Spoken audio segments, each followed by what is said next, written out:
We are gaming fanatics. Our goal has never been to just play games. We think it's much better to feel like you're actually in the game. This feeling is what drives us as we create world-class gaming chairs. Our one aim, give you a brand new gaming experience. Help you move in perfect sync with everything on screen. Make sure you're having a ton of fun. It took us decades to achieve this, and we're still not satisfied. Every day, we wake up to get better. We'll never stop designing the very best to help you be your best. When it's all said and done, our job's only done if you're in full flow and focused on your victory. May you win, and win big.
Three rounds down, 3 to go. Hard to believe we're at the halfway point of the 2025 Gamesman GTPRO Invitational Series. And as we welcome you to round 4 and the start of the second half of the campaign, we do so from one of the tracks most synonymous with long-distance endurance car racing in any form of motorsport. We're, of course, talking about, doesn't matter whether you're a sports car fan or not, you know this place. It is the Circuit de la Sarthe in Le Mans, France. It is the venue for round 4 of the campaign. It will complete our European swing before, of course, the championship will return to home turf for the final 2 rounds of the season. Beautiful conditions at Le Mans, and we've just got our fingers crossed. We're hopeful of a less chaotic night than what we had 7 weeks ago, the 3rd round of the campaign. Good evening, everybody. Zach Coben alongside Scott Rankin. Welcome to our live and exclusive coverage and free of charge, I might add, right here on the SimSport Esports Network, SimSpeed Esports Network, I should say, of the Gamesman GT Pro Invitational Series. Zach Coben and Scott Rankin here alongside me. Good evening to you, Scotty. I must say, congratulations to you off the top. I was sitting here doing some homework, crunching some numbers and writing some notes earlier in the day. Had a wonderful opportunity to sit back and listen to yourself have a chat with the great man Brenton Hobson on the Paddock podcast, of course, previewing this round of the championship and reflecting on what we saw at the Circuit de Spa-Francorchamps. Still hard to believe how action-packed a night that was, and there's a lot to pick apart from all of that. There's a couple of talking points that you guys probably didn't cover off that I want to throw your way very shortly, but we've got our fingers crossed that things tonight are a little bit more tame in comparison to what we had a couple of weeks ago. And to be fair, given that we've had another 7 weeks to get our head around the new overhauled GT3 cars that we're steering tonight, hopefully that has been a good thing for these guys in getting acquainted and familiar and comfortable with the machinery they're steering.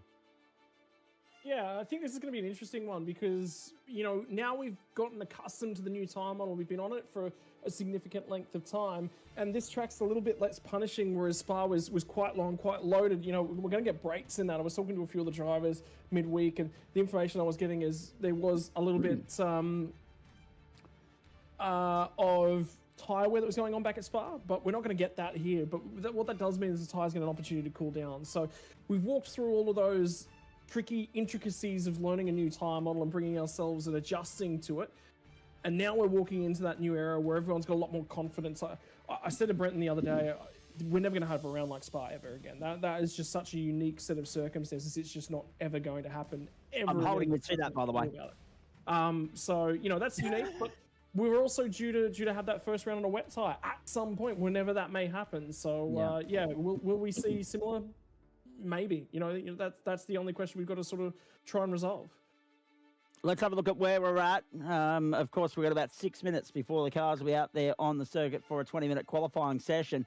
And that one's fraught with danger for obvious reasons as well. There we are, southwest of Paris, a venue that motor racing fans, motor racing personnel converge on normally each June, but we'll take a Friday night in August for our trip to this magnificent piece of motor racing real estate.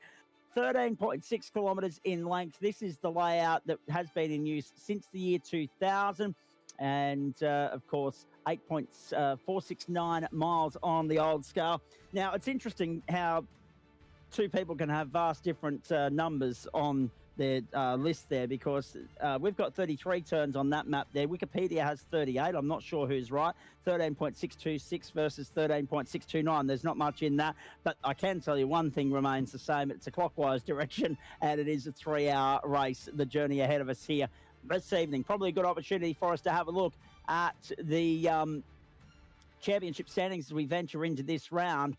Because, Scott, it's interesting when you look at the form guide, and I want to talk about Mustang and Ferrari and who might be able to throw their hat into the ring here in just a moment, but as you take us through the championship points, mate, it's very clear who the favourites are, and that's Eclipse SimSport, the number 56 entry of Burst, Woods and Deeth. Those guys were formidable at Fuji, and then, of course, backed it up at Spa. What's interesting is they've used both their cars to their advantage so far, the Acura and the McLaren. We've had a Corvette win the opening round of the series for the Evolution Racing team as well. Can we see a fourth different manufacturer on top of the podium tonight?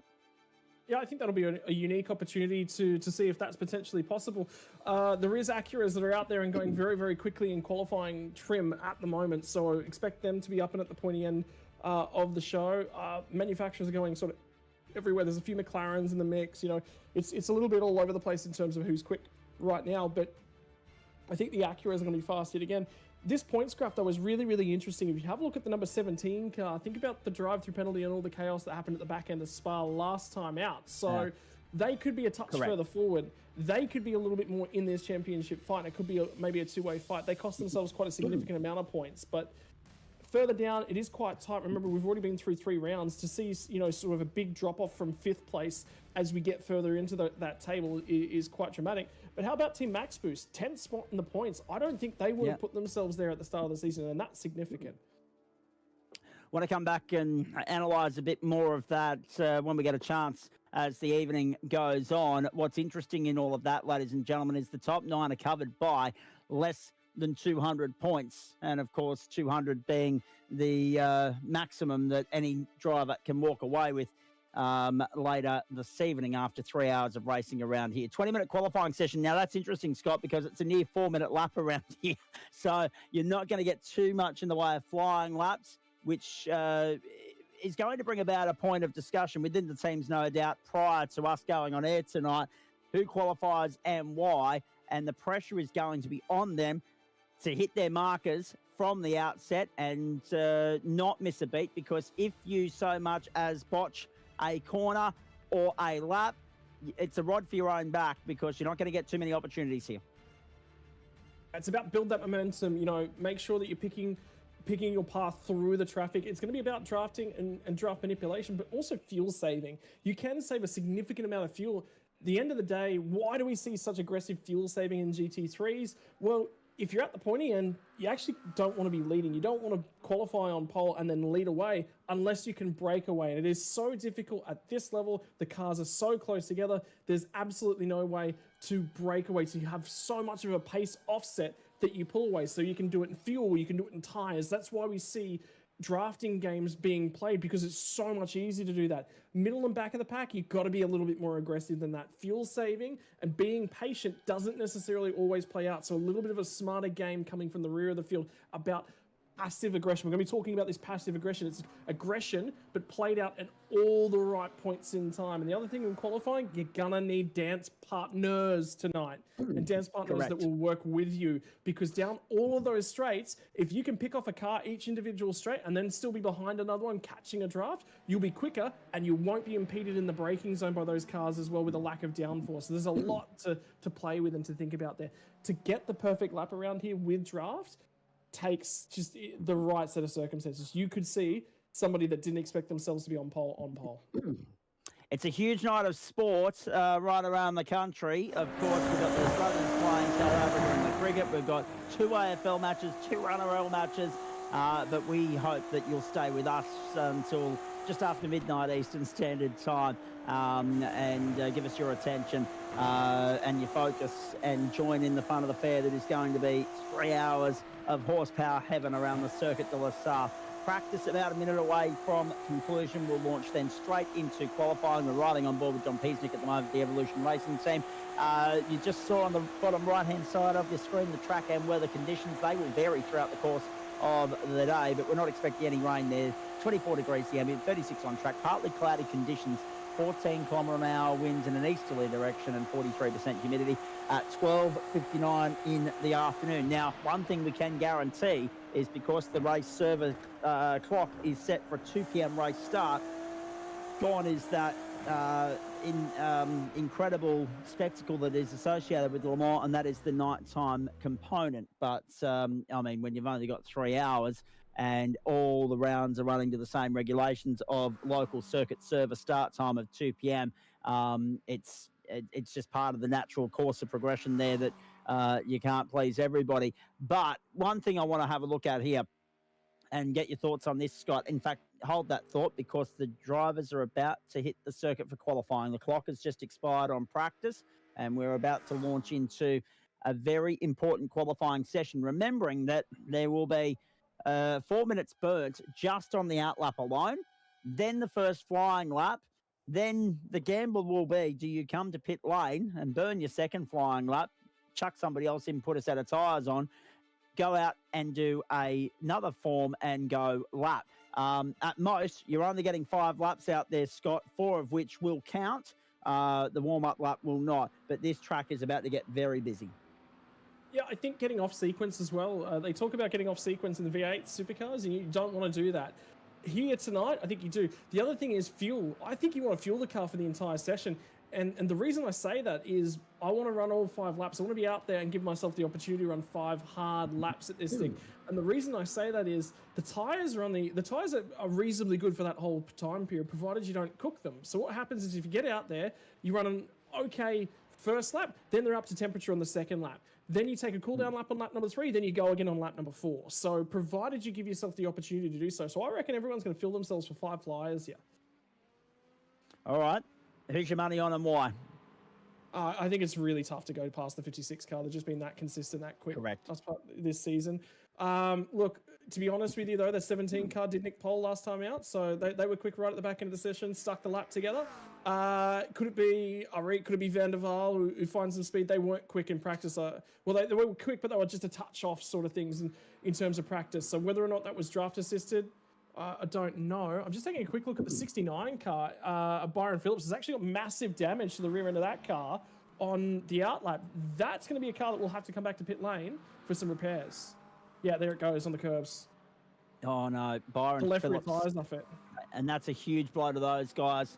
69 will be heading back to pit road, clicking the repair button, and then trying to get out there and salvage something. So already there's a story, there's a narrative to follow throughout the course of this evening. Our producer Jay Kennedy in our ears just saying they've done it all on their own. Let's have a look at the OG Gear replay to explain why. Yep, indeed, that was the case. Bang. Oh, and did well. The oncoming traffic did well to avoid. Yeah, they all recognise, but that's how difficult it is to get off the grid. So one thing we hope that we don't have tonight, Scott, is a safety car deployment, because it's a lot of padding to be done around here if we do get a safety car intervention tonight. Mate, we're still on the warm-up lap for this qualifying session here, so I may as well ask you now, who are the surprise packets for you so far this season? Because we're at that point of the championship where we start discussing not just the championship contenders, and it's a very handsome little buffer of 64 points, I should say, that the Eclipse SimSport entry enjoys at the top of the leaderboard at the moment. And then a logjam behind that, 116 points covers the next 8. We're at that point of the season now where we talk about not only championship contenders, but those that are out of contention through bad luck and misfortune, who might not necessarily factor into the points equation, but can make or break it for the would-be contenders around them. Look, like I said, the big one was that 91 car with the Team Max Boost entry. They're outperforming where they should expect to be. Nothing against Kane Ryder, Ocean, Colin Gilo, and the rest of the drivers that we've seen from that team thus far, but they are definitely outperforming where they should be. I also talked on the podcast the other day about the From Beat Juiced outfit. I think they're also outperforming a little bit, up in 15th and 16th in points. That's a phenomenal day for those teams. They'll be really, really happy with the way that's gone in terms of things. So very happy for those guys. I think there's also a couple other teams that are up there and in the pointy end and inside the top 10 that are just getting back together, just getting in the flow of things, but have had a strong program for a number of years. So, anything from really, I think the Rarita Esports and the Van der Waal cars, which we've seen great results out of, but we've seen splash in the pan kind of results. So I'm really actually keen. I got the opportunity to catch up and meet Josh Anderson and just chat to him and at length about his 86 career. And that was insightful, as he always is, and just open to chatting about it. So he'd be brilliant to see doing well yet again. Indeed he will be. Let's ride on board with Harrison Lewis as qualifying gets underway. This is a critical lap for a guy that really impressed in the last round of the series at the Spa-Francorchamps circuit. That podium finish, that's what he was aiming for, as Scott said in the podcast, talking with Brenton Hobson earlier in the week. Hobbo will be just hoping to make it through more than 15 minutes this time round, of course. Not that he needed any extra reminding of that, thanks to you, by the way. But looking forward to seeing how Harrison backs up the result there, which was strong, with what he might bring to the table here at the circuit that was up. But it's an interesting thing, isn't it, mate? Because the rounds are so spaced out, I find it hard to believe that there's any possibility of taking any sort of momentum and running with it round on round, unless you are the championship leader, right or wrong? Yeah, look, absolutely. You've got to try and keep your flow going on. I think one of the biggest things that Hobbo sort of expressed was how little time he's had to actually put into the new GT3 model. And he was very, very surprised with the pace that they were able to pop out of that straight away. So that was a little bit of, oh, hey, look, we popped out, we're actually not a bad position. And then sort of the practice and the lack of practice kind of kicked in, I guess, is one of the ways to sort of think about it. Zach Rattray White, we saw this shot last time out in the dying stages of the race, and what it meant to him to make contact with his teammate.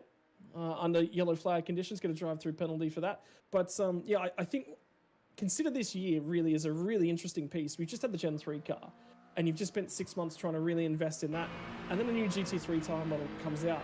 And when you're a guy who's as hardworking as Hobo, who's got to be planned, he's got to be precise, he's got to put in a lot of work into a lot of different things, something's got to give. And realistically, the GT3 stuff, he's just picking up on the side, trying to have a little bit of fun with it. So couldn't put the time and the effort into it I think he would like. I think the result sort of spoke to that. That's something that if you go and do a ton of GT3 race starts and practice in that sort of a capacity, that's something that would have jumped out at you and you would have learned from. But without that sort of knowledge and that mindset, yeah, look, I mean, the result was what it was going to be. Indeed. The 88, there it is. Damon Mulqueen, Brenton Hobson, Hobbo behind the wheel at the moment. Now, the interesting thing for mine, Scott, so far the form guide through practice suggests that Acura and McLaren are going to be hard to beat again. We're very excited about news that's filtered through from iRacing this morning with regards to GT3 racing going forward into Season 4. We'll cover that off in more detail a little bit later on. But I've been hugely impressed, particularly in GSRC circles, by the improved performance and the presence of Ford at the top end of town. Horsepower circuit, you mentioned this in the preview with Hobbo. Can the Mustangs muster up something here? Yeah, look, I think anytime that horsepower is going to be required, the Mustangs are going to be quick. They're going to be right there, and this is one of those tracks that really sets itself up for that. The difficulty for the Mustang is the change of directions. It's, we're going to go to a Daytona, and it was strong all the way back there, and then you come here to Le Mans, it's going to be strong. But anywhere else, I think maybe Bathurst as well with the long straights and the ability to get the poke on down the straights might be a saving grace for it. I think one of the bigger issues is managing the tyre slip, the tyre sliding, and the heating in the tyres that they're potentially going to struggle with, which, again, qualifying pace then should be really, really strong for the Mustangs, and you might see them fade away a little bit in the race.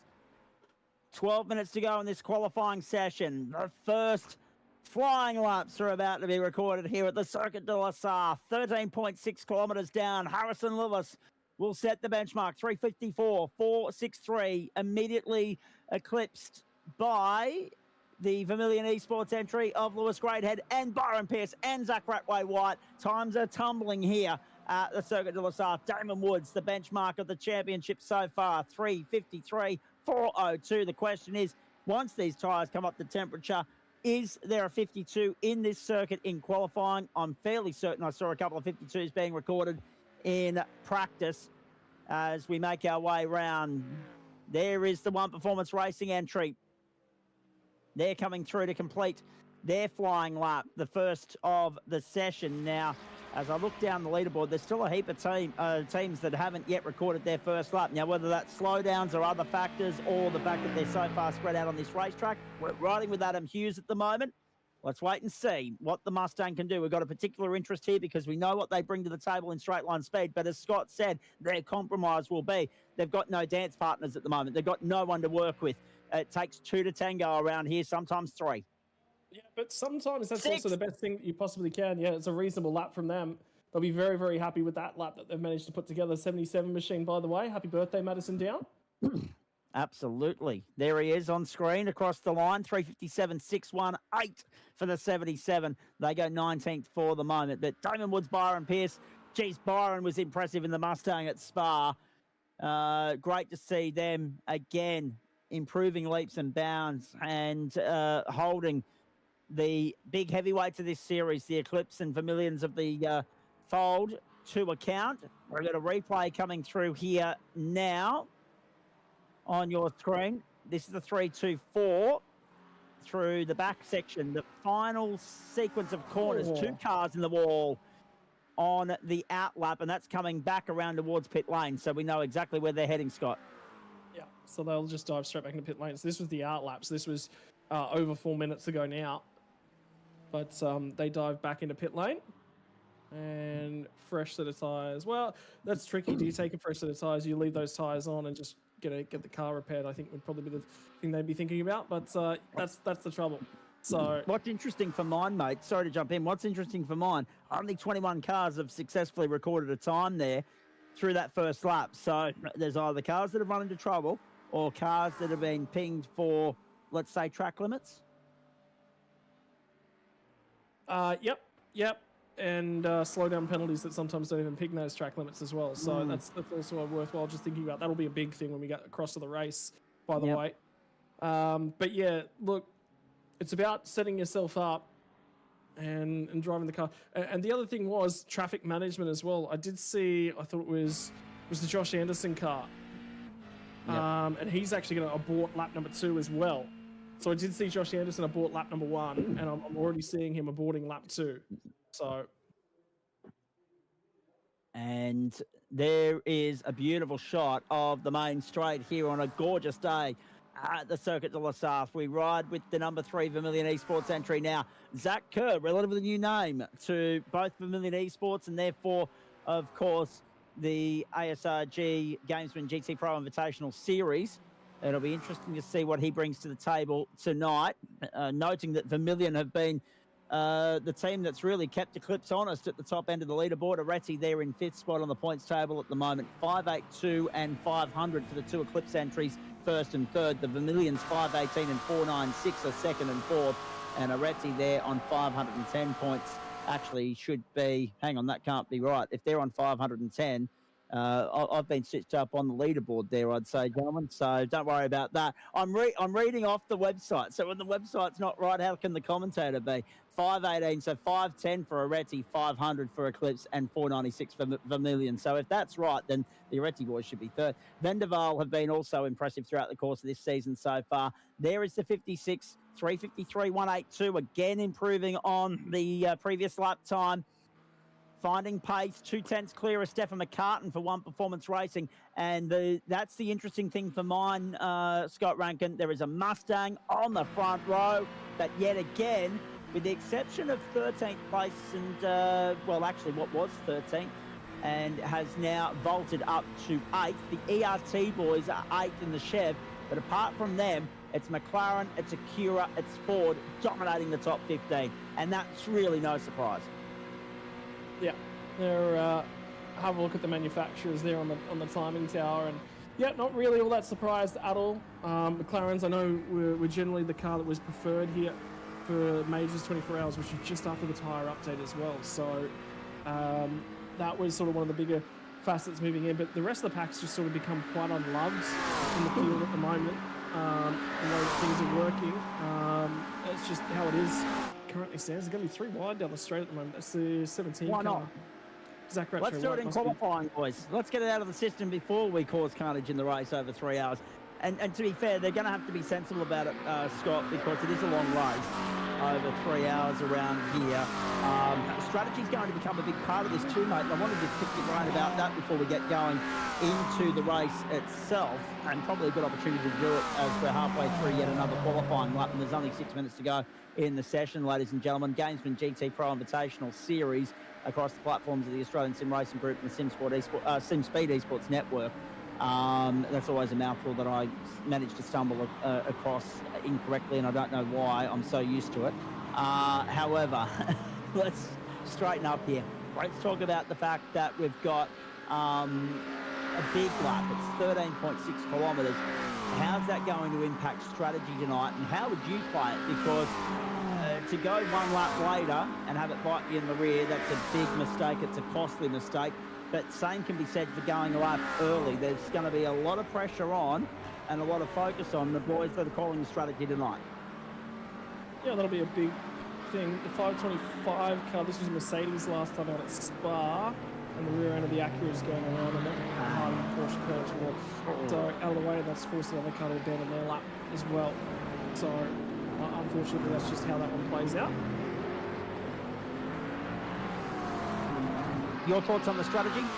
Just check this out. Check this out. This is, hang on, just watch this. This is qualifying games being played as they're all trying to pick off the tire. So Brenton Hobson jumps through the lead of this little group, and then the 3 cars that are in behind were Damon Woods in the 56 Eclipse Sim Sports entry, the 17 Eclipse Sim Sports entry, Zach Rattray White behind the wheel, and the 79 Brian Pierce Arena Esports entry. So that's pretty cool there, because they're all trying to set themselves up one last flying lap. Chev was also quite quick back at Daytona as well for that car. But yeah, look, you're right in terms of the strategy. You can't afford to get it wrong either way. Now, can you make the hour? That's what it's all going to be about. I have a sneaking suspicion we're going to get a safety car in this race, but I'm expecting one, and then I'm expecting it to sort of calm down, settle down. If we get to green flag racing, all should be okay from there, is my understanding. But tyres, are you going to want to double stint them? No, will probably be the answer. You're going to want fresh tyres, which means the cold tyre shenanigans on out laps will be a problem. Indeed. Vermillion and Josh Perwin have gone to P1, ladies and gentlemen, surpassing Damon Woods for Eclipse Sim Sport by 0.142 of a second. And with that, we are on the precipice of going into the 52s. Here comes Lachlan Capel, round one winner, onto the main straight. What can he muster up? Vendaval's going to fall through Josh Anderson. Here comes Capel to the line, no improvement. In fact, no, it was a slight improvement, only mere hundredths of a second on his previous lap. So a lot to be said there about what he may have been able to benefit from a tow, but he wasn't lucky enough to have one, and now he goes out on his last flying lap. Benny Brook may well be lucky enough to get another one in once he gets back to the line here. 3 minutes to go. A lot of these guys, Scotty, have started their final lap of the session. Yeah, if you've started them now, this will be your last lap of the session because the checkered flag will fly in 3 minutes from now and you are on a 4-minute lap, effectively, a couple seconds shy of that one. Interesting to note, just having a quick look through the field, there is one car who will definitely not set a lap in qualifying. Somehow, the number 22 entry picked themselves up a black flag. Well, you have to come back to the pit lane to serve that black flag. By the time they got back to the pit lane, there was less than 4 minutes left on the session. Nothing they can do. Session over. The 22 car, which finished inside the top 10 last time out, starting for the win. Yep, and might not be the only one. Frog Leap Juiced Racing, Benjamin Brook, we're watching those guys now try and secure a lap time here, a clean lap time. Across the line they go. They are in the fight. They are in the mix. What's the lap time going to be? It's not going to be good enough for improvement. It's going to be 30th, and the last of the times to have been set so far. So Jake Maloney, Adam Moore, Greg Patrick, Luke Swan, the 953, the 324, the 268, the 22, all yet to settle up. Let's keep our eyes peeled on whether or not the full send SimSport entry Greg Patrick can put a time down, because he's out on the track at the moment. The other three are not. So it looks as though we're going to have a few starting from the very tail of the field here with no qualifying time to show for their 20-minute efforts. And it begs the question, do you give these guys next year when we come back to Le Mans, do race control extend this qualifying session, noting the length of the lap? It is the longest circuit on our tour. No, I think you leave it as it is. That's something for the drivers to figure out. And that's effectively what you're saying. You get 20 minutes sorted out. Yep. You get less opportunities. Make sure that you make every opportunity available of them. There's guys up the front who can win up there and have set their lap times. And at the moment, this will be an interesting one to keep an eye on. Rattray White slipped down the 10th spot after being on the pole last time out. So he'll be worth to keep an eye on this run. Indeed. Let's keep an eye on Damon Woods. Well, I mean, a front row start around here is still happy hunting ground, because it's one of the worst starting procedures in world motorsport. The fact that we come onto the main straight and we can hardly keep a 2x2 formation. So you'd rather be at the front of that than at the logjam rear, 34th, and giving up about 15 seconds to the front before you get going. Through we go. Damon Woods, Josh Perwin. Perwin's up to the third split. 0.142. Can he take us into the 52s? What can Woods muster up? Last sequence of corners. 14 seconds to go. These guys are going to get another bite of the cherry. Across the line goes Damon Woods. In the 52s. Oh, yes. He's done it. He's done it. 3:52.925. No improvement from Josh Perwin. 3:53.073. We pick up Liam Reston in 19th place now. Eclipse have taken us into the 52s. The checkered flag now flies. So those that got back to the line with mere seconds on the clock, they're good to go for another lap if they want to. Damon Woods doesn't need to at the moment. He's got pole. A lot of these guys are opting to bail out of it, Scott. The Porsche goes to pit lane, the Ferrari to pit lane. 26 for Frog Leap. Josh Perwin, Byron Phillips, and then Lewis Greathead. Again, Eclipse Vermillion, Eclipse Vermillion. Vanderbilt. through. Josh Anderson to 5th. And the OPR entry is Stefan McCartan, the first of the Mustangs in 6th. Across the line goes Summit Sim. I've just been following on with Zach Rattray-White because there's the top 3 cars in that little bit of a group. So it was Damon Woods who was punching out the hole in front of Josh Purwin. So Purwin must have picked himself up a slowdown penalty or an off track. So he wasn't going to improve. But Damon Woods was the lead car in that trio and he was punching the hole for him. So he backed out because he didn't want to offer the opportunity for Purwine to actually improve on his lap time. The difficulty was Zach Rattray-White was improving and he was the tail end of the 3 of them. He had to dive each way. The second of the Synergy Team Racing cars. This car had a late change in driver combinations earlier on today, so... Correct. And Harrison Lewis in 7th. Will that be a lucky 7th for him when we get racing a little bit later on? Frog Leap juiced on their second flying lap now, looking to improve on 3:58, 3:59. Doesn't look like they're going to be able to do so. So they'll bail out of this one as well. Back to pit lane we go. The session is done. Damon Woods hasn't yet secured pole because there are still teams on a flying lap here, including Orbit Drop Air Jupiter, including the car in 7th spot, Harrison Lewis. Byron Pierce for Areti Esports, 8th.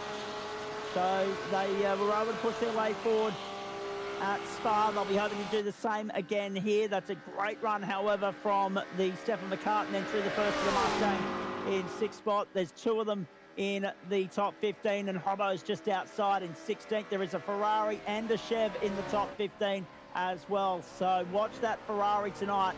They did make inroads on the final lap of qualifying. Kobe Jones aboard the Summit SimSport entry. They did make their way up inside the top 15. There are 2 Ferraris in the top 20. Wouldn't that be an upset for the Apple Cart if they were to get the job done tonight? How about this car as well? On its run down through the final couple sectors. I'm actually seeing a lot of penalties starting to flash up and across the city, so that'll negate qualifying for a lot of these cars. So there's only a few left out there that can lodge a lap. And this will be one of the first to make it through and have a crack at that timing. It's the 862 car. Harrison Lillis on board at the moment. A lot of time invested from him this week in private practice.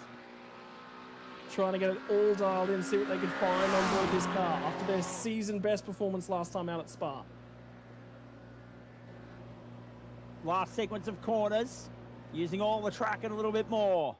Harrison Lewis, best time so far, 3:53, 5:39, main straight, checkered flag, lining it up across the line. There is improvement.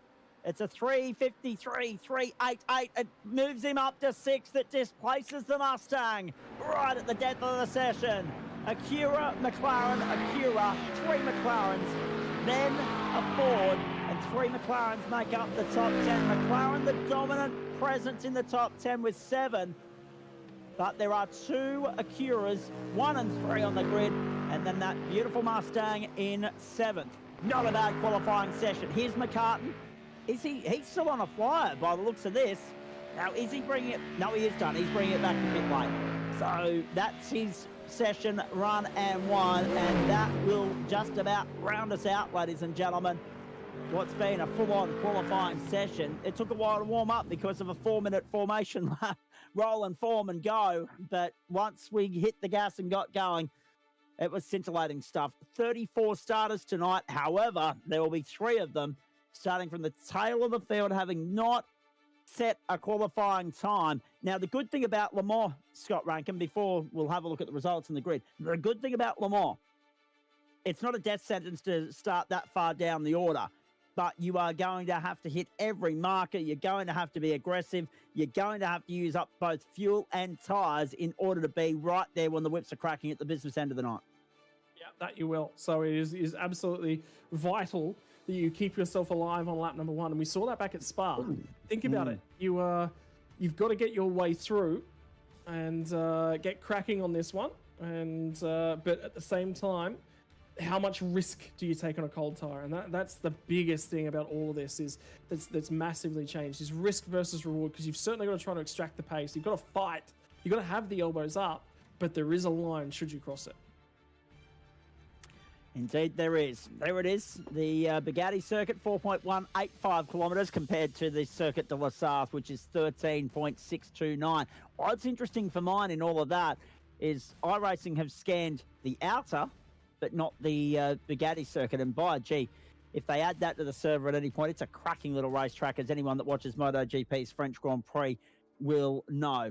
Let's have a look at the grid at this particular point in time. Actually, we're still waiting for the grid to come through because there are still a couple of cars out there circulating around. And of course, I mentioned this to the boys before we got going. We've got a hard out of about 10 past 12 Eastern time tomorrow morning, ladies and gentlemen. Jay's got other commitments taking him well into the morning. But obviously with the long overlap here and the long layoff time between the checkered flag actually flying and the session ending, anyone that's watched any number of iRacing events over the course of time will know exactly what I'm talking about there. It's not a hard out as soon as that 20 minutes is elapsed. Knows full well that as a result of that, everything has a knock-on effect. So race start's probably not going to be until just after 8:35 Eastern time tonight, ladies and gentlemen. But the 3-hour time limit remains in place. We'll go to the Gamesman grid walk for you in just a few moments, of course. In fact, let's go there now. Let's bring in our, well, we've got pole sitter and we've got 11th coming in to have a chat with us tonight. And it'll be nice to hear from Adam Hughes, but it's also becoming familiar territory for Scott Rankin to have a chat to Damon Woods, who has taken Eclipse Sim Sport to yet another pole position. Yeah, and we'll grab him in at this point in time. And congratulations, Damon, another pole position for the number 56 car. Last few moments, particularly those last couple of laps of qualifying, was all about trying to grab a drafting buddy, but you set that lap time right at the critical point in the session, just before everyone started making mistakes and the draft partners wore out. Yeah, I mean, I'll take not having a toe and still putting on pole, especially at a track like I'm on. But yeah, it was a bit of a chaotic session. All the Eclipse cars weren't together. Byron had a bit of a spin on the outlap, which is unfortunate. Nearly took me out, but what do you do? But yeah, it was a bit of a jumbled session. I had hoped to grab a toe, but in the end, didn't play out that way. We're still on pole. We're still going to be able to control this race, hopefully. It's going to be interesting. The Acura is very, very strong in a straight line, so we'll see how everyone goes being able to pass it. We'll see what happens. But yeah, the main focus is really just eyes forward, control it, and we'll run our race. There's a little bit of a question mark start to edge in about fuel, because it's always, at most tracks, you generally don't want to be the leader, but you can get away with it because you've got some pace advantage, you've got that clean air. At Le Mans, you really, really don't want to be that leader. How much are you guys concerned about potentially running away with it from the front tonight? I expect that there's going to be probably a safety car off the back of how Spa went. So if that happens, then it kind of neutralizes the fuel a little bit. We will obviously, if we're up the front, we do have a slight disadvantage going into the first round of pit stops. But we'll see how it plays. If there's no safety cars, then we'll deal with it as it goes. But for the time being, there's no real concern about fuel. If you're trying to go the extra lap, you're doing a fair bit of save. So I think overall the pace disadvantage won't pay dividends, but we'll see how we go. Mate, finally, congratulations on getting the pole position and that place seat pole position. Go on, go hard, and enjoy the Acura. Cheers, boys. Hopefully we're speaking to you tonight. All right, so that is pole position coming your way, Zach Caban, but we're going to wander a little bit further through the field, all the way down to 11th. It's going to be 11th place Mustang for One Performance Racing, the number 606 car, and it's Adam Hughes behind the wheel. Yeah, Adam Hughes joins us from 11th on the grid. Good evening to you, mate. Stellar up in qualifying. Unlucky not to be in the top 10, really, but the Mustang, it looks really well set up for what's going to be a grueling 3 hours around here. What'd you make of the qualifying session? Yeah, cheers, boys. The Mustang feels semi-decent. I think it's lacking a little bit on straight line speed. I think McLaren's probably the better option, but that's what it is. It's all good. Qualifying session for me was personally good. I sort of just went out a bit later than everyone else, so I sort of had no one to really worry about. But I think there was like quite a few trains going on sort of up the road from me, so I didn't have to really worry about any dramas or anything. Or if there's any cars fenced into the wall, then I was pretty well safe. So yeah, can't complain from my end, mate. It's pretty good. Scott Rankin was just talking to Damon Woods about the same thing. When it comes to being in the tow, being in the train, do you want to be at the lead of one, or do you want to be boxed in dancing behind somebody and benefiting from the potential speed aerodynamic effect that goes with that? I think you want to be behind the car that you're pushing if it's a teammate. Then you can sort of sort of tell each other what you're going to do or what you want to do. Whereas if you're getting pushed by, say, another team, then I'd say you probably want to be at the front, because then you can sort of control what happens and you get the net gain from essentially being pushed, I guess. So, I think, if you're working with your teammate, I think that's probably more the better option, as opposed to just, some random fella or person sort of pushing you down the back straights.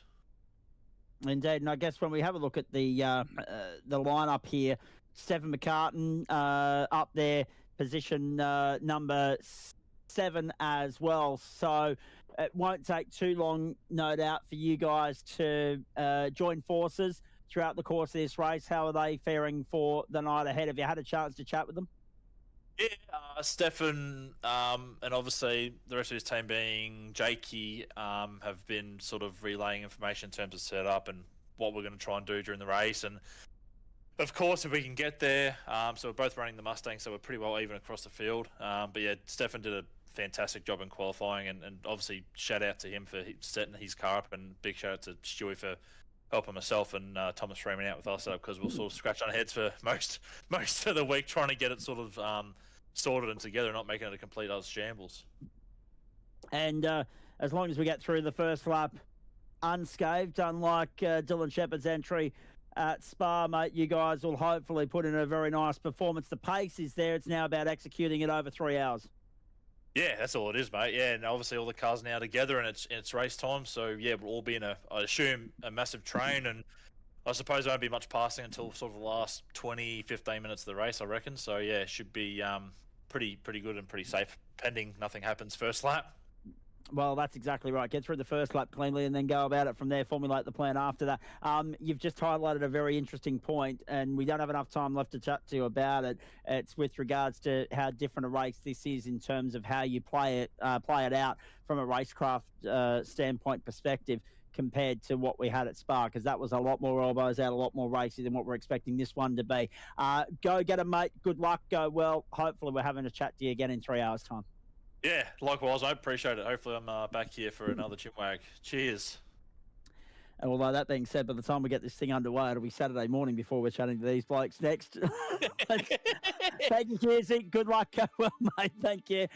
Let's have a look at the grid here for you, ladies and gentlemen. The first 2 rows, Damon Woods and Jacob O'Reilly alongside one another on the front row, Kobe Williams and Lewis Greathead. The second row, again, Eclipse versus Familiar in the first 2 rows of the grid. It's become a very familiar narrative so far throughout the course of this season. Vendaval third alongside Jake Burton. There is Sam Blacklock in the orbit drop there. Jupiter entry. I'll take you back to 12th place, and then Scotty Rankin will take over for the next 6 rows. Stephen McCartan and Byron Pearce on the 4th row of the grid. 1 performance against Aretti.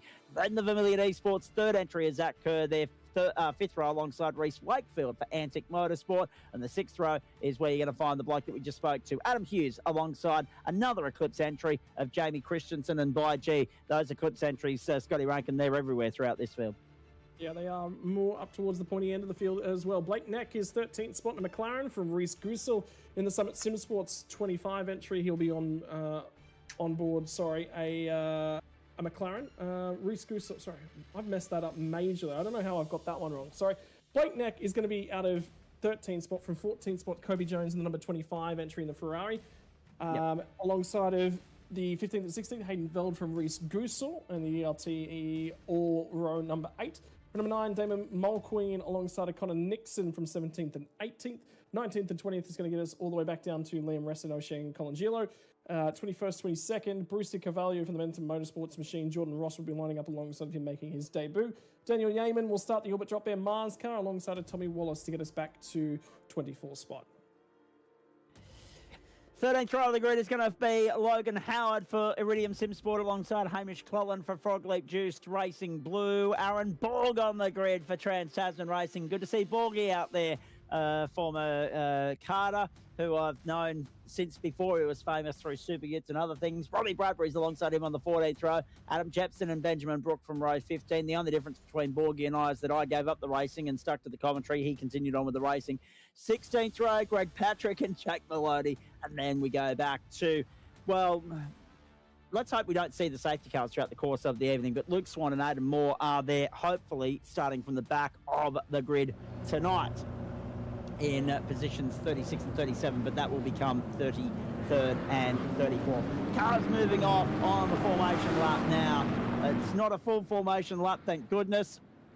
What are we expecting race-wise tonight, Scott Rankin? I mean, 22 laps usually gets us through 90 minutes in a GSRC 90-minute enduro around here, so double that is 44. And then who knows what we've got in terms of pit stop transit time. Going to be an interesting night. Nevertheless, do Eclipse make it 3 from 3, or can somebody stage an upset and reel them back in and keep this championship fight well and truly alive? Yeah, look, first and foremost, something's going to happen in the 56. I think that's the first thing that's going to happen.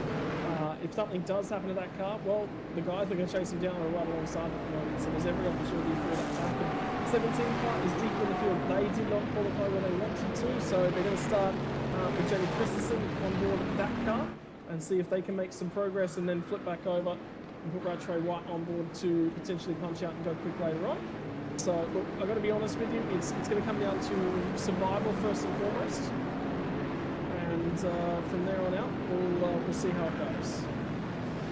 9 hours of racing down and 9 still to go in the 2025 Gamesman GTPRO Invitational Series.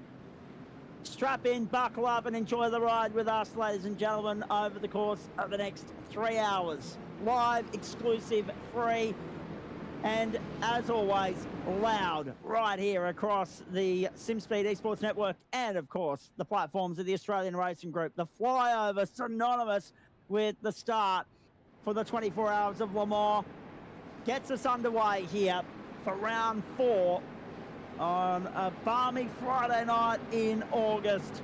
It's a beautiful day at the Circuit de la Sarthe, and it's the Eclipse Sim Sport Championship leader at Damon Woods to bring the field to green. Round 4 is underway. Let's go to work at Le Mans. Scrambled start. Right there on the inside, Van der Waals, Jake Burton with a huge run off the start.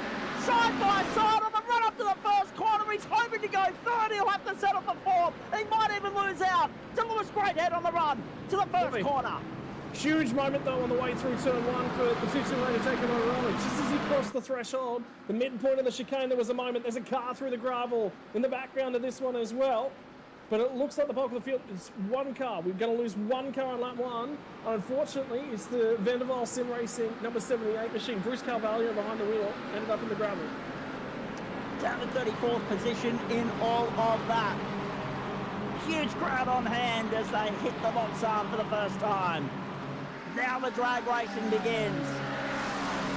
And for the first part, as the boys said when we spoke to them on the grid walk, with thanks to the gamesman, and Damon Woods from playseat pole position even said as well, 4 wide, have a look at that. My goodness. In the opening minute of proceedings, we're 4 wide down the Mulsanne. That's a tremendous run from Sam Blacklock aboard the Orbit Rock Bear stable entry to hold on the 6th spot for the moment.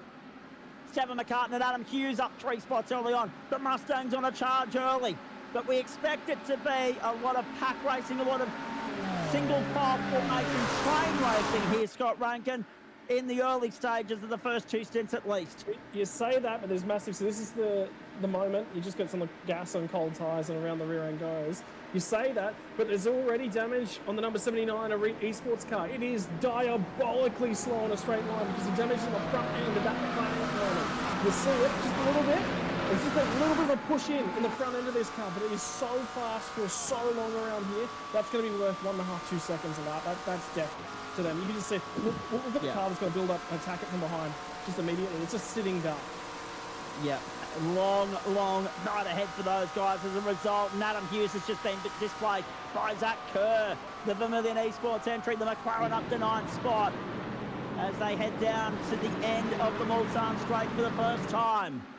The Circuit de la Sarthe alive and well, ready for what is going to be an extraordinary 3 hours of racing here. And it's a safe getaway for the bulk of the field. Get your head down, settle back in, find your rhythm, start picking guys up. Adam Hughes, the reason why he was just giving up that spot to Zach Kerr was because he got a slowdown penalty through the second of the Mulsanne chicane. So things that you need to manage, particularly on lap 1 here, is slowdown penalties. The one you can have the most opportunity to lose it. Lewis Greathead. That's the Vermilion Esports entry. That's him and Sam Chapman's night done. Can you believe this? Hopefully he can steer it out of there and get it to safety. But that entry is wrecked. Unbelievably bad luck. They had good pace early on. They'd moved their way up in. Oh, the car's just snapped hard into the wall. Left when he wanted to go right. Through the right-hander. And now we've got a second crash as well. Tommy Wallace in the McLaren. The 222 entry. TSR powered by Astro Energy. Attrition already a factor on the opening lap, just as what was the case at the Spa-Francorchamps circuit 7 weeks ago. The more things change, the more they stay the same. But here, as Scott Rankin has already rightly alluded, it is a death sentence at Le Mans. Yeah, it's the survival on lap 1, and then there's the slowdown penalties. You've got to manage them. But the problem is, you've got to be out there trying to maximise everything you possibly can. It's the TTR car trying to dive up the inside there. It's going off the black car, and then it's the first wheel. Race control going to have to be the ball there.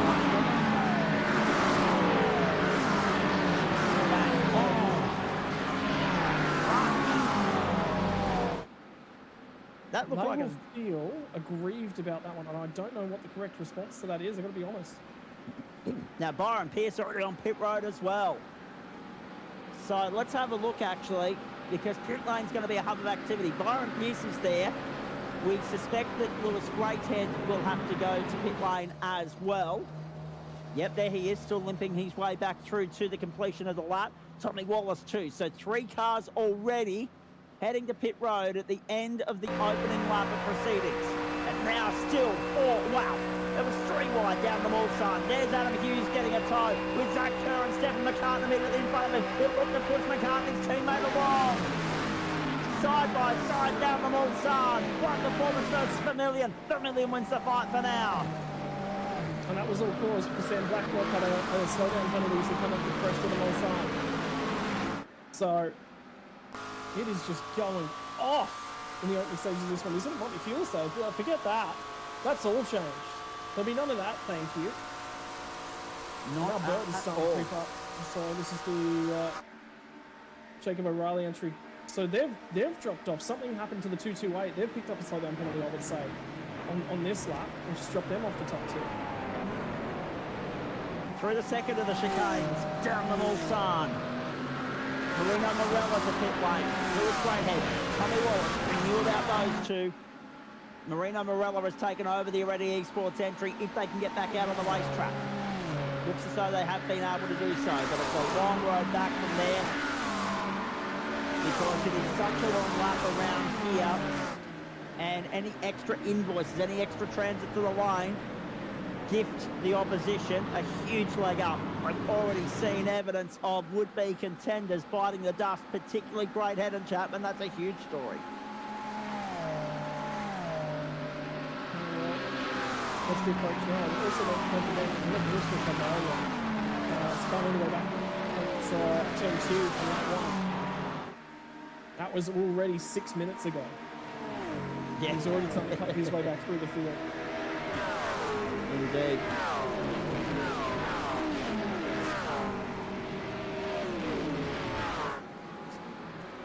So, oh geez, it goes from bad to worse. It goes from bad to worse for the 222. Tommy Wallace is going to get an iRacing black flag for speeding on pit lane. So even though he was going to pit lane and had the mechanical and everything else going wrong for him, added insult to injury, because he's now got at least a fourth transit pit lane, and then the two, so that'll be two early on, and then the two CPSs later on, the compulsory pit stops. Not necessarily compulsory, ladies and gentlemen, but mandatory in terms of topping the tank up, because you cannot run around here without doing so at least twice, maybe three times tonight.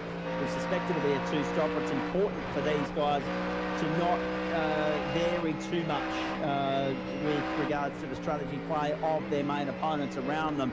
If they're doing two-stoppers, you want to be doing two-stoppers because, again, it's a very long transit and a very long lap, and any extra time you're trying to reel back in is vitally costly this early in the piece. Jamie Christensen has just been displaced. He loses sixth spot for the moment. So the OPR cars continue their charge. That's Stephen McCartan going back to sixth spot.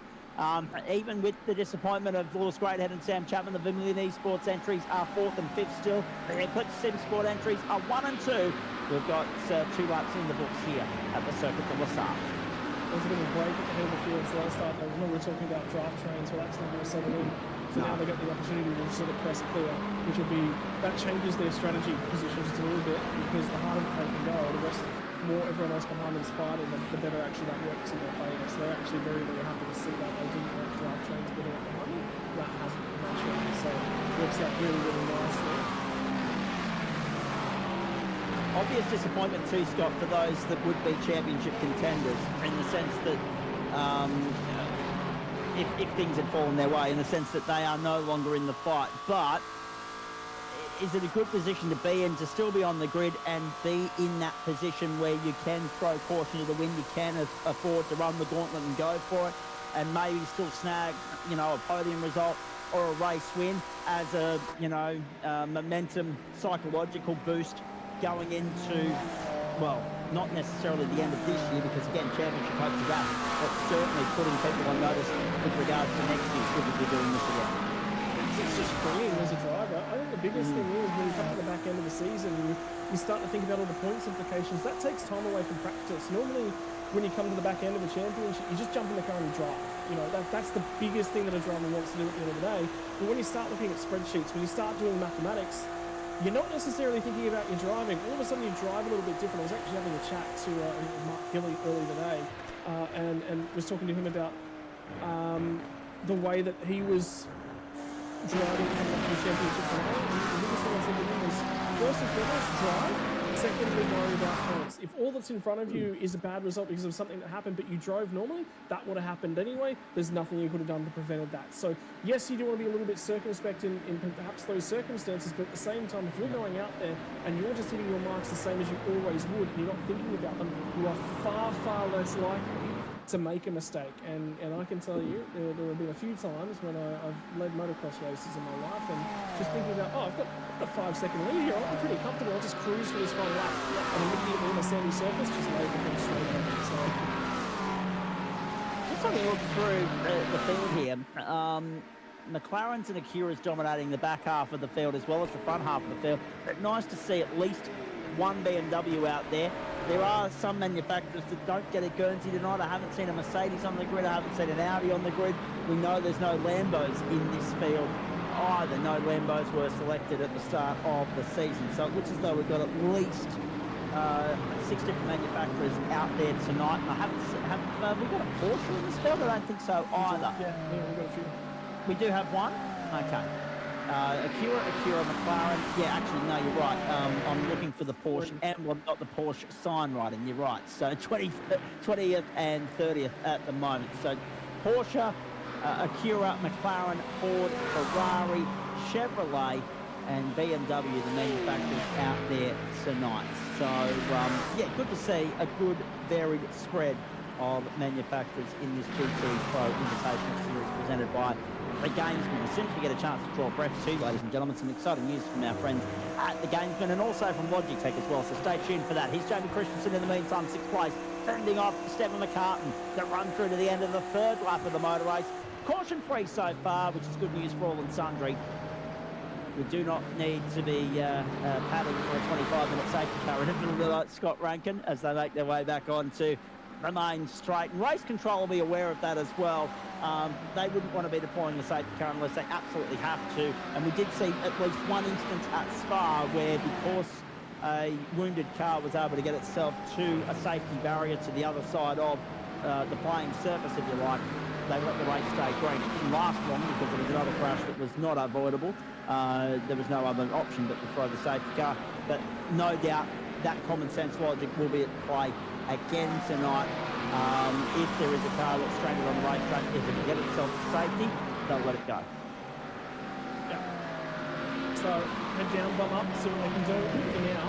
But yeah, you heard Damon say, I expect there to be a safety car at some point, because we're going to get through 2 sets of fresh cold tyres. It is diabolical to try and drive around those tyres at the moment. You know, I think one of the biggest things that everyone keeps saying is that it's more the traction control. You feel like you're going to get a little bit of assistance on a cold tyre, and you just sort of don't. It's an odd, funny feeling as the thing just sort of slowly rotates throughout from underneath you. It's a weird feeling when it comes away from the physical. I did everything right there. What went wrong? So yeah, and I think we saw that the number of cars in the States like this was a big contributor to that. Just new tyre, new system, car that felt funny, and yeah, that was the result that we all experienced. So this time out, a lot more time, and Le Mans, the difficulty level at Le Mans, it's really make sure you pull it up. The major concerns is probably the first couple of corners, down the left-hander after you go through the Dunlop Bridge, and then mainly the Porsche curves. That's the high-risk areas. Everywhere else, and Indianapolis is the other big curve. So, you know, 4 minutes, there's really not a lot of problematic areas for these cars that we can see. Here they go.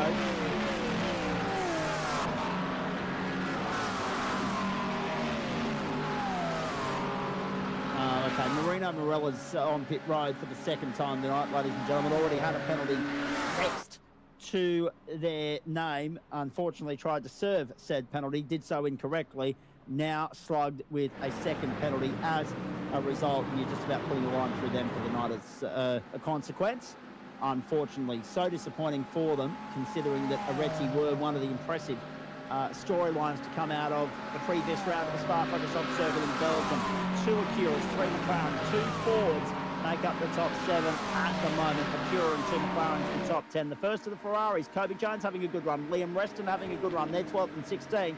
And the first of the Chevs is our round 1 winner, Hayden Veld, and Rocky Cable down there in 15th position at the moment. Look at the battle between the OPR teammates, Stephen McCartan, Adam Hughes, already a man on a mission up 4 spots early on. We're right on board with Jamie Christensen, trying to displace them for Eclipse Sim Sport.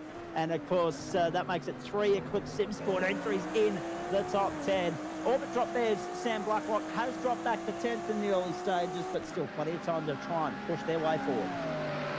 15 minutes gone just like that, Scotty. 3 3/4 laps at the Circuit de la Sarthe, and of course we're still a long way away from talking about strategy and pit stops. The Luke Swan in the wall, and that is a very, very wounded Acura.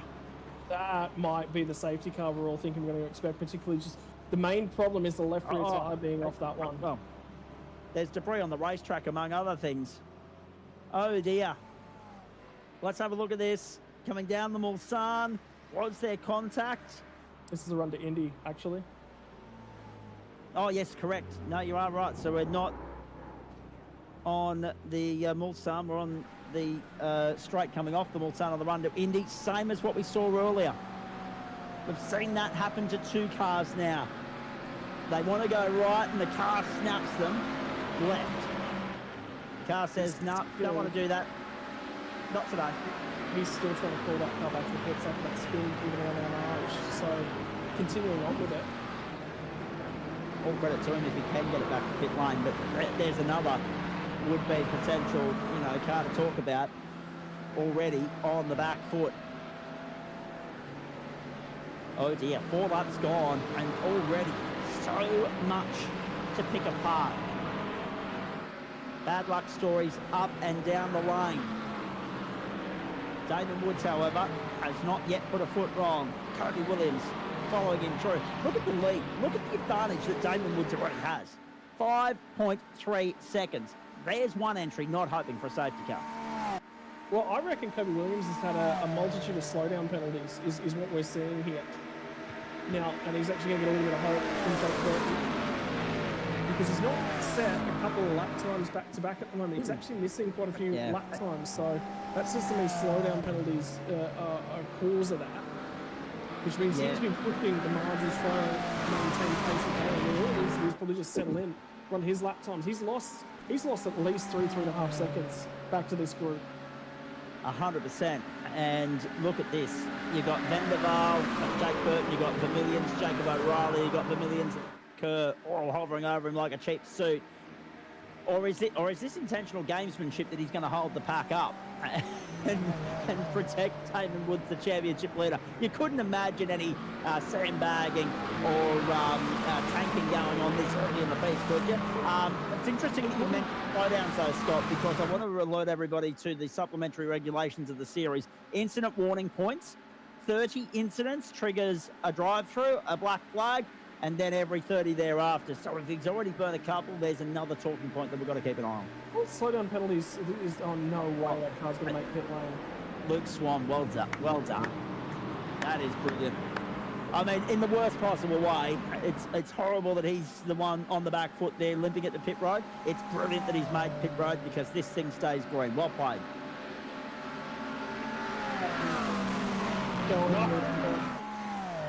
no. He's turned that thing into a hover car, but yeah, so with the pit lane entry there, so Williams missed behind the scenes is, as an unsafe pit lane, you have to stay within the white lines at a pit lane entry. So that thing's really harsh, doesn't it? But hey, I mean, I'm not sure. I'm not sure, Scott, if they're going to be able to repair that thing tonight anyway. No, that's done. It's done. So the black flag will, it's null and void, quite frankly. Now there's Blake Neck in 12th place. He's chasing Reese Goosell in the Evolution Racing Team 456, and Sam Blacklock in the first of the Orbit Drop Bear entries. What's interesting for mine, fair drop-off of attendance tonight, Scott. I mean, we started with 44 in this series at the World Centre of Racing. Just 34 on the grid tonight. Yes, there are still 3 Orbit Drop Bear entries, but the second and third of those are down in position 17 and 18. You mentioned the Team Max Boost entry punching above its weight to this point of the championship. O'Sheen, Colangelo and Co. They're sitting 19th on track at the moment. So they're flying under the radar a little bit. Good to see our old mate Dan Yeaman out there in position number 18, by the way, in the Orbit Drop Bear Mars entry. Connor Nixon in the Orbit Drop Bear Neptune entry. That I can't help but notice a sizable drop-off. We've lost 25% of the field based on what we had at Daytona. Yeah. And Kobe Williams is going to pick himself up another slowdown. I think he might have he got away with that one. Just watching him, he took a massive amount of curb at the final corner. So, no further action on the incident between cars 268 and 324, by the way. So that was 324 was Greg Patrick, and 268 was Adam Moore. So 28th and 30th respectively. Go on, Scott.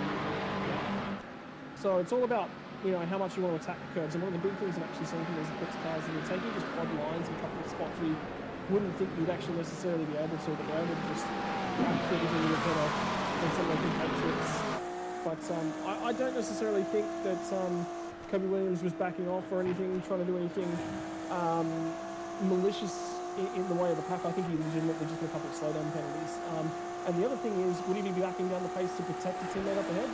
That wouldn't be the reason. The reason would be fuel. If he's thinking about anything, it would be fuel would be the main conservation reason. But yeah, Damon Woods will be forced to just sort of crack on a little bit here. If everyone else behind him can make up that fuel margin, or the alternative is that Woods can then flip the switch and actually save fuel because he's got this lead margin. That might be enough to cover him off. Should that be required? Should it? Well, that's correct. Damon Mulqueen sitting there in 17th at the moment, just ahead of Dan Yeaman. So he's wedged himself between. Connor Nixon's got by Damon Mulqueen and gone to 17th, 16th rather, 17th for Synergy Sim Racing Mustang, and then 18th for Dan Yeaman in the McLaren.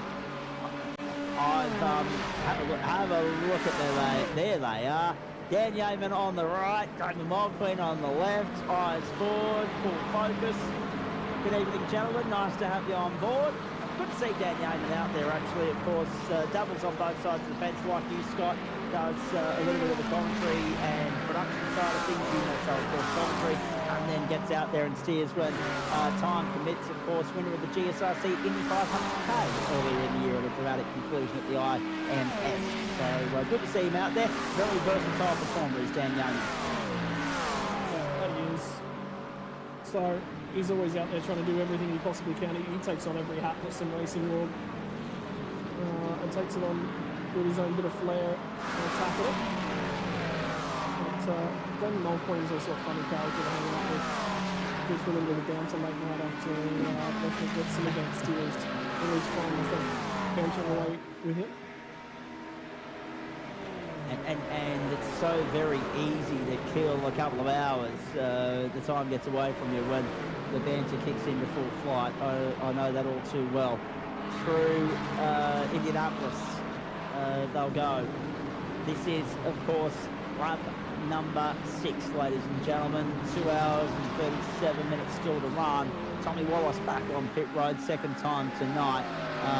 He's currently got Nick Kearney and Luke Swan also on with him. And some good news is that we've got Sam Chapman back out there on the racetrack, ladies and gentlemen, albeit 3 laps down, but at least they are back in the contest. Yeah, having a crack at it. May as well. They've already booked the night out, so, I mean, what are you going to do if you park up and exit early? Yeah, that'll be the problem. So, if she's going to get on the inside, that's a weird spot to get the overtake done. That might trigger a slowdown penalty. That's the 17 car as well. I think it will. Yeah. Yep. Jamie Christensen losing out in all of that one because Reece Wakefield capitalised on it as well. Scott picked up into 8th spot. Adam Hughes to 7th. So we wouldn't have had much choice but to cede that one to Reece Wakefield either way. He's still got that slowdown penalty, so he's got to roll off the throttle just a little bit as well. Damon Woods goes and sets a new fastest lap of the race, so he was pressing on. Oh, and by the way, he was now second lap faster than the P2 car on that last lap, so here he is, absolutely pressing on.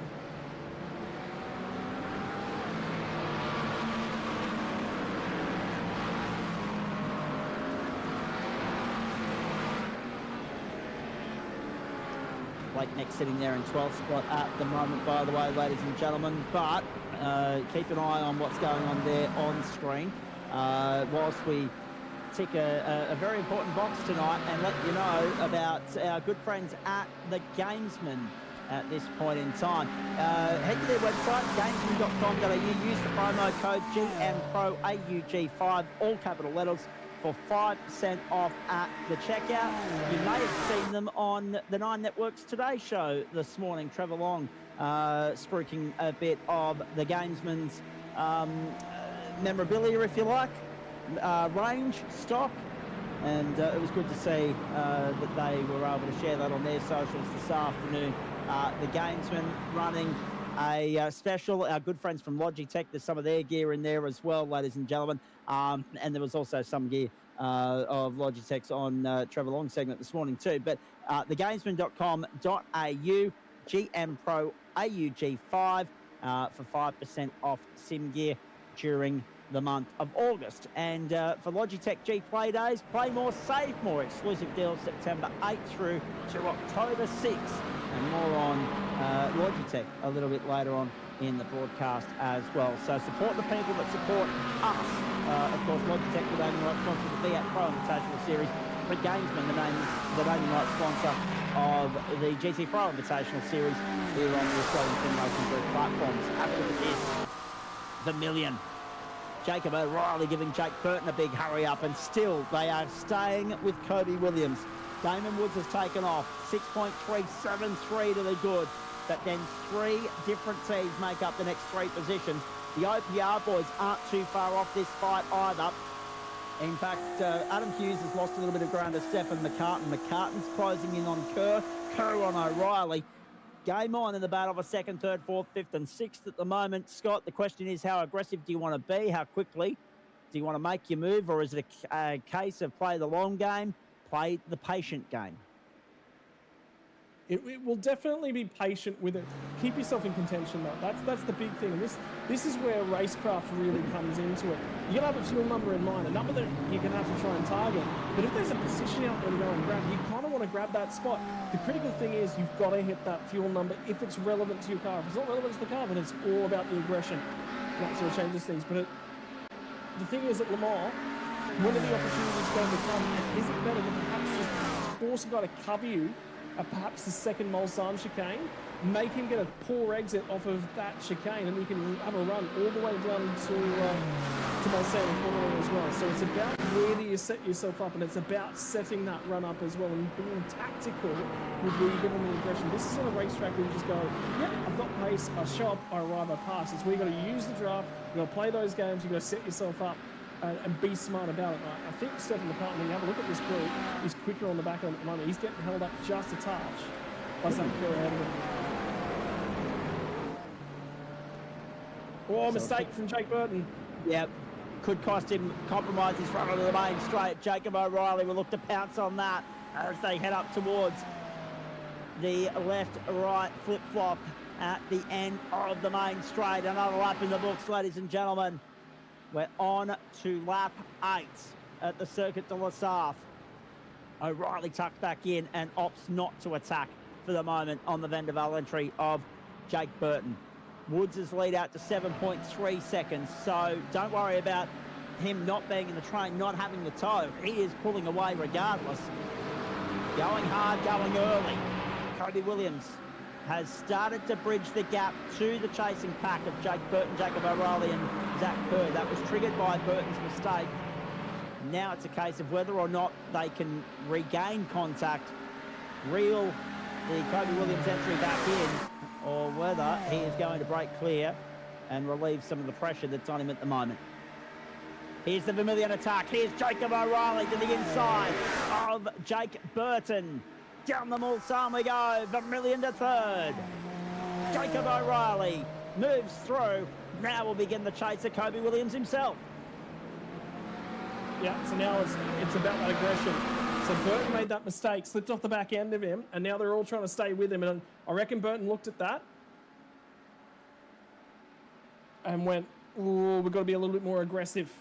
So started to try and go hunting and starting to try and add to that little bit of pace. And the thing is, they're not offering, the Vermilion cars are trying to work together to get the second one through here as well with the draft that they're playing, and they've successfully managed to do that as well. And I can tell you, Stefan McCartney, just hearing, he's just lifting out, saving fuel. And all this fighting is backing these guys up. As they make their way through once more. This is a magnificent performance so far from Damon Woods. This is why he's been the benchmark of the season so far, ladies and gentlemen. Just pulling away with it in the early stages here at Le Mans. Damon Woods, Kobe Williams, Jacob O'Reilly, co-drivers watching on nervously, but thankful that they're still in the mix here. There's a few drivers that have already got the tail dangling between their legs. They're out the back kicking stones, knowing that their hopes have been dashed. Good news too. From pit road, only Tommy Wallace remains on pit lane at the moment. Nick Curdy's got back out there. Luke Swan's got back out there. So too Marina Morella and Sam Chapman. So 33 cars on the racetrack right now. Akira's 1 and 2. Well, just keeping an eye, just a few different little bits and pieces. Like I said, I'm fairly confident the 51 car is fuel saving. I have a sneaking suspicion the 606, that's the 280 cars are doing their saving. So just doing some research and diving through my contacts up and down the lane.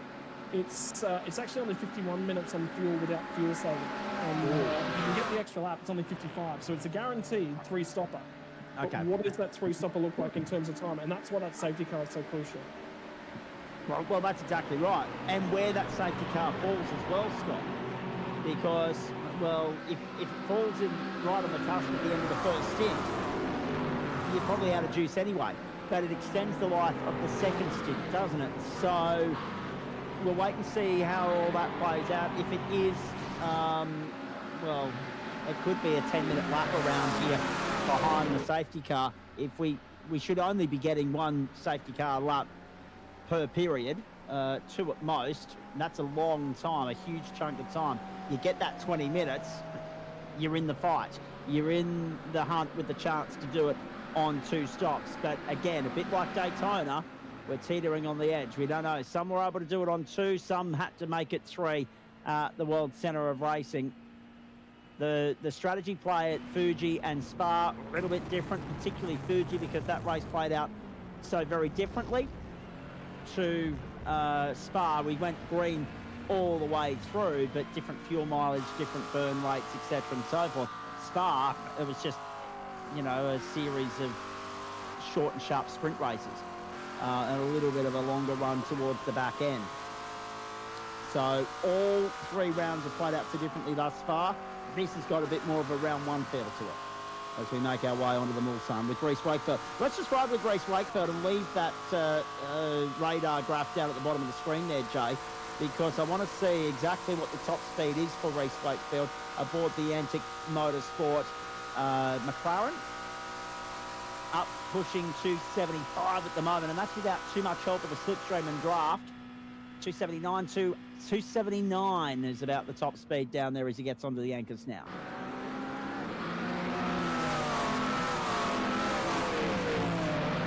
Not bad, that speed, quite frankly. Keeping an eye on Jake Maloney in that 22 car. Just picked up the slow down penalty, so he's on issue back there at the top of the roof. Actually seeing some crowd on the road, but it's still on the bike. There's no run there, so don't get the Wilmingtons out. I hope you didn't pack them for the trip to France. Let's just remind everybody of what our track and weather conditions are doing at the moment, if you can, Jay. And Scott, there it is. Still 24 degrees, still 38 on track, so no change in the last 3/4 of an hour since we last checked in there. Partly cloudy still, 16 km/h. That has changed the wind direction. It's now a southeaster and 39% humidity.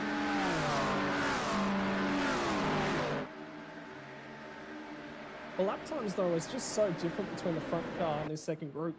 So when I look at the lap times at the moment, fastest lap of the race, 3:54.044, so 3:54 flat, basically. And most recent lap for the 56th entry, 3:54.137. So he's tearing around in the low 3:54s. So the fastest lap time for the second place car was just set, 3:55.784. So under there doing some massive fuel saving.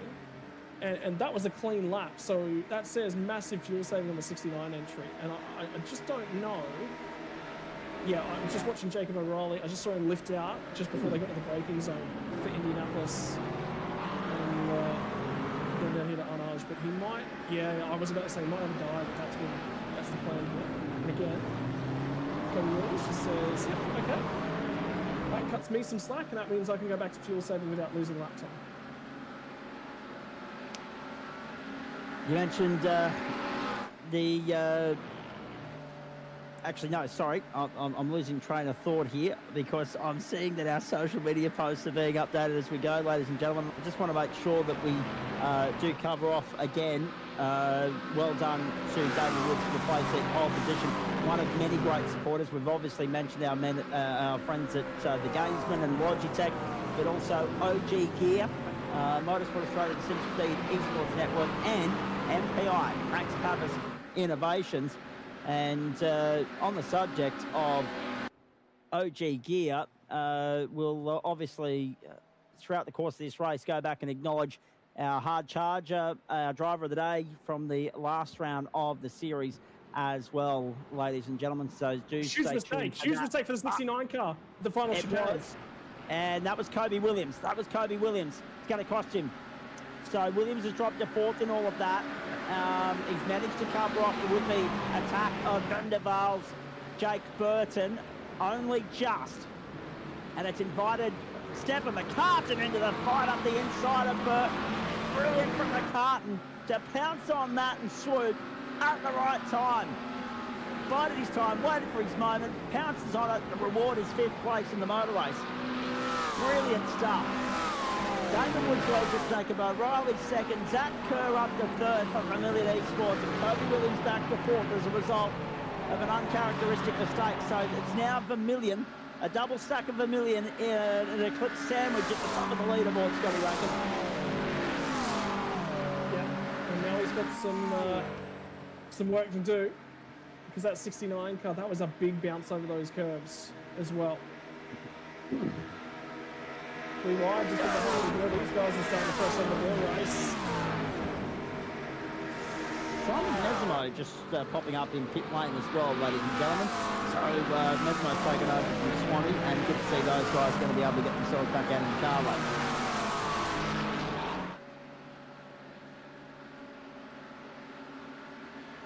I mean, Mez would have done some practice. And the thing for him is they're going to get out there and go, oh, I did practice, so I'll go turn some laps if I can.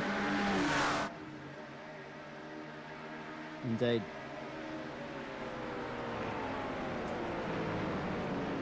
Grab a little for as well. Oh, that's the way to go. Benefit is, he's actually up behind me, one of these race guys. I like harassing him at awkward moments and getting him to move into those, and he'll love that because there is never an opportunity I don't miss out on to give Jack Vlahovic a little bit of harassment. Jack, unfortunately, not the strongest start. I do want to stress, can you say exactly what you said to me, the advice given to Bruce Di Cavallo before the first lap race? Yeah, look, I may have, across the start-finish line said to Bruce, all right, careful into one, mate, cold brakes and tyres. He goes, yep, no worries. And, typical driver brain, clearly went in one ear and out the other. And here we are, we're pretty well on the flight back now. We've made back all the room we've lost, but, it's cost us 50 minutes in the race, so... In terms of things, what's the plan for this one? How far into the race is Bruce going to run? I believe it's Jack Widders who's driving alongside of here tonight. He also runs across in the V8 Pro as well. Yeah, I think at this moment we're just going to try and stretch the fuel as long as we can. We've got a little bit of damage on the front of the car, so try and to get as much of that fixed. We've had Widders step in tonight. We've had our other drivers sort of be unavailable to fill in, Matt and Tim. I'm sure they're watching at home, but yeah, Jack's going to do a phenomenal job tonight in the V8 series like he normally does, so it's good to have him in the car. In terms of things that damage in the front end, it's the first time I've just sort of become aware of it. Where's that one come from? How early on the race was that? That was the end of lap 1. We had in the final chicane, we had a better exit than the car in front, and sort of we couldn't get enough right to sort of get out of their way without sort of driving into them. So completely self-inflicted, really. Right, in terms of things, this season's been a massive change up for you and the team behind the scenes and what's going on. There's obviously been the pickups of Brian Borg and Jack Widders in terms of the GT Pro standings, and you can see that with Jack coming on board. But it's been a massive year, I think, for you guys as well, because you guys have just been working away at things, and sort of slowly bringing yourself to the forwards. Is there a goal in mind that you want to sort of achieve before the end of the season? I think at this point in the GT Pro Series, we're probably looking at a top 15 finish in the points if we can. In terms of the V8 stuff, I think it's just sort of trying to improve what Jack and Ryan have been doing, so coming on board and sort of engineering them a little bit more and taking a lot of the stress away from them and just allowing them to drive and not have to worry about so much behind the scenes. And the other cool thing I've heard, I know exactly who one of your co-drivers is, but I believe you've got some star power coming your way for the endurance races on board your team. Yeah, still up in the air. Still going backwards and forwards with a few drivers, but it looks like at this stage, we will have Oscar Target and Jada and steer with the guys. So obviously Jada's particularly busy, so he's been rather tricky to get a hold of and lock down dates with all the driving he does. Obviously with Ryan Wood this year in Gen 3 in the supercars, and then with Tigani GT Australia. Mate, finally, you've got a pack of absolute Americans over at your team that never stop harassing each other. Is there anyone you want to take the mickey out of whilst you've got the opportunity? I think just you, Scott. I think you, mate. Couldn't help but throw you under the bus here. You're a bit of a moth to a light, really, when you think about it. So, I might actually get to finally give off I've been giving off moth and lamp references subtly throughout the entire, I think, the last 6 months or so, and I think Jack might have just dropped where that came from. So No relation to me whatsoever, boys. All Jack. right, get out of here. Jack, you're welcome back anytime, mate. We love it. Thank you. Great banter. It livens things up on a Friday night, mate. Good luck to you and the rest of the team for what's left of this race at Le Mans. Thank you very much, guys. Keep up the good work. I love it. See, I love that you've stitched yourself up there inadvertently, Scotty. You've invited him in, and he's parting words threw you right under the bus. You know, I didn't expect that to go that way. But the whole reason I actually wanted to get Jackie in here and have a chat to him is just there's so many characters in Australian sim racing, and he's probably one of the unknown ones. So, yeah, shed some light on him, which is always good. Jack's done a fair bit of work and helped me out with some stuff previously. Did some prep work, and he did some testing with me to help me out for the LSR 12 hour earlier in the year. Got to repay the favour, and instead that blew up in my face. So he gets the vote back from you, and I think you'll never get anything from me again. Oh dear.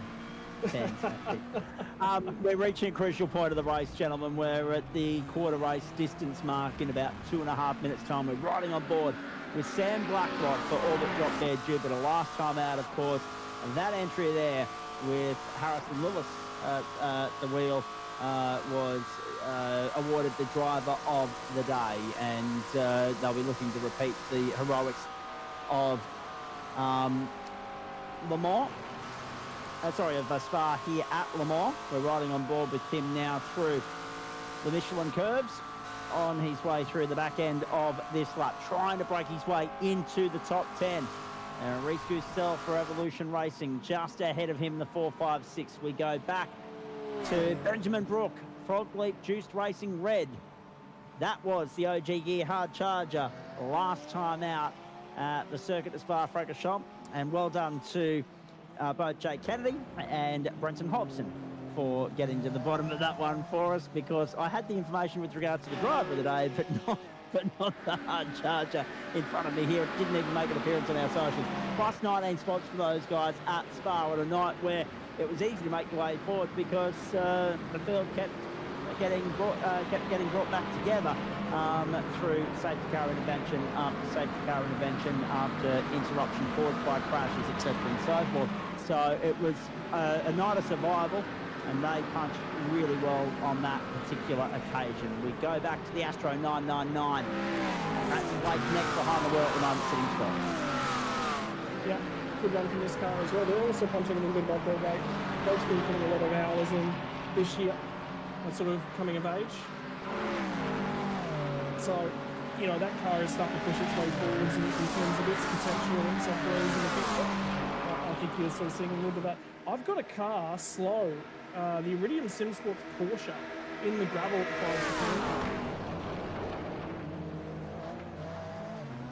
the no damage to it, so that's just a spin, so it's got away with that one. Which means play on, and press on we shall. Damon Woods has completed lap 11. He's on lap 12.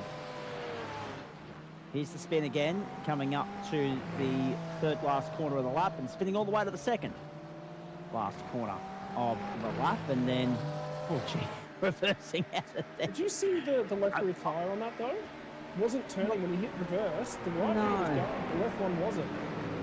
That's an interesting observation from you, Scott. I was more going along the lines of why didn't he flick spin it instead of reversing back onto the racetrack, because iRacing usually do traction control, of course, but I was going to say iRacing do sometimes frown upon that if you go a little bit too far in reverse on the racetrack. We have known people to be thrown out of the server with a disqualification in the past for that. Thankfully, it was only 10 or 15 metres and they get away with it, press on. So, in other words, what you're saying is keep an eye out for an issue with the tyre? Potentially. I'm just saying the left rear tyre looked like it was off the ground fractionally there, which is why it wasn't spinning. So, you know, it was spinning slowly. Something was going on there. I don't know. It was like it wasn't spinning in time with the rest of the car. Let's hope for their sake that it is a glitch. Have a look at this. The battle for fourth. It is on in earnest. Now, Vermilion have taken off. The Vermilion boys are working beautifully together. Jacob O'Reilly and Zach Kerr, they've broken clear of the OPR entry of the Stephen McCartan and the Eclipse Sim Sport entry of Kobe Williams. They're covered by half a second at the moment as they make their way through the right-hander. and on their way up towards Indianapolis. Kobe Williams is in behind them in 5th spot, then 6th spot is Jamie Christensen, 2 seconds down the road. So this battle pack of 6 is now started to spread out into smaller bunches, with the Vermilion boys firmly holding station in 2nd and 3rd. But that battle between OPR and Eclipse, I would suspect, will erupt between now and, of course, the end of the first hit stop. Yeah, so anything can happen basically is sort of this next lap. So we got this lap in, and then the next one after that will be when you'll see the first one pit stops, and then the lap after that. So, yeah. Here we go. 2 hours, 13 minutes to run. Damon Woods leads Jacob O'Reilly. It's 12.3 seconds. So even though the Vermilion boys have broken clear and got back in front of the Eclipse Sim Sports and the OPRs of the world, and their next target is Damon Woods, Woods is still finding a way to stretch his advantage at the top end of town, which is hugely impressive and further testament to the calibre of driver he is and the pedigree he brings to the table. Zach Kerr is 3rd. Whoa, trouble! Oh. Big one for Adam Jepson in 27th spot. And that car is limping away, but it's crabbing. That might be Big as far shot. as that car goes. You may not see that car go any further. Damon Mulqueen on pit lane 2, by the way, boys, just as all this has erupted. Oh, dear. Hugely unlucky coming into the final sector, and it's thrown him down the road into the fence. Bang. Loses the rear end of the car. He's going to struggle to get that one back to the lane, but like Luke Swan, he's going to leave nothing on the table in his quest and his bid to do so. Oh dear, another one bites the dust. Adam Jepson from 29th position. That might be as far as they go tonight. Sam Blacklock 9th at the moment. Now that's a good move because he's got through on the inside of Reese himself.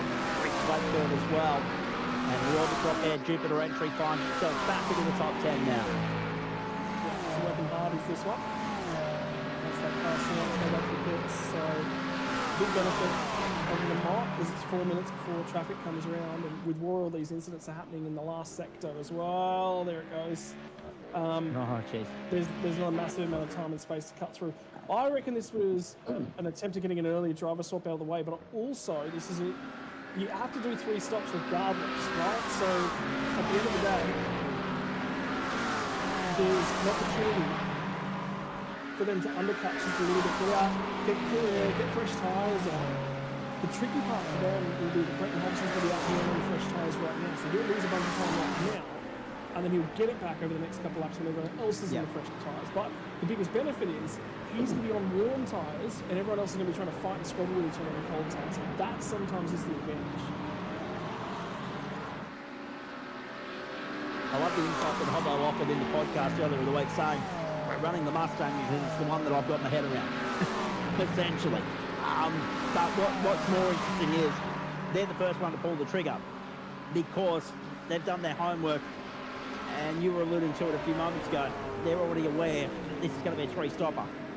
They're already across that detail. So by stopping at the 48, 49-minute mark, they're not doing themselves any harm whatsoever. Because that's essentially a 12-lap stint. You do 3 times 48. That's going to get you 144 minutes, which is going to leave 36 at the tail end of proceedings. So they've got a little bit of wriggle room, a little bit of leverage with regards to how late they want to pit that last time through. Here's Damon Woods in complete control at the moment, in the zone, in his element. Yep, pushing on. We'll just see. Cool, calm. Not much of a thought. A little bit of a look at data, a little bit of a look down. He's just looking at a few different bits and pieces. And across, so he's going that extra lap now as well. So there's also a little bit of fuel saving for this car to get it through that 55-minute marker. Does anyone dive to the lane? No. There you go. There's the first car to dive in. Stephen McCartan goes. Kobe Williams follows. Pit lane about to become a hub of activity at the Circuit de la Sarre as the 4th round of the Gamesman GTPRO Invitational Series reaches the 3rd waypoint. We're almost at the hour mark.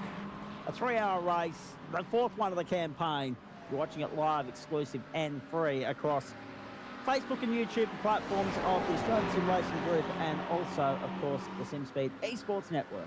It's good to have you along for the ride this Friday night that will soon be Saturday morning for our friends in New Zealand. It's 11:30 over there, at 7:30 on the West Coast, 9:30 on the East Coast. We hope you're enjoying it wherever you're tuning in around Australia, or indeed the world, of course. Even though this is an Australasian-based series, we know that people are watching this in far-flung corners of the continent. Oisin Colangelo, Hayden Veld, Logan Howard, Aaron Borg. This is a critical lap for so many, Scott.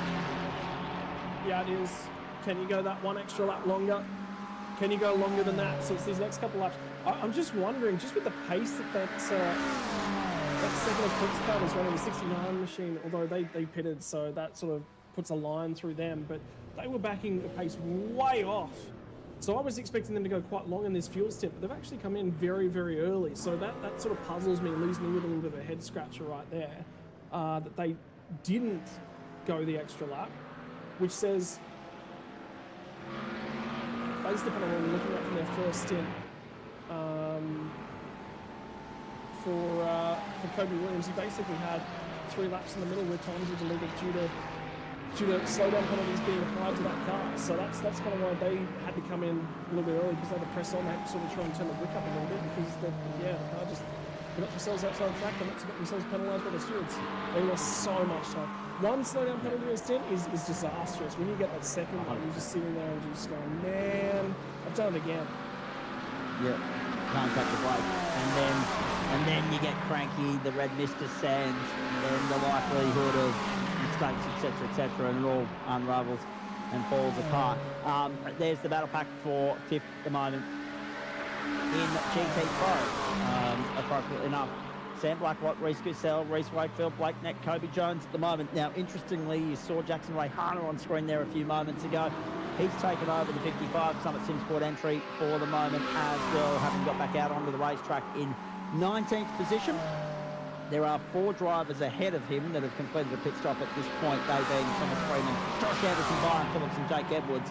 So there's been a couple of driver changes there as well, it's important to note. So already some strategy play at play here, Scott, but there are a couple of drivers who are going to want to double stint this race and then hand over to their co-driver, essentially to double stint home.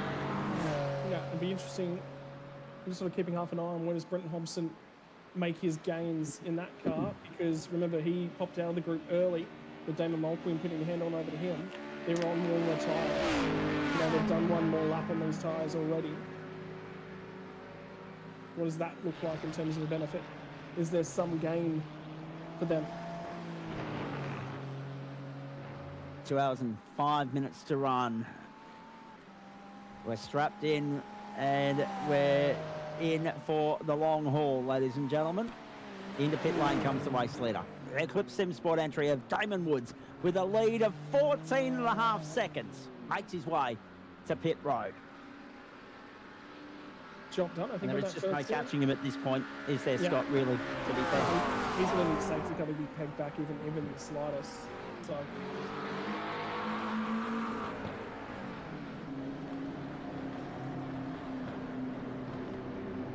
but for now, it's just get into the lane, see what your car looks like, see how things are going, take a little bit of a read of the situation that's in and around you. This is the lead car of those cars that did pit last time around. Byron Phillips on board the 69 Eclipse Acura. Jake Edwards is on board number 51 Mustang from behind them. So that was a net gain. So the 69 car did save some extra fuel. Their fuel drop to get them through the pit stop was shorter than the 51 car behind them. So they did save more fuel in that run. So that 51 OPR Mustang was really pushing to scrap that pace out of that car. Whereas the 69 machine was not all guns blazing. They were pegging back just a little bit to try and take that advantage in the field.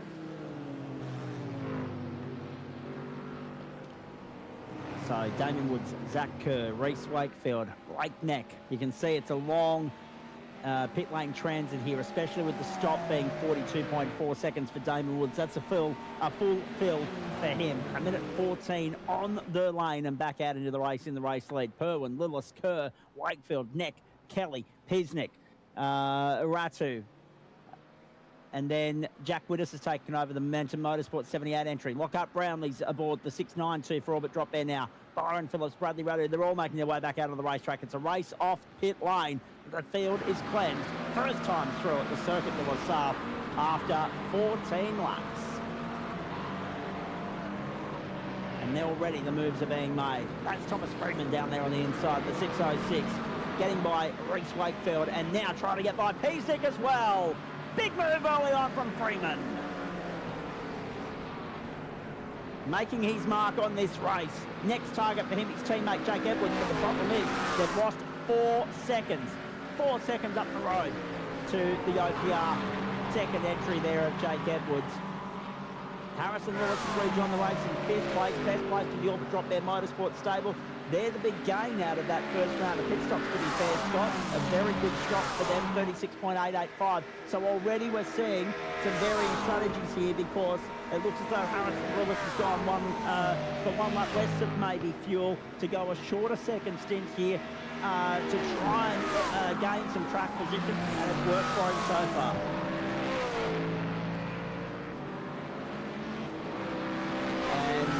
I would love to be able to have a chat to Scott Rankin, but I can't. We'll come back to Scotty very shortly. In the meantime, as we make our way through, Brock Kelly sitting there in 11th place now, making runs down the Mulsanne. Blake neck in behind. He's got the best seat in the house at the moment, watching Peasnick and Kelly race side by side. Uh-oh, a little bit of Blinky Bell action for Brock Kelly in the Summit Sim Sport entry. Good to see Brock actually out there as part of the GTPRO Invitational Series. Had the chance to catch up with him when I was in Perth a couple of years ago at the XL Nationals. He jumped on and did a little bit of guest commentary with me for Facebook Live. And now he's out there plying his trade in real estate and territory that's far more familiar and comfortable for him, and that being the cockpit of a race car. Harrison Lewis, 6th spot at the moment. Andre Heimgartner, there he is. Andre Heimgartner, car number 77, the McLaren. For Trans-Tasman Racing, enters the race in 21st position. Not sure if we were aware of any teams, because one thing that we should clarify for the audience at home, you've got the opportunity here, ladies and gentlemen, to nominate 4 drivers, right, per entry for the season. At not one point do we expect all 4 to be in the car on the same night, but it would be interesting to see if anyone's going to run a 3-driver setup at any point throughout the course of this campaign.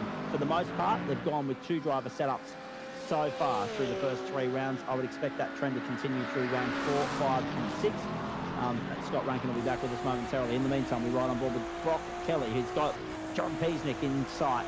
The 4-5-6 for Evolution Racing in 11th place at the moment. They're trying to not lose contact with the Reese Wakefield entry for Antic Motorsport, who's just up the road in 10th.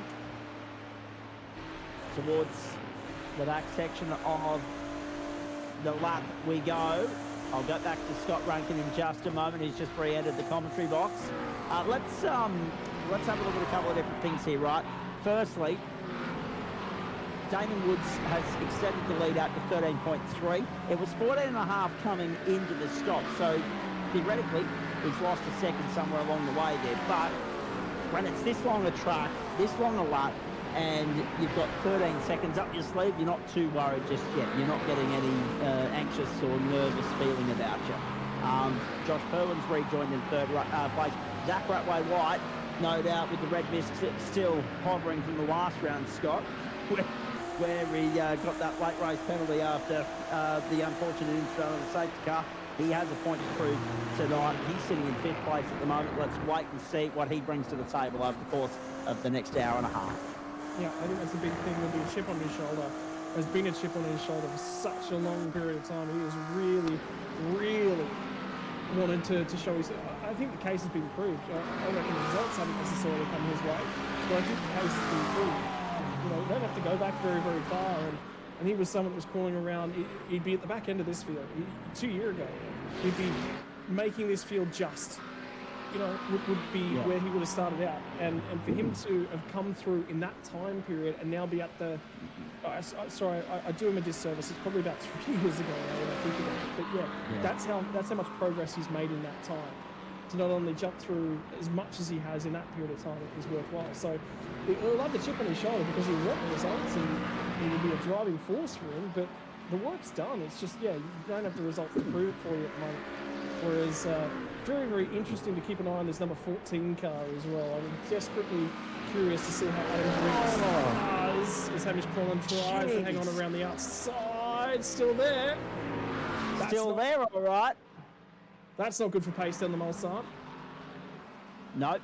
Going to open up the door and invite that Trans-Tasman Racing entry right into the fight. Don't make their way down. We're right on board with Andre Heimgartner, 23rd at the moment. Oh, no.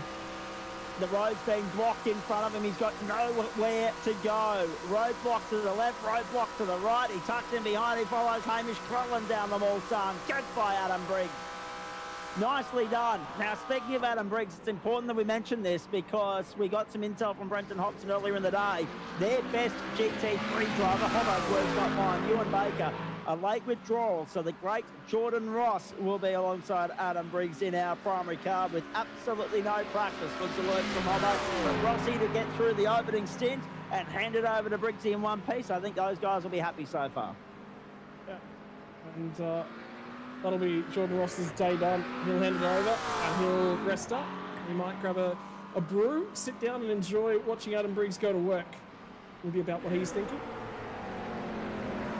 I think we need to get him in here to the commentary box for the chat.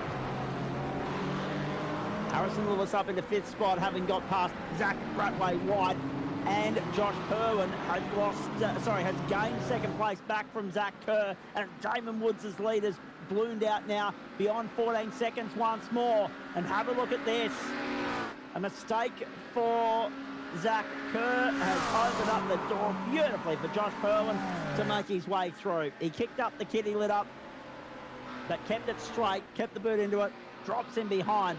Josh Kerwin will now lead the Vermilion train in pursuit of Damon Woods. Phillips Lewis, our driver of the day from the last round of the series, on screen right there for you, ladies and gentlemen. And what a drive it was too. A breakthrough result for him in this series. Of course, I asked him earlier in the week, Scott, and you might be able to shed some light on this as well from your own experience over the years. And it's not just probably from a driver's standpoint, but from a commentary standpoint as well. We're very familiar with the concept of jumping from track to track, from series to series, and calling more than one category in any given week. How difficult a task for the drivers this week, because Harrison Lewis was at Road America on Monday night in the GSRC GT3 Pro series there.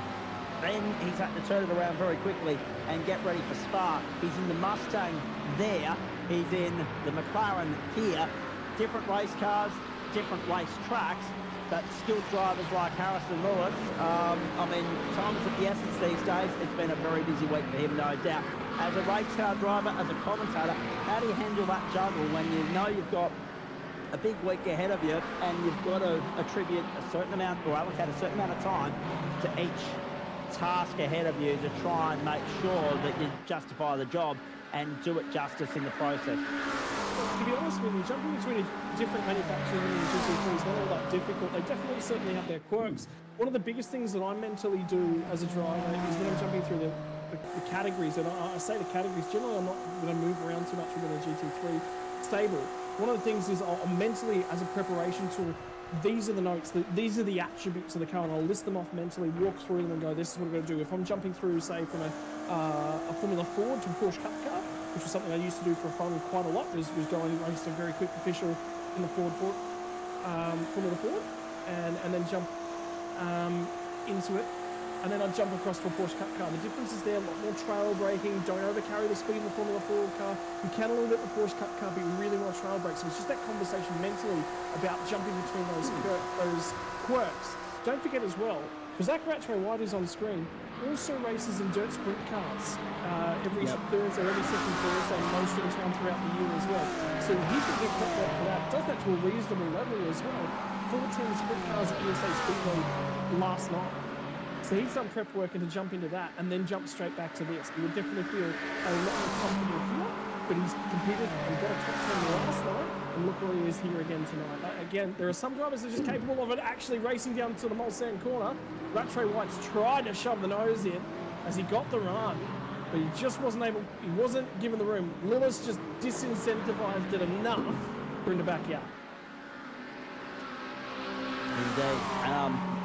I have bad news for those of you that are cricket supporters, ladies and gentlemen, as we watch Byron Pearce on pit road now in position 29, and that is that South Africa are 2-0 up in the one-day series. Breaking news out of Mackay. Australia have been scheduled for 193 and 38 overs in response to South Africa's 277. South Africa win by 84 runs and take a 2-0 unassailable lead in the series going into the third match on Sunday. Australia, of course, won the T20 series 2-1. So South Africa will leave Australia with some silverware at last. And that's a very good result for them.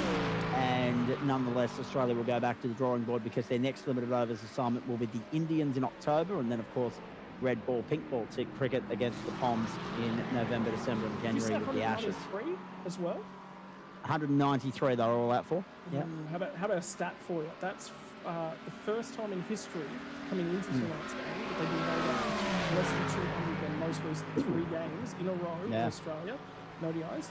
Make that up to 4. I love a good stat. Yep, so do I. I'm right there with you. Well played.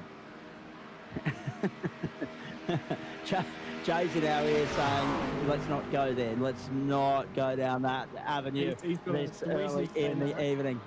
He's got a stat database in there for cricket stuff. And absolutely.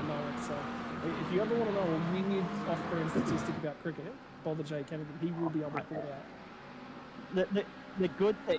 The good thing about that, Scott, is we're in here with him on the day of the Logitech GTPRO Invitational Series Bathurst 1000, which is also day 3 of the first test of the Ashes.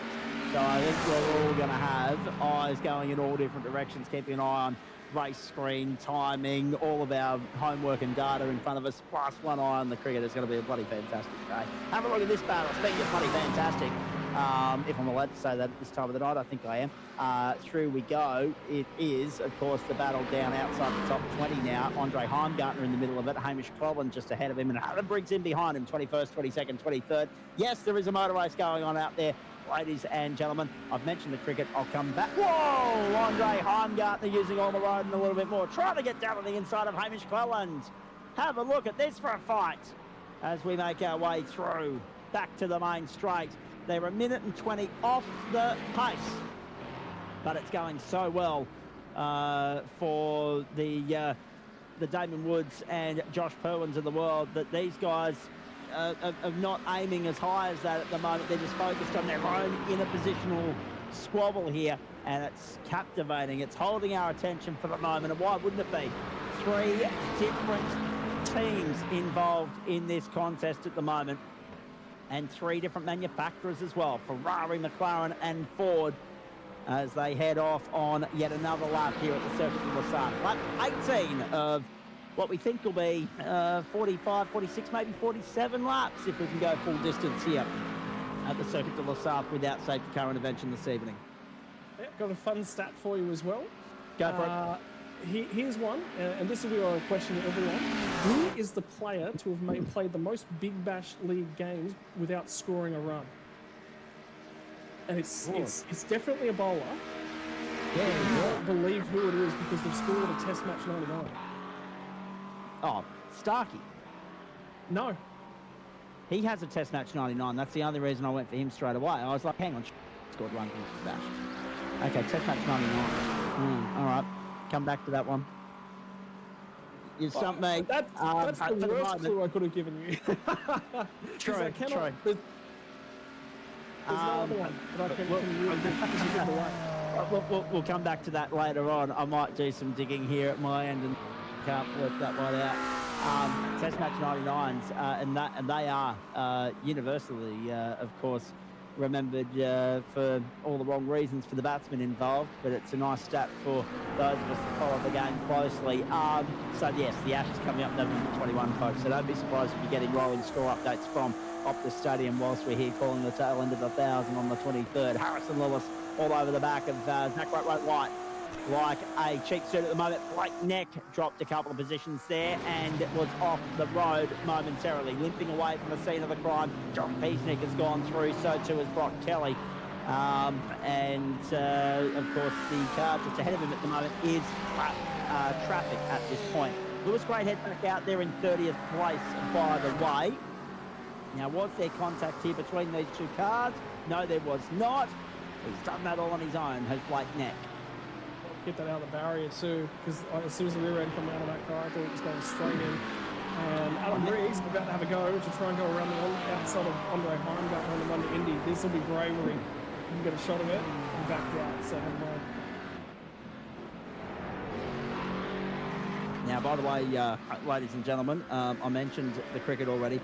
At the end of the race, I'll come back and cover off what's been a big night of AFL and NRL as well. So a lot going on a Friday night, busier than usual, because not normal for us to have 2 AFL matches on a Friday night, but it is round 24 after all. Through we go. That battle for 21st continues. And that's the great thing about this series, Scott. Yep, the field has spread out probably a little bit more than we'd like it to this early in the piece. We're still not yet at halfway, but everywhere we look, there seems to be at least 2 or 3 cars in the same battle pack. That bodes well for keeping us engaged and entertained throughout the course of the 3 hours here. And someone like Andre Heimgartner sitting down there in 21st position, and he's just broken clear of Adam Briggs at the moment. Hamish Cohen trying to get down the inside and thinks better of it.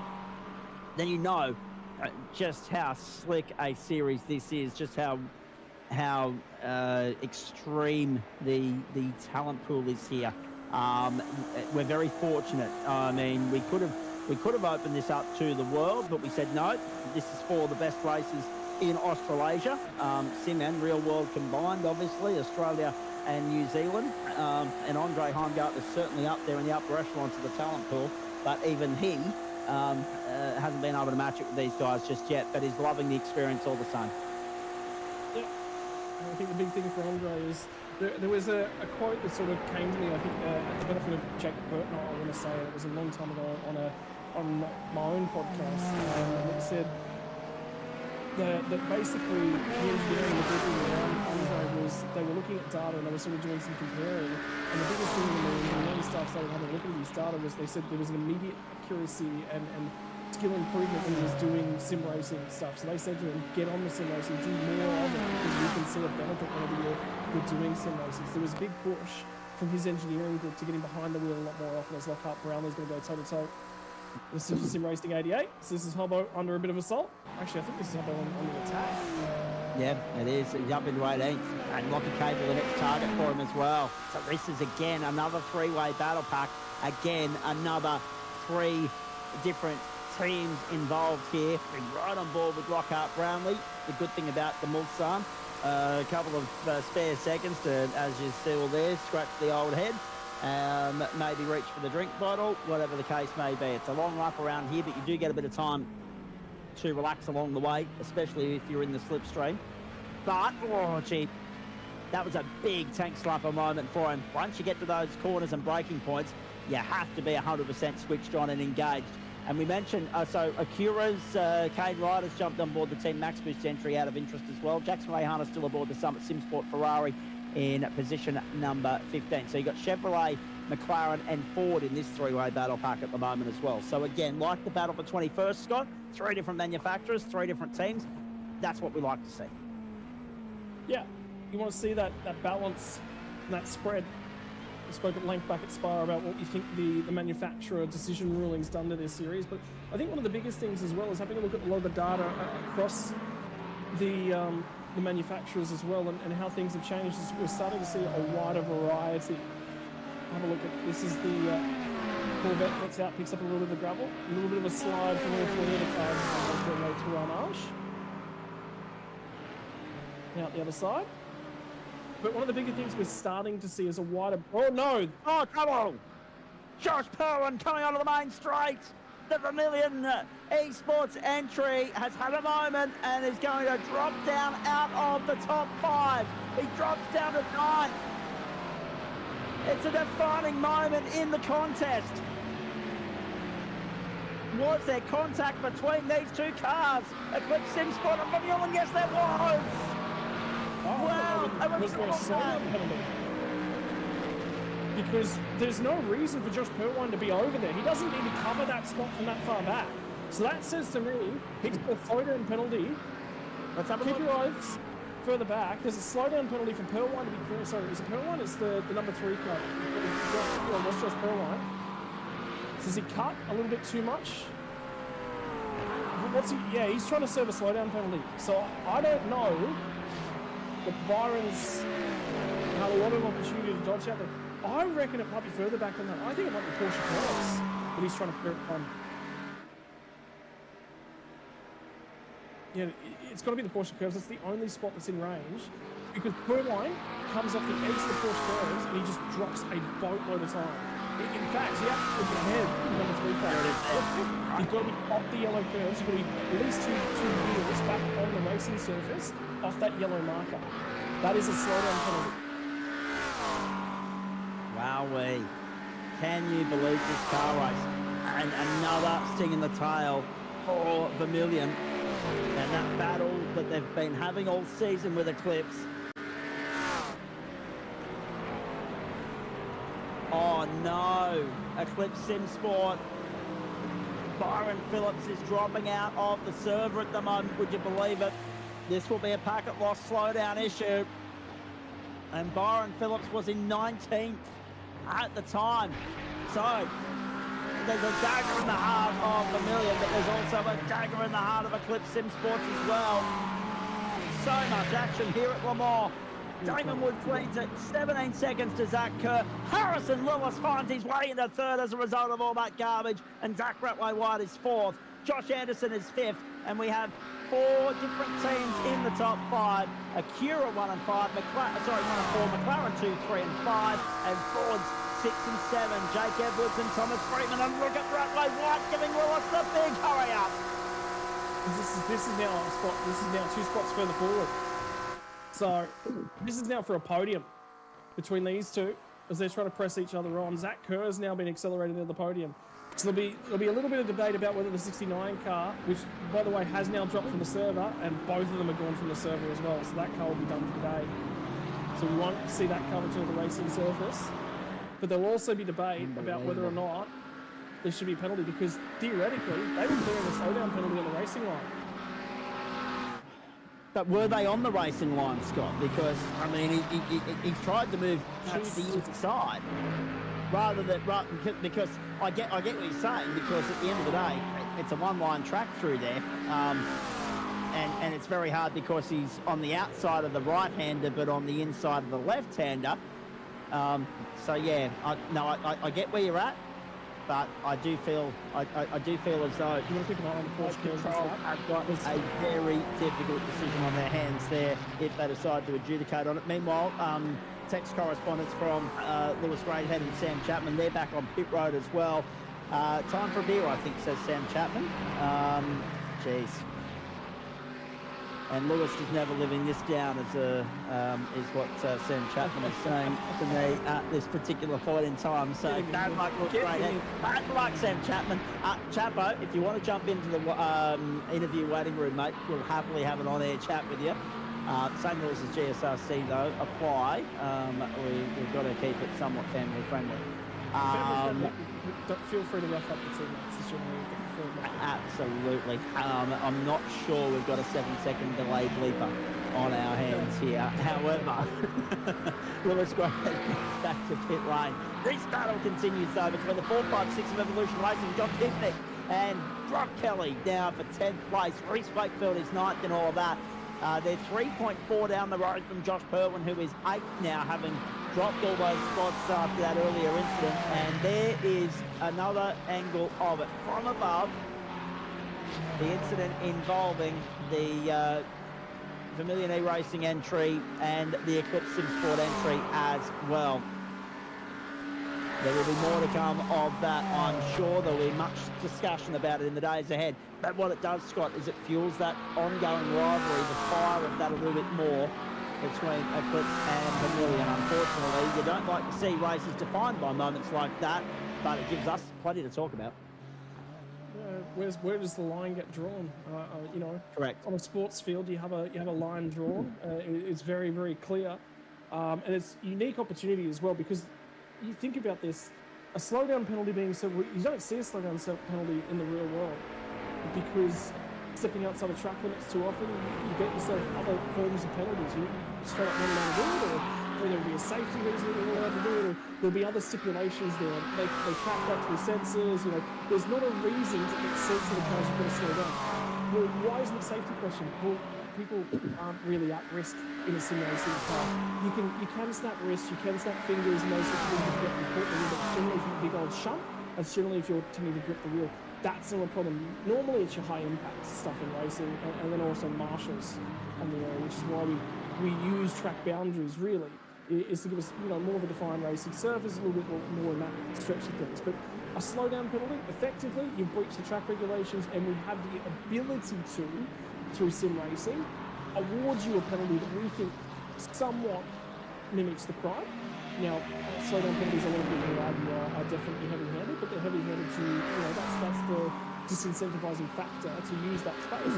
If the slowdown penalty was a tenth of a second for every tenth of a second you gain, I'd be out there every lap, because there is no penalty. It is, you know, I gain 3/10 of a second, well, I've got to give that up. I can give that up strategically. That is the game. So it's always going to be stronger than that. And, you know, Pearl 1 pressed on. He tried to, drivers always try and serve them cheaper. And, that's one of those ones where how do you don't indicate when the driver behind you does serve there. That's one of the toughest spots in the racetrack, to serve it. And just he's trying to cover all boxes at the same time. He's getting, you know, in the same result. And I think there's also a little bit of reading from the 69 from Brian Phillips's point of view as well.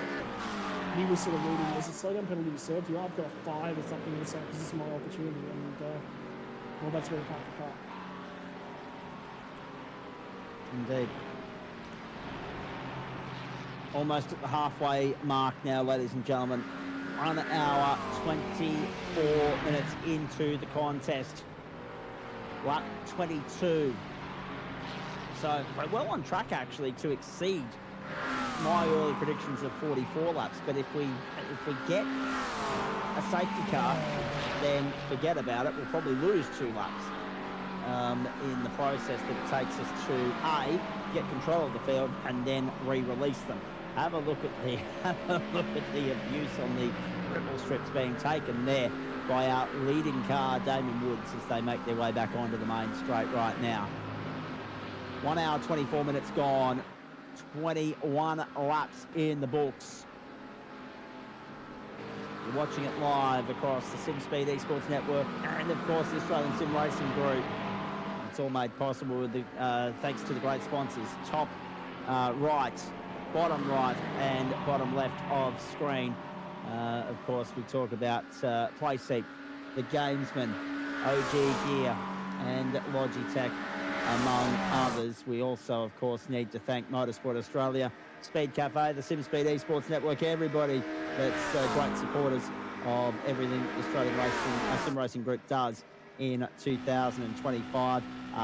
We mentioned Playseat. Max Pappas Innovation was the other one that I needed to mention as well. So big thanks to those that support us. And if you are in a position to support them as well, ladies and gentlemen, we firmly, strongly encourage you to do so. Here's Josh Anderson trying to set up a move on Zach Ratway-White. Ratway-White's also trying to use Harrison Lewis, press his case a little bit further down the road as well. He's in the butt draft game. Also, don't forget as well, for the Logitech G Play Day is happening September 18th, but it's also, I believe it's from September 8th through to October as well. It's Logitech G Play month. So right across anyone that is a Logitech distributor, you can pick up all the new gear. And on Logitech Play Day, they catalogue all of the new gear that is coming out as well. We announcing new products, partnerships, and celebrating the joy that gaming brings to life. I've got to be honest, I'm lucky enough that I've been a Logitech fanboy since I was first got into gaming years ago. So this partnership was actually right up my alley, and I was very, very happy to be able to support the company that I like picking up my PC peripherals from. For everyone that gets started in sim racing, most of us will jump on board with a Logitech wheelbase. Of course, don't forget the new True Force products that came out last year, including the direct drive wheels for the first time ever, which was a huge addition to their kit. And don't forget as well that there will be an event down in Melbourne in the month, and our producer's been invited to that. And I'm very, very jealous because I would have accepted being Jay's +1 for the day. If I had to show him pretend to be married to him all day, I would have done it. No, Jay, I was going to say, Jay, very quickly, ladies and gentlemen, into our ear, I would not have let you. And he took the words right out of my mouth because I didn't think he'd be having a bar of that either, Scott. Take your own invitation and just go and gate crash instead. 1 hour, 33 minutes to go. We're almost at the halfway mark, ladies and gentlemen. It's been completely and utterly controlled and dominated by Damon Woods to this point. Who's he handing over to tonight? Dylan Burst or Cody D? Do we have that information available to us yet? I'm not sure. Is Cody coming home fresh from Pete's delivery duties again, as he did Fuji? Yep. So he's in the third room already, so yeah. Excellent. Standing on by. Remember, of course, folks, next round of this series is a while away, but it will be the middle of October, Friday, October 17, from the Shell V-Power Motorsport Park at the Bend in South Australia. There it is for you. Round 5, the Bend Motorsport Park. Shell V-Power Motorsport Park, as it's known for sponsorship reasons. Epicenter of Australian motorsport next month with so many frontline categories heading there on back-to-back weekends, 6th and 7th of September, the Speed Series, 12th, 13th and 14th, the Supercars. Our coverage, Friday, October 17, 7:45 Eastern Daylight Time. So that'll be 4:45 on the West Coast and 9:45 in New Zealand, and everybody in between can do your own mathematics because I lose all patience and tolerance for the 15 different time zones we enter into at that time of the year. Simon Mesmo's on pit road in the meantime, just to get us out of a potential political pitfall trap that I was driving the commentary crew into. Damon Woods leads it from Zach Kerr and Harrison Lewis on the assault here, trying to defend Josh Anderson and Zach Ratway-White down the Mulsanne. Thomas Freeman's in 6th position. Josh Perwin's fought back to 7th, got by Jake Edwards, Reese Wakefield, John Piesnick.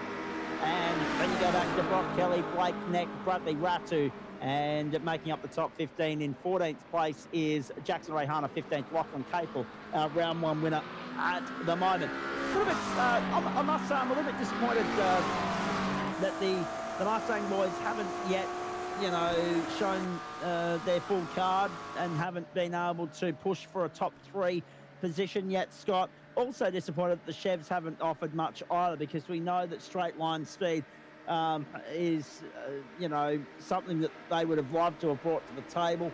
And the other thing that's a little bit disappointing is we haven't seen much of any real positivity from the BMWs in this campaign either. It has been an Acura and McLaren show for the better part of what is now 10.5 hours of racing. We are beyond the halfway marker in this series as well. And yet we haven't scored points the second half of the series as yet. So we are bang on the halfway mark in this race in about 7 seconds time. Yep. So 90 minutes of one pit window, second pit window. We'll be open here in about 10 minutes time as well. So we're due to start seeing those stops. I expect we'll see the 88 car again when Maringa stopped the first time. So it has to be the first one. I expect that will be the case regardless.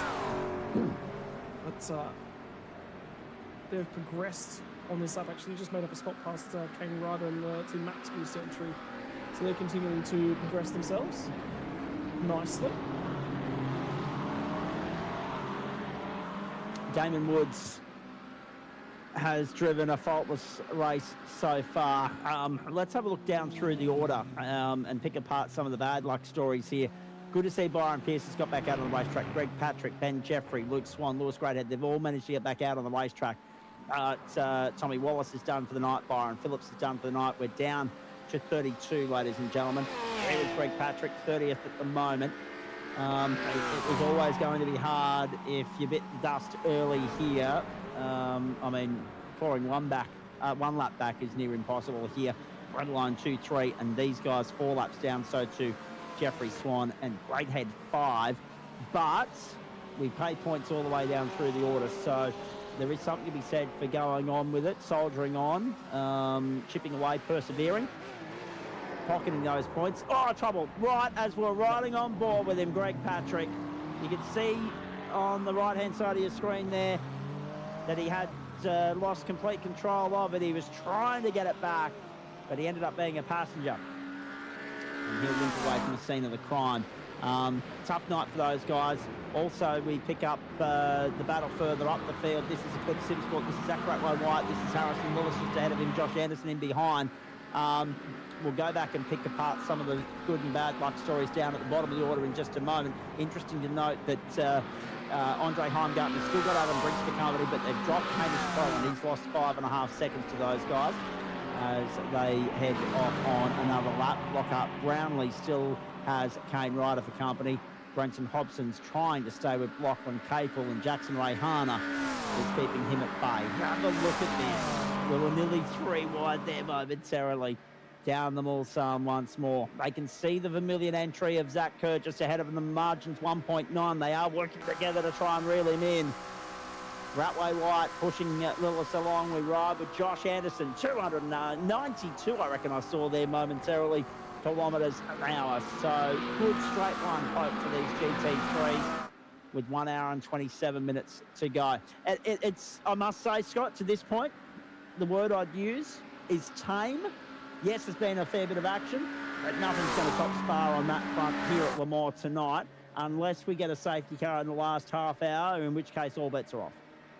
I think one of the interesting things is we're going to get a really, really good opportunity to directly compare the Gen 3 supercar and the GT3 when we get here to Bathurst in a couple of rounds' time. I think also worthwhile having a little bit of a chat about it as well, where we're heading for V8 Pro next time out, because it'll be the second and final of the Supersport rounds actually. Yes. For 2025 as well. We're off to Road Atlanta next time out, which I've heard a lot of... That'll be a beauty. Well, you say that, but everyone I talk to says I am not looking forward to it. So, and by the way, you still haven't gotten back to me on which cricketer has the most innings without a BBL run. No, I haven't, but I've just been reliably informed that Sam Chapman has slid into the DMs and said, "Fill me up if you get bored and want to yap at some point." But be warned, he's smashing his first pale ale of the evening. and I can't say I blame him for that. Scott, you might go for a little bit of a wander if you can, just to see, because they're all the way down in V. So it's going to take a while to find him and then drag him up to the booth. In fact, I'm not even sure if that's possible to drag him up all the way from there. But I'll leave you to see if you can't do that for us, and we'll have a chat with Chapo in just a moment. Actually, well played, right on cue, Scott. Well played, thank you. Chapo's in the booth. Hard luck, mates. I mean, you've already put the helmet in the rack for the night. You're done. Louis is going to bring this one home. Unfortunate for you guys, it was over very early in the piece. Is the plan just to push on, pocket the small handful of championship points you're going to get, and then reset, refocus on trying to bring a good showing to Scott's got me thinking about Road Atlanta with the V8 Pro. Shell v Power Motorsport Park and also Mount Panorama, given that they're the last 2 rounds of the series. Knowing that you've still got plenty of potential, plenty to offer, plenty to bring to the table. You could potentially, throw a spanner in the works for the would-be championship contenders with regards to maybe nabbing some, desired, treasured championship points off them. But unfortunately, I would hazard a guess that your championship hopes for you two individually have been dashed tonight. Yeah, it's probably a tough run from here. It's, unfortunate one. It's the car was fast. Lewis did an amazing job in qualifying to put it P4. Like 2 of our guys in the top 4 there, and 3 super competitive cars was great. But it was very tricky going into Indianapolis, particularly on cold tyres, and that just got him after he's been flawless all season, so we can't have too much of a go. But it's unfortunate one, and we'll just try and finish as many laps as we can.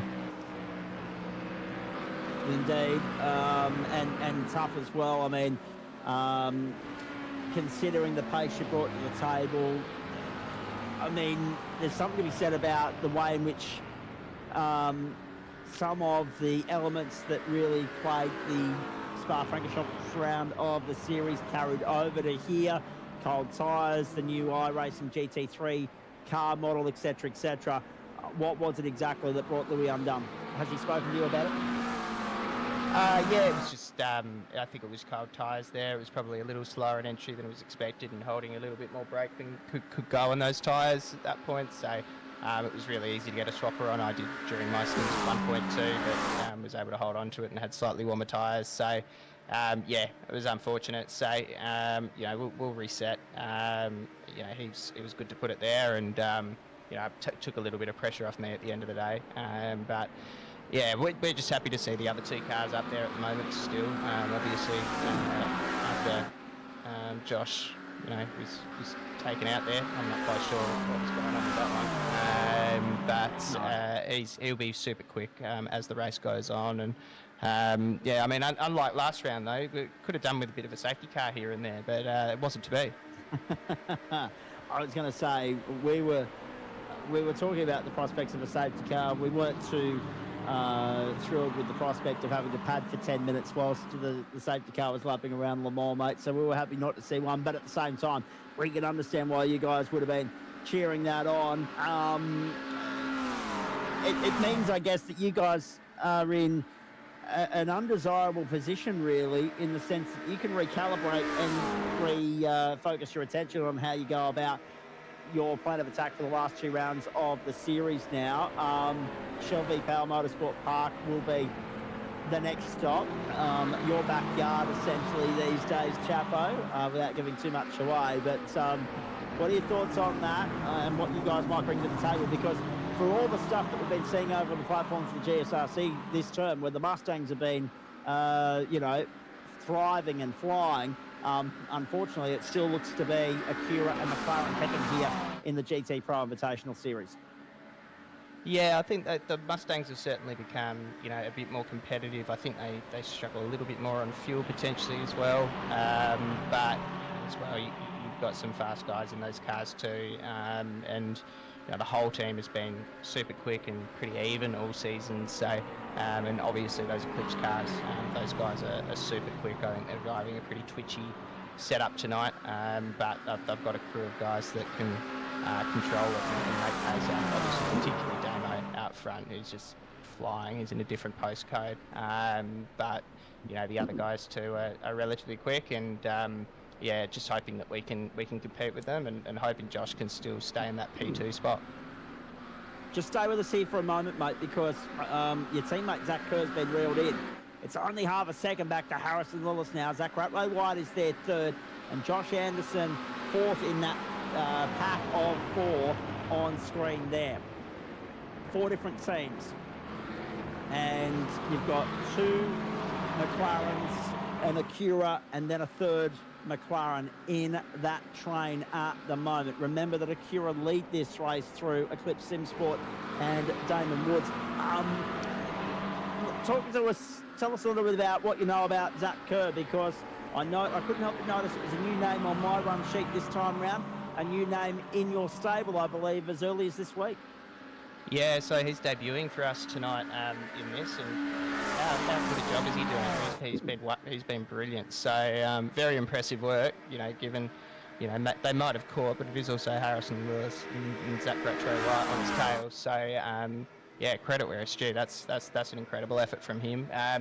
We've actually worked with him a bit because he's actually a brilliant NASCAR driver, and we've been doing a fair bit of NASCAR with him. He's leading the ANC series going in during the playoffs at the moment. So he's been good to work with on that front. But it wasn't until the last couple of weeks I realised how good he was on road too. So nothing he can't do.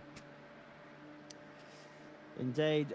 Who's your money on if it's not Damon Woods? who's your money on right now, mate? Byron Phillips, by the way, pit lane penalty for contact with car 228. Byron Phillips. Actually, There you go. let's be honest. I don't think so. He's not going to be able to serve that, Byron Phillips, No, they're going there out of there. because they've not able to serve it. They've got to face the planet. So, Well, hang on. what happened there, Scott? Hang on. Just wait up. This is a really good opportunity here. I know why Sam's saying it's harsh. I know why Sam's going, with the mindset. Where do you stand on being able to serve the slowdown penalty? Because we knew at that point in time that car did have a slowdown penalty. I would say that he pulled exactly off the racing line to make sure that he was able to go around him so it could be served, and for whatever reason that car followed him directly to the inside off the racing line and then took him out. Yeah, so that's fair enough. I think both sides of the story are fair enough. But I don't know. That's one of those ones where I do actually prefer to leave it to the stewards, and I don't care which decision they make, provided they can back it up, because there is two sides to that story. So. Yeah, I understand, I guess, if you don't know that that's what's going on, but it's just an odd move, I guess, to take that outside, and a very tight line into it, when, that slowdown penalty is being served, and that was being trying to take offline. So, that's it was an unfortunate collision for them, but yeah, I'm obviously glad with the decision. Look, I'll put yourself. I'm going to make you throw yourself in Byron Phillips' shoes. If you know that the car ahead of you has got a slowdown penalty coming into that chicane, are you trying to show the nose there just to sort of dissuade them if they have to brake at that point in time? Like, it's cheeky for sure. Absolutely. But are you trying to do something with that? Because if you don't, the car's going to serve it through the chicane. He's going to get no benefit out of it. Well, I mean, you show the nose until you realise that person is taking the inside line, and then you move away from the inside line to try and open up that corner. I think it was relatively clear that was being tried to be served, but maybe the car body language wasn't communicated to Byron in the same way that we saw it. But that was what I saw from my perspective. I've got a car ahead of me that's serving a slowdown. I would prefer not to be right on its tail.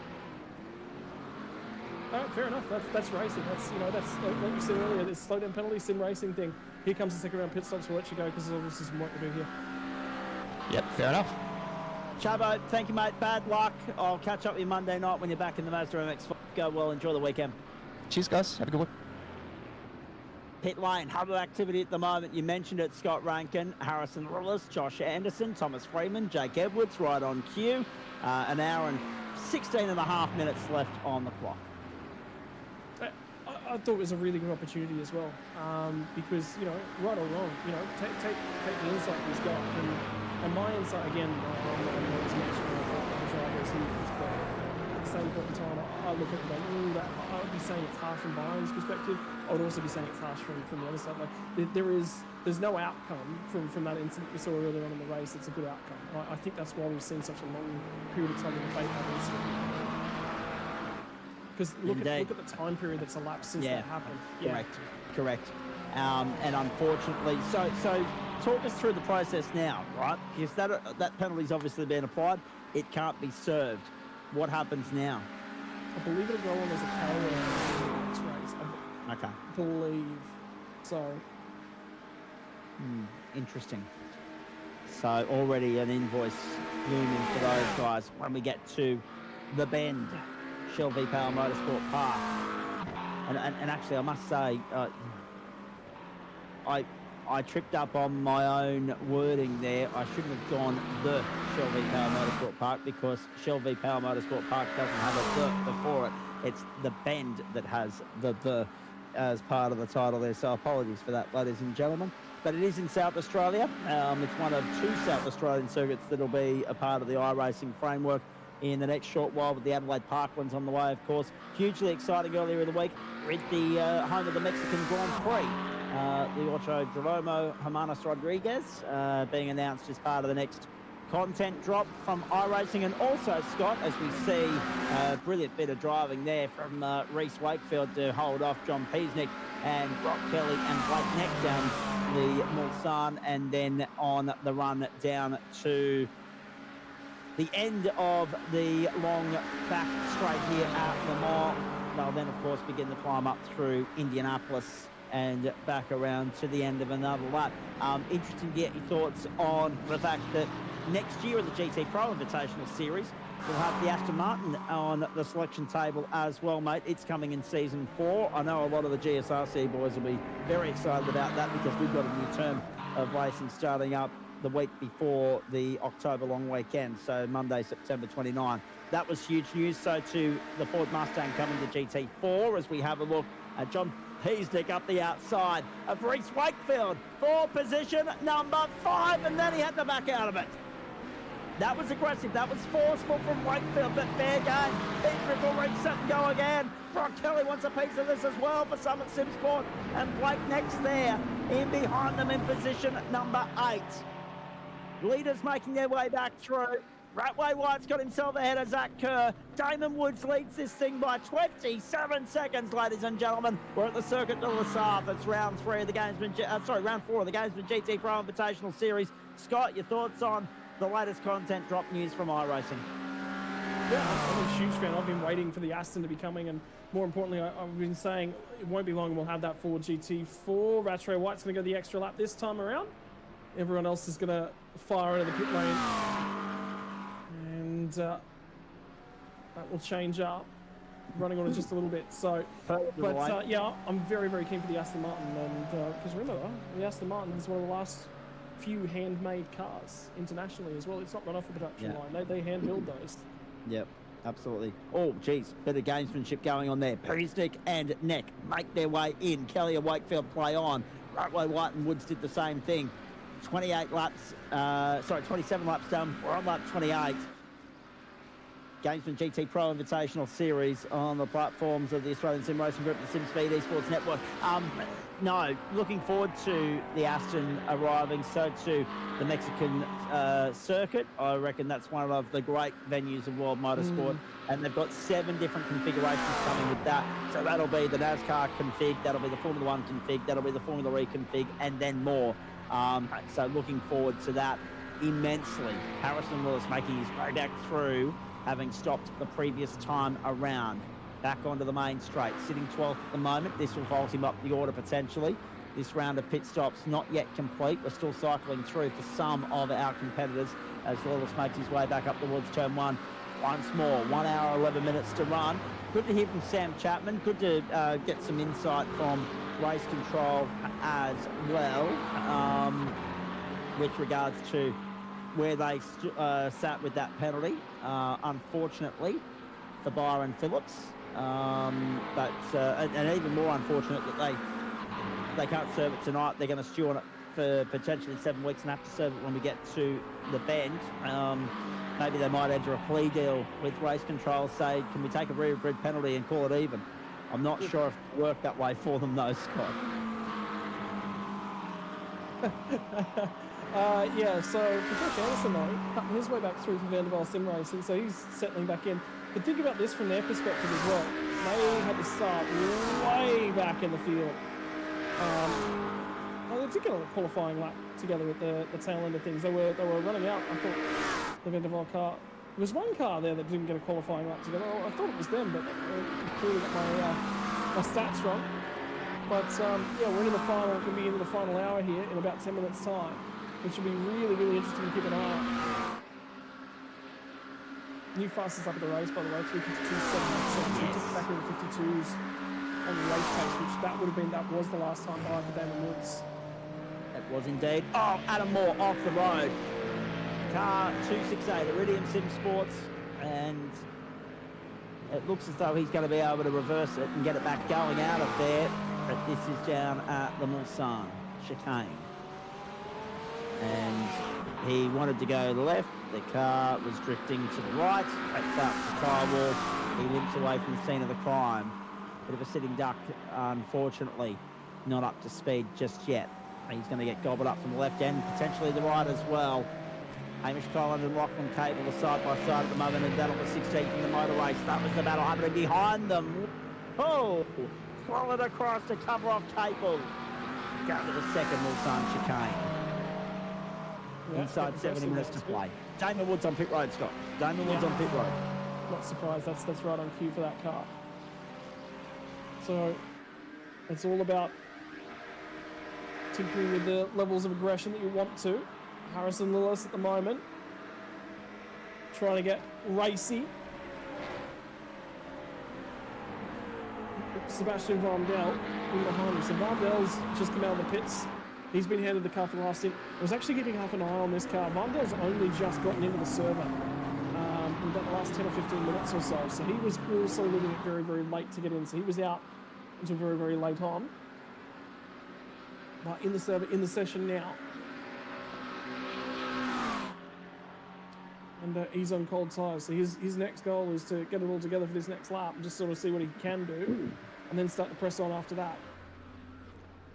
Down the pit road comes Reese Wakefield and Brock Kelly. So too, Cody Deeth jumping aboard the entry of Damon Woods, and Zach Ratway White's on pit road as well. Bradley Raju, Lockhart Brownlee making his way in. Top 6 all on pit road. That will cleanse the second time through. Cody Deeth leaving pit road no sooner than Lockhart Brownlee arrives on it. That's the dominance on display for everybody to see tonight at this particular moment.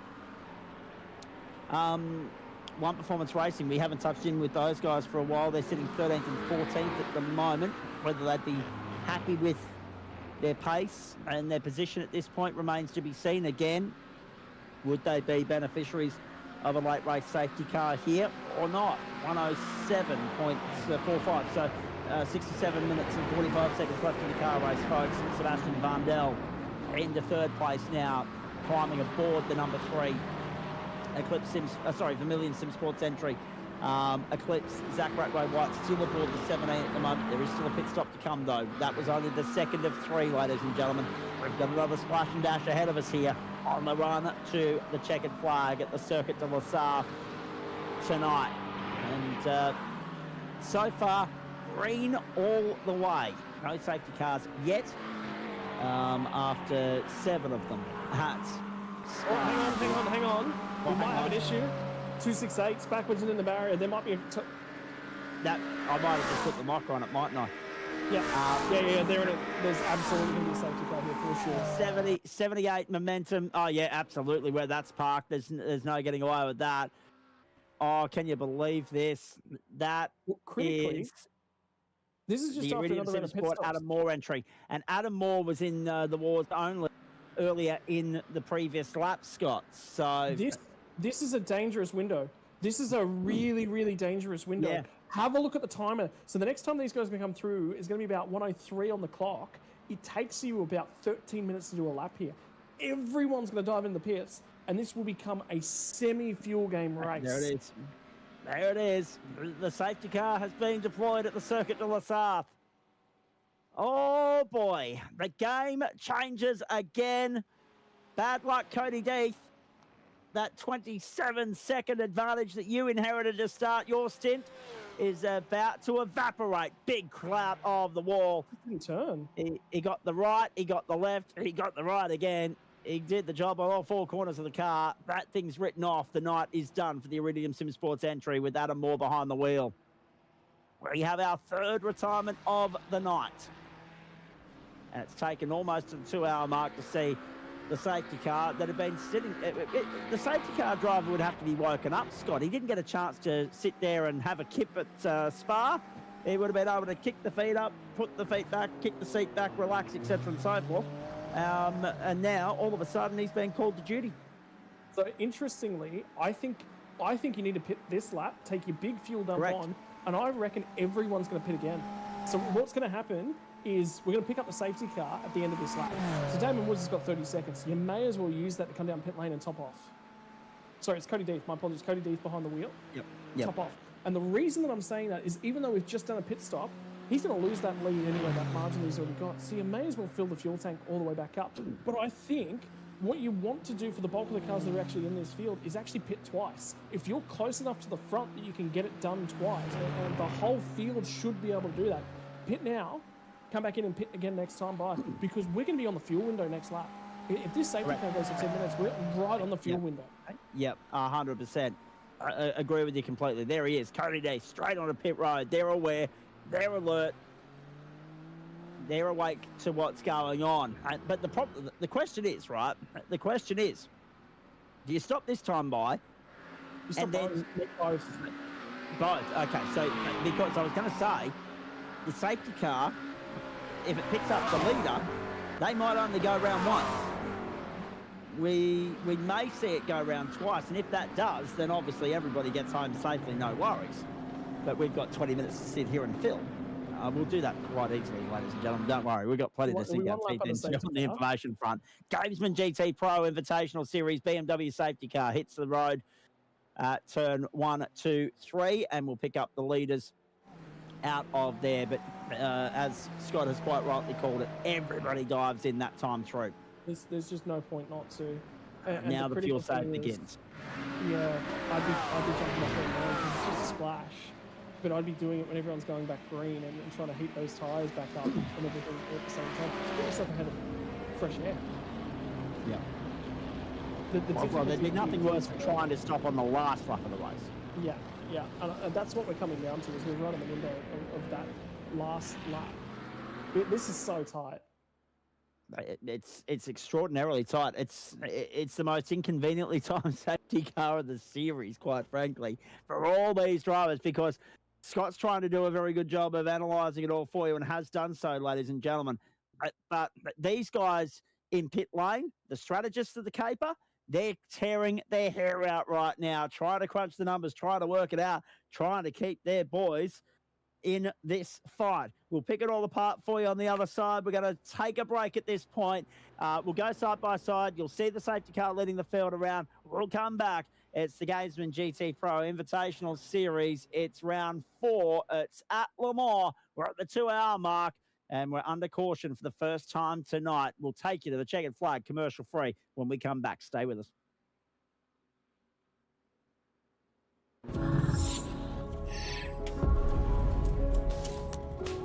The Racing Series is a new milestone in Logitech G.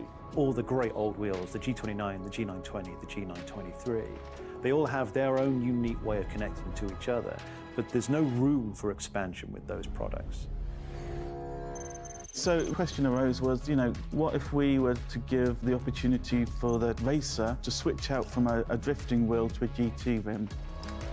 With the wheel hubs that we've created, that's got a very specific button set, but you can replace any of the steering wheels. And the real lovely aspect to this was we could give the user, driver and the racer the opportunity to experience different genres of race. That allows drivers to craft high quality, customized setups that resonate with your individual racing style.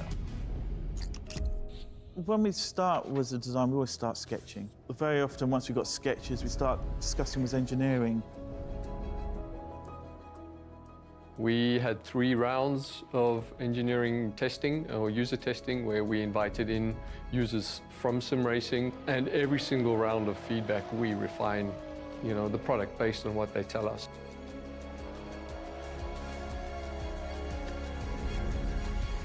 In the sim racing lab, again, we're going to use data to really analyze what a driver needs. We've used everything from eye tracking to the inputs from the pedals, the inputs from the, let's say, input devices, the wheel and the pedals, the shifter. We're taking that and we're compiling it so that we can build different products based on those individuals' needs for all consumers and all drivers. I don't know of anyone else in the industry that's actually doing this kind of research into their products to see how their products are affecting performance of their users. We've built the product to make sure that it's as reliable as possible. So the innovations in engineering that I'd say we're most proud of is the sequential handbrake and shifter toolless changeover. This is now a patented system, so it's really easy for the user to just switch between modes. If you give people the tools to do what they want, they will. They will just go off and have fun.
Bit of a teaser there, ladies and gentlemen, as to what you're to Shelby Power Motorsport Park. That's better. Next time round in the Games of GTPRO Invitational Series, right here on the platforms of the SimSpeed Esports Network and also the Australian Sim Racing Group. Great to have you along. Friday Night Motorsport, live, loud, exclusive and free from the Circuit de la Sarre. Safety car peeling away. And now things get really interesting with 57 minutes left on the clock, Scott Rankin. And who knows whether or not these guys are going to be able to stretch it on fuel. If we go green all the way from here, we're looking at, I reckon 15 laps. I reckon we can squeeze a 15th in. So it's going to be a stretch on numbers. You still think the right calls to come to pit lane this time by take the splash and dash run the gauntlet? Let's wait and see how many people are going to adhere to your line of thinking. So here's the thing. Is I was relying on there potentially being a second safety car lap. If there's a second safety car lap, it would have just been a no-brainer. Absolutely do it. Absolutely. But the thing is, and this is the tricky part. Oh, okay, never mind. That's a lap car diving out of the queue. That's actually fine. That's them trying to go. Yep, that's good. This is a fight. Let's go. Yeah, agreed. Back to green we go. It's Eclipse Sim Sport 1-2, Vermilion 3. The weaving begins as they start the tyre warming process on the run up the main straight at the Circuit de la Sarre. 55:50 to go on the clock. Can we get all the way through without A, another safety car, and B, another splash and dash along pit road? This is teetering on a knife edge, ladies and gentlemen. Strap yourself in, buckle up and enjoy the ride. Andre Heimgartner has gone to pit lane. Bruce De Cavallio, he's gone to pit lane as well. And Andre Heimgartner too, and Adam Hughes is on a charge. The One Performance Racing entries, the Mustangs are 7th and 8th at the moment. All over the back of Josh Perlin as they hit them offside. Lap 31, ladies and gentlemen. Strap in, buckle up, enjoy the ride. There's a lot to come on the platforms of the ASRG and the SimSpeed Esports Network. Yeah, the big reason for these guys jumping out of the queue, they know that you just can't make it. So, again, what is this strategy about doing? It's about getting out of clear air. For both of those cars, they think they're a little bit out of sequence in terms of their running order. So they want some clear air. They want to get away from all the games that are being played up at this point in time. So this is all about giving them some clear air. Cold tyres as well. The other thing is, jump out of the pack also on cold tyres, because there's going to be a mistake from someone. There's going to be so much bottlenecking, so much biting going on. Yeah. And if you can just jump out, it just does something for you. Harrison Lewis is going to box Josh Anderson in. There's a big 3 wide moment as number 3 car. Sebastian Van Del's actually grabbed himself a slowdown penalty. But the problem we've got here too, right, is we're at that point of the race now where you want to see these guys going elbow to elbow, racing hard, racing for track position. The problem we've got though is by running that gauntlet, making those moves, you're going to run the risk of selling yourself short on juice. Oh, trouble. There we go. Well, the worst part is another safety car will ruin it. Yeah, well, that's exactly right. Let's hope that car can limp its way back to pit lane. Still trying to pick up a red Joe on who that was, quite frankly. 953. So Simon Mesamo in trouble again. The second incident for those guys tonight. Luke Swan's already had an attempt at limping the car back to pit lane. He did so successfully. Simon, to his credit, that car looks in better shape than what it did when Luke was limping his car home. So let's wait and see how this happened again. Was it an isolated incident or was there contact? He's pulled up the road and lit it up on the exit. Oh dear. Bang. Tyre wall. Far better than the Yamco, but still, it leaves the rear right-hand side of that car on a downward spiral. Oh, trouble. Sebastian Vandal moves down to Josh Perlin and Adam Hughes. He drops 2 spots. The number 3 drops to 7th. He's going backwards at a rapid rate in the early stages of this final into the race. That car started the lap in 3rd. And have a look, just gets a little bit wide at the apex there. On the marbles, a touch on the marbles, a touch out of the groove. He's just chasing the rear end, chasing the rear end, chasing the rear end. That was very squirrely. And you're going to see a bit of that in the early stages here, folks. As the tyres come back up to temperature, we might remind everybody of the track and circuit conditions at this point in time, if we can, please, Jay. Down the outside of your screen there, 25 degrees the ambient, 36 on track, so that's holding steady where it was earlier in the day. 14 kilometre an hour easterly winds now. They were southeasterly at a point, and 37% humidity. Partly cloudy conditions. 4:20 in the afternoon. That's on par with about where we run these races to this time of the day. You'll notice that daylight won't be an issue, unlike it is in this part of the world. No. Yeah, 953 is going to tow, so that's going to bring out the safety car again. No, he's down on escape road. He's actually in the escape road. Oh, he's okay then. So in theory, this might just get released, although this will be at race control's discretion. That's right. Yeah, he's been given permission. So he pulled it into the opportune area. We saw that once at Spa, and it kept the race green and alive, so that's not a bad thing for us. It's a terrible thing for the drivers, though, because that engine remains. That uncertainty around the fuel strap, the numbers at this point remains an issue for them to sort their way through. 51.5 minutes to go. Cody Deep has disappeared. 1 second up the road from Zach Ray White. Eclipse Sim Sport still 1 and 2. Vandervaal third. That is a great story for Josh Anderson to get Vandervaal up onto the podium for the moment. And several cars under review for weaving after the safety car move.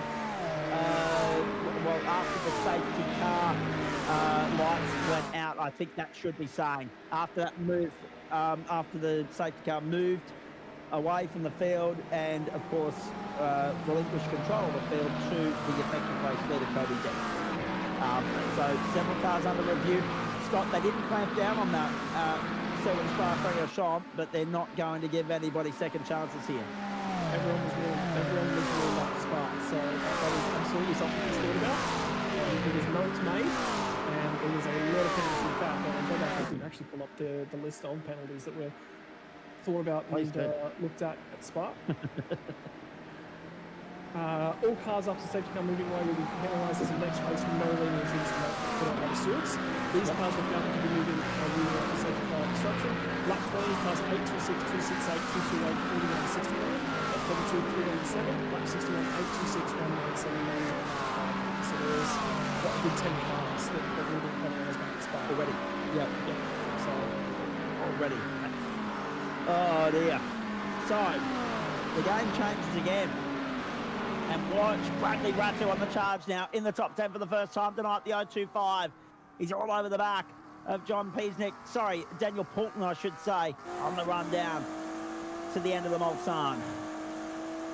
They begin to climb up towards Indianapolis now. Deep, 0.7 clear over Zach Ratway White. You feel as though Ratway White's due a win in this series. Vandervaal's Josh Anderson third. What a great run that's been from him. First split times being lit up here. Second split times now showing 1 minute 34 between the first and second intermediate for our two race leaders. 37 seconds on the Jack's last time through for Cody D. Adam Hughes, 5th place at the moment. Finally, there's a Mustang in the top 5. These guys have been helped immensely by the safety car.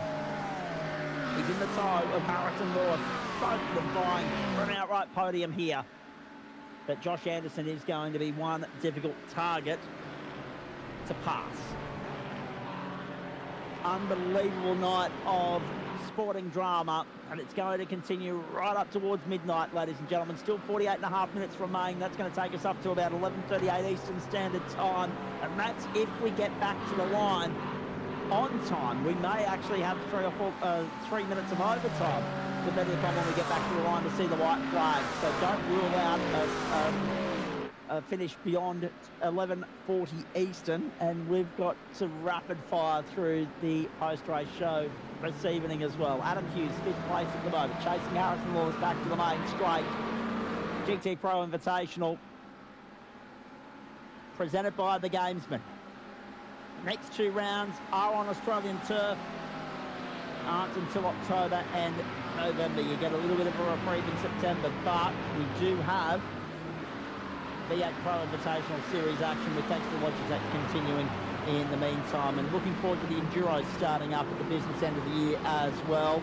I know the boys have got a super sprint round coming up with Road Atlanta too. We'll give you more details regarding that at the end of the broadcast. Bradley Ratu in 9th right now. Finally, good to see him at the pointy end, at the business end of the night. Had a rough run the last couple of weeks, but that McLaren is right where he wants it to be at the business end. They would also be helped with another safety car here because they've lost contact with 8th, 7th, 6th, etc., etc. Now, Adam Hughes and Harrison Lewis side by side. That's the 4th in the motor race. And Lewis is back down the inside trying to do the switch back, but he's under pressure immediately here from Josh Purwin as well. Purwin up the outside of the Vermilion Esports entry to P5. The comeback is on for Josh Purwin. That's a slowdown penalty. That completely. It's a slowdown, you're right. He's sliced down to 7. McCartney's back to 7. Yeah, that's how much one slowdown penalty's really cost him. Oh, He's gone from pressing on, and he was in the challenge, and he was sitting in 3rd spot. After that restart, I was just about to say, you know, what a good drive from him. He'd be really, really happy. He'd be ecstatic to be going back-to-back in 3rd spots. That's sort of fallen away. But now it just challenges him just a little bit. Everyone's playing fuel games up here. Everyone's playing fuel games. But the problem is, we went green with about 58 minutes left on the clock. That's a 15-lap stint to get home. The problem with that is that we went green with a 15-lap stint, plus the lap of fuel that we burned on the safety car. Now, it won't be much. It'll probably be a quarter of a lap worth of fuel, but you've got to save 15 or a quarter laps worth of fuel. Brent Hobson's got to run as well.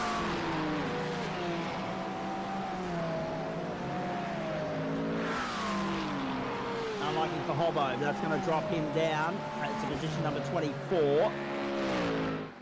And all the meanwhile, the Ready Esports entry of Byron Pierce has climbed back to 17th. And also the One Performance Racing entry of Stephen McCartan has got back by Harrison Lewis. So that battle continues. Have a look at them side by side. Lewis pushing Purwin along, wants 6th, will get it too on the inside. The next target is Adam Hughes. Oh, this could end in tears, Scott. Hold your breath. Hold your breath. Purwin to the inside. Pounces on Hughes, goes through. Hughes will fight back on the inside. No, he has to yield.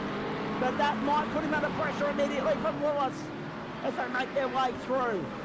Past the Audi Sport side. Lewis down the inside, gets by Hughes. 2 for the price of 1. Thanks for coming. Hughes will look to get the momentum off the run, off that corner, and they'll go side by side. Have a look at this in the closing stages. The elbows are out, the gloves are off. The margin between 1st and 3rd is 1.8 seconds. They've put 5 seconds on this pack of cars already. Purwin trying to get some clear air. Lewis goes through on the inside of Hughes. McCartan tucked back into 3rd. I really like the way I really like the way Josh Purwin just handled that one, because he got a lot of assistance from Harrison Lewis to get that pass done. Now the big issue is with this little battle pack, it was 4 cars just a moment ago, it's back to 5. But the issue is, you had 2 OPR cars here. They were always going to try and support each other winning into the draft. So what happened? Harrison sat in behind Josh Purwin to try and get it done, and then Purwin went back and repaid the favour. He went, you gave me a little bit of drafting support, you gave me a bump draft, you got me through and into this position, have some draft, you deserve a little bit of help back yourself. Gentlemen, the answer to your question wasn't necessarily Bubba Azam or Johnny Bairstow, was it? No, Australian. Okay. Australian bowler. And I'll give you the additional tip, is a spin bowler as well. Oh, okay. Afternaga? No.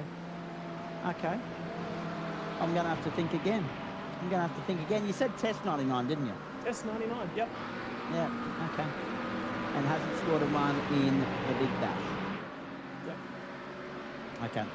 I'll keep thinking. I'll go You're back going to to the drawing board. love this stat when you finally figure out who it is too. Yeah, correct.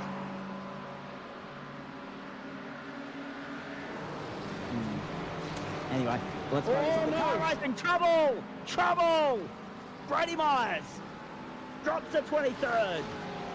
2 wheels off the road and loses a bunch of spots. Horrible, the 22 car. Absolutely horrible.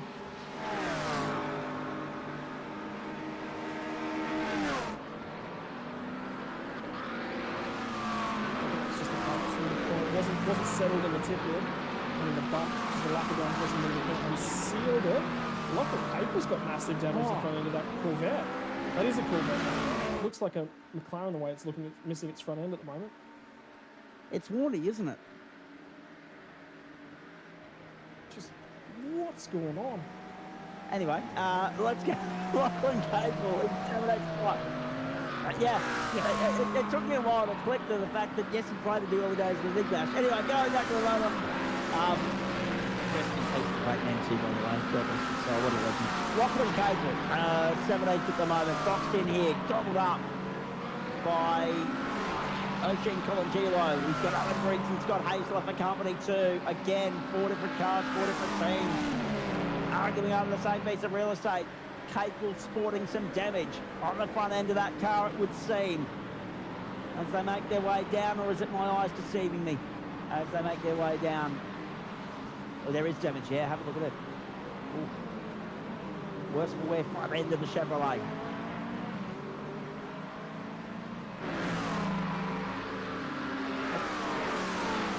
Two laps to go, the replay here of the bottleneck on the run to the final chicanes, the final sequence of corners.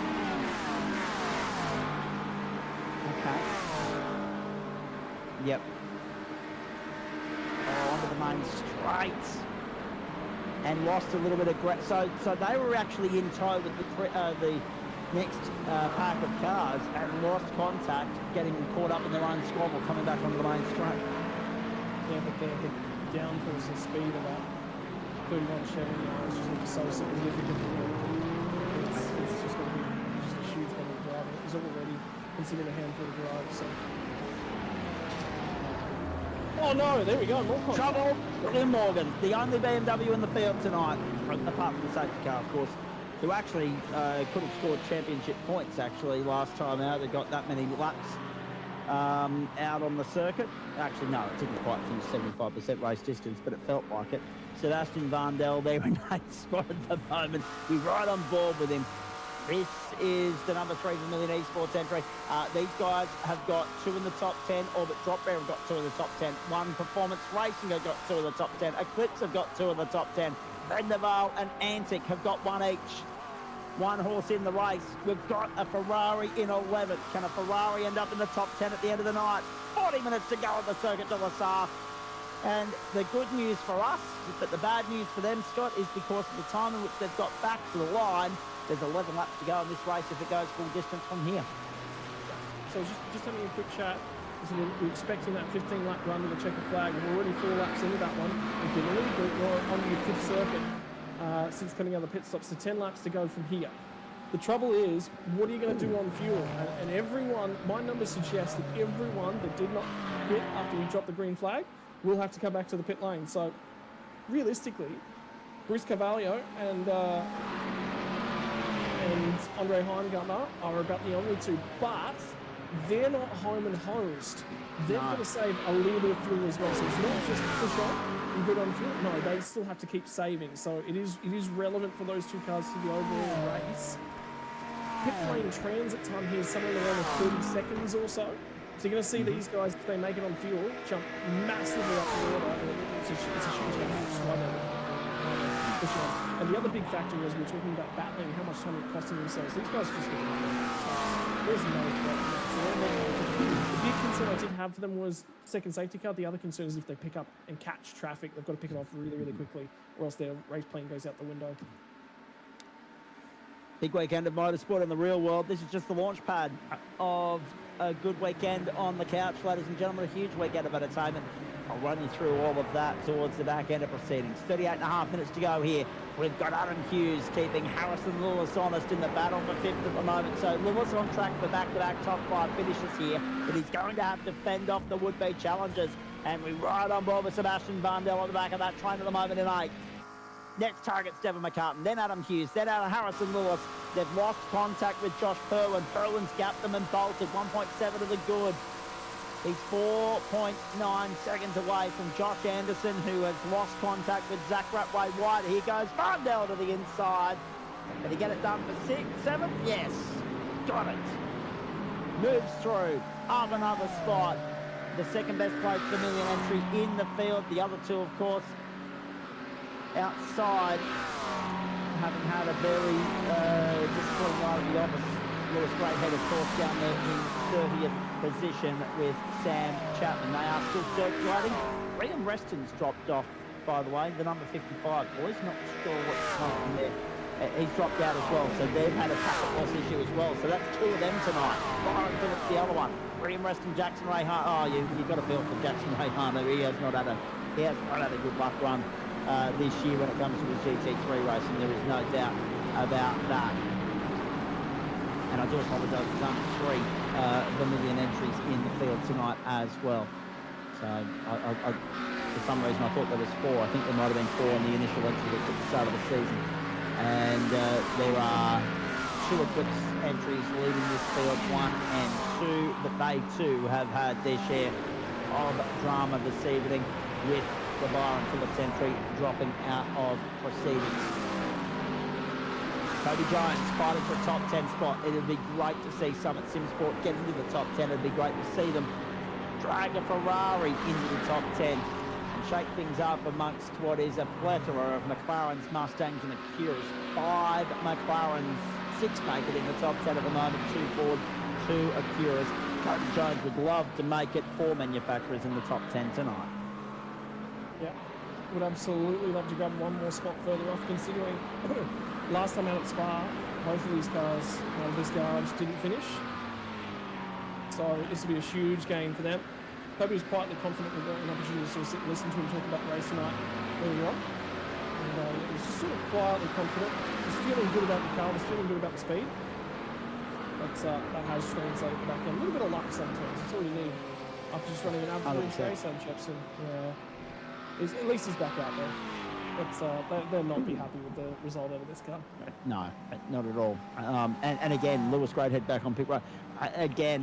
This has been a series that has delivered its fair share. Oh no, geez, that's unlucky. A little bit of a touch of the grass, and you become a passenger very quickly. This has been a series that has been a case of what might have been for so many competitors. I don't think anyone gets a real understanding or appreciation until they sit here on the inner sanctum and watch how it plays out, just how difficult it is to turn up on 6 selected Friday nights scattered between March and November, hit the ground running and be competitive and have everything fall in your lap and go right for you on all 6 nights, because that's the difference between winning a championship and not. And that's why Damon Woods, Cody Death and Dylan Burse are in the box seat at the moment. Cody Jones has gone to 10th. He has got by Daniel Poulton. So Poulton has been displaced for Antic Motorsport, and Cody Jones finds his way into the 10, and have a look at Harrison Lewis in there chasing. Sorry, that was Bradley Ratsu, my apologies. Chasing Stephen McCartan, that's the 9th place. The second of the orbit drop their entries in the top 10. Harrison Lewis leads that train in 5th, trying to regain contact with Josh Perlin, who's now 2.7 seconds up the road. So the trains are thinning out. Less courage is aboard these trains now, Scott, but there's more of them on the racetrack as a result of the way in which this field is slowly spreading out in the closing stages, and just how many might be doing a little bit of fuel saving along the way.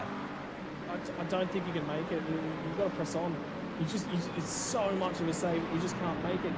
But the problem is, how many are willing to take that opportunity to stop? How many are willing to press on and try and make it? And just listen to Bruce Carvalho as well. His fuel saving has been longer. He is now saving more and more and more and more fuel. So it's fairly certain at this point in time we've got 45 laps. We're on the 36th lap of this race at the moment. So yeah, it's going to get tight on fuel. It's going to get really, really tight.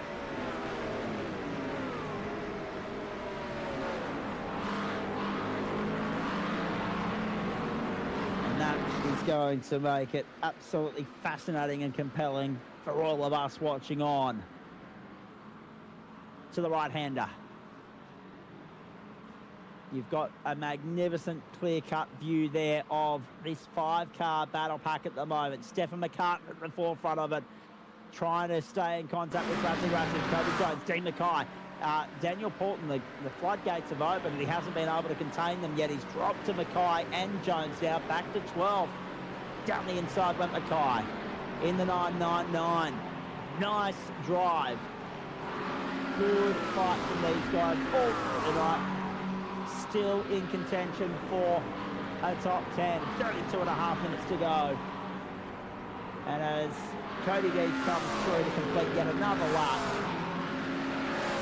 there are 9 laps still to run. However, Scott, here's one thing for you.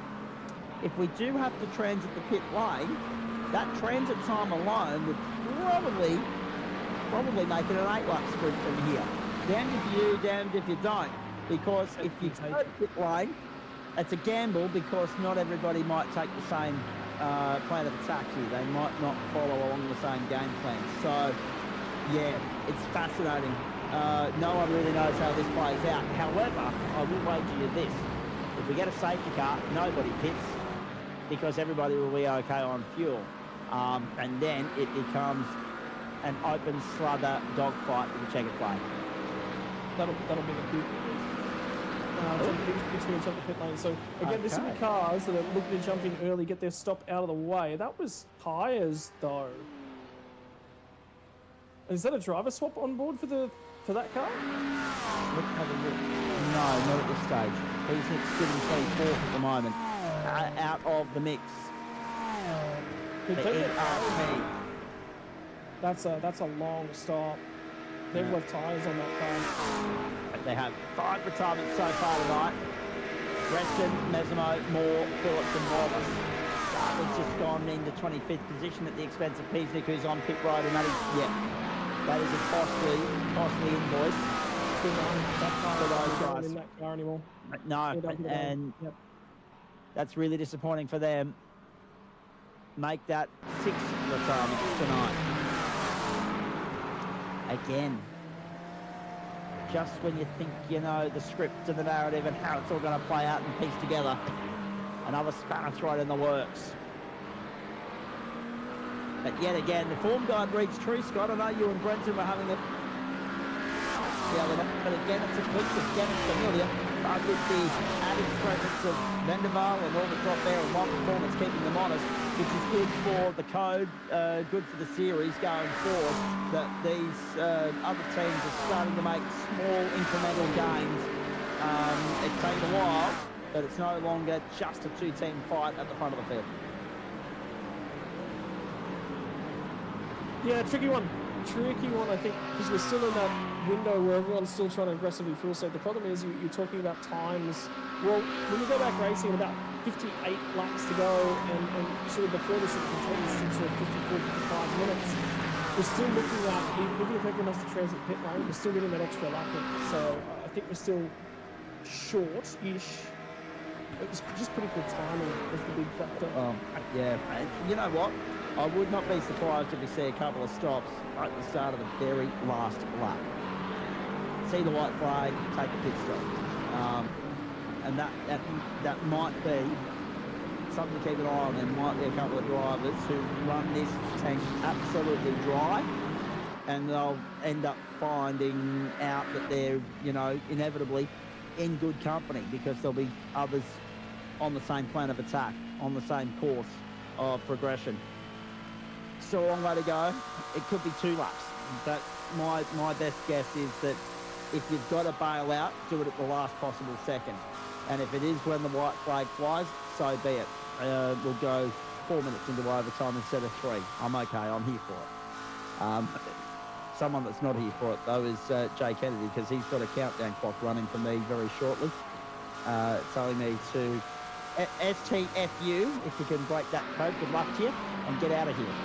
Ladies and gentlemen, wrap the broadcast up and tell everybody that we'll see him at the Ben Motorsport Park in South Australia in October. Dean Mackay, a good run from these guys, sitting 11th at the moment.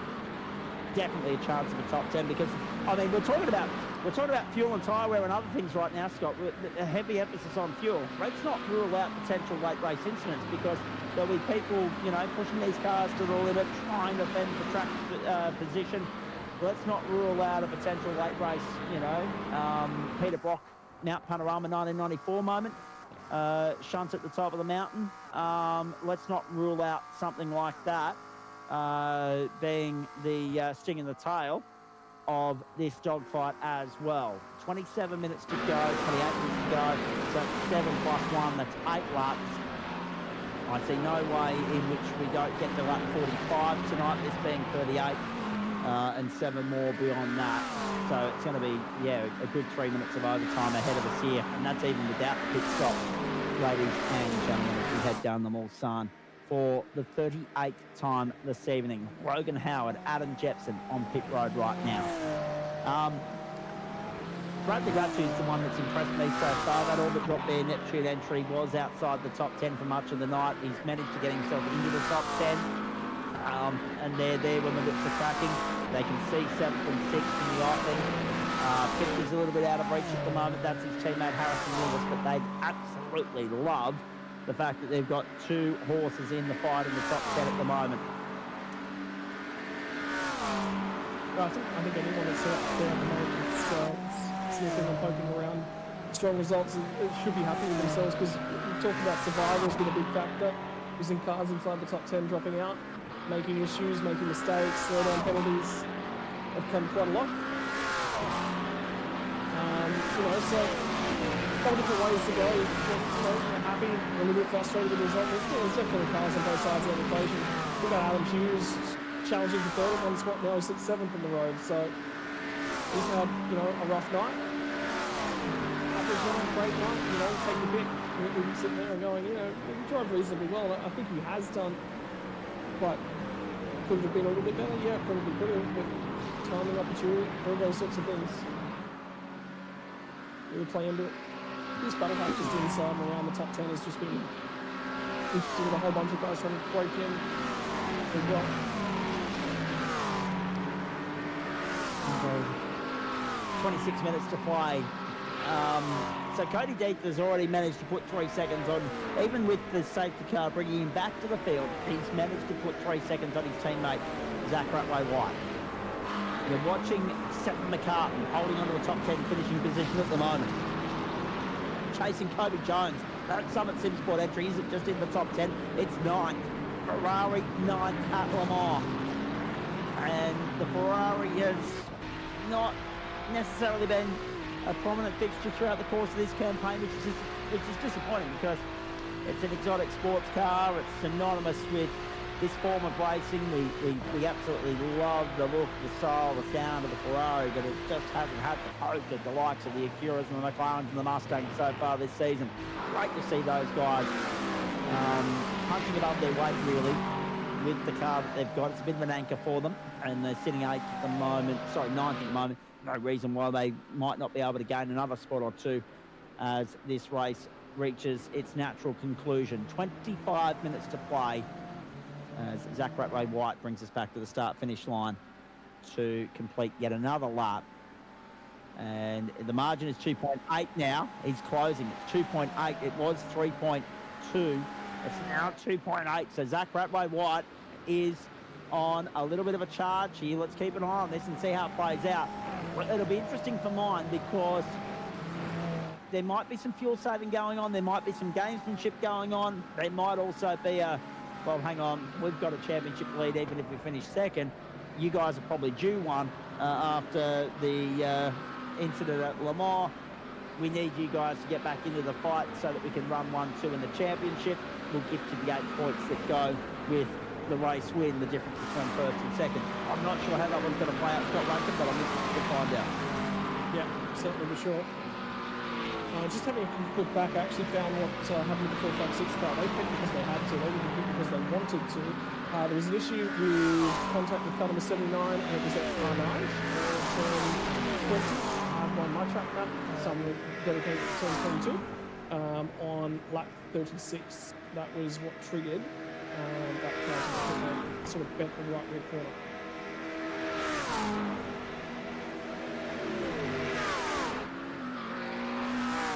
To the right-hander at the first chicane on the Malt. Hope you're enjoying our coverage. It's been a big night. There's still plenty to come. We're at 11:15 Eastern Standard Time. 1:15, good morning to those of you on a Saturday morning in New Zealand, and 9:15 on the West Coast. So hello to those of you on the other side of the Nullarbor. like the Brock Kellys, like the Connor Nixons in this field. It's an early finish for them. They can go out and have a cold one, have dessert once we're done. Here at Ipswich, everything's locked up once we get off there. Have a good reason to. So that'll be straight to Betty by land for me ahead of tomorrow and the 10th anniversary celebrations that are taking place with Ipswich Jets commemorating their hugely successful 2015 rugby league season. Looking forward to that immensely. But in the meantime, we focus on this 5-6 car fight now. This is on in earnest. Hughes is 6th, Varndell, Ratu, Jones, McCartan, Mackay, 6th through 11th. One cough, one splutter, and you're at the back of that train. And look behind them, Scott. Byron Pearce is coming home with a wet sail. He's sitting 12. He's only a couple of seconds off that train. If he can latch back on, he might be able to move his way forward. Daniel Portman was up there a few moments ago. He's trying to go back after it. Lockhart Brownlee sits 14th. So 3 all but drop their entries in the top 15. I'm not a gambling man, but I'm willing to wager that's probably the best showing from them all season so far in GT Pro. With thanks to the great team at the Gamesman. A big thanks to them for their ongoing support of the series as the naming rights sponsor. Don't forget, throughout the month of August, we'll show you the code. You go to the Gamesman website, ladies and gentlemen, and you attach that code on your screen there, GMPRO AUG5, GMPRO AUG5. Use that promo code for 5% off at the checkout, irrespective of how much or how little or what you purchase. 5% off at the checkout, courtesy of the Gamesman, because you've tuned into the GTPRO Invitational Series. GTPRO Org 5, 5% off at the checkout there. Thank you to Jay Kennedy for getting that one up there. And don't forget, of course, Scott, the Logitech G Play Day is coming up as well. Yep, that it is as well. Play more, save more. Exclusive deals across every distributor available with Logitech gear from September 8th to October the 6th, culminating in the Logitech G Play Day on September the 18th as well. Starting to see ourselves a battle for second place on the road, and Josh Anderson is starting to really harass and challenge Zach Rattray White. And don't forget, remember, Jake Burton took the wheel of this car, slid back, didn't have a clean first stint. It's sort of been a recovery effort ever since.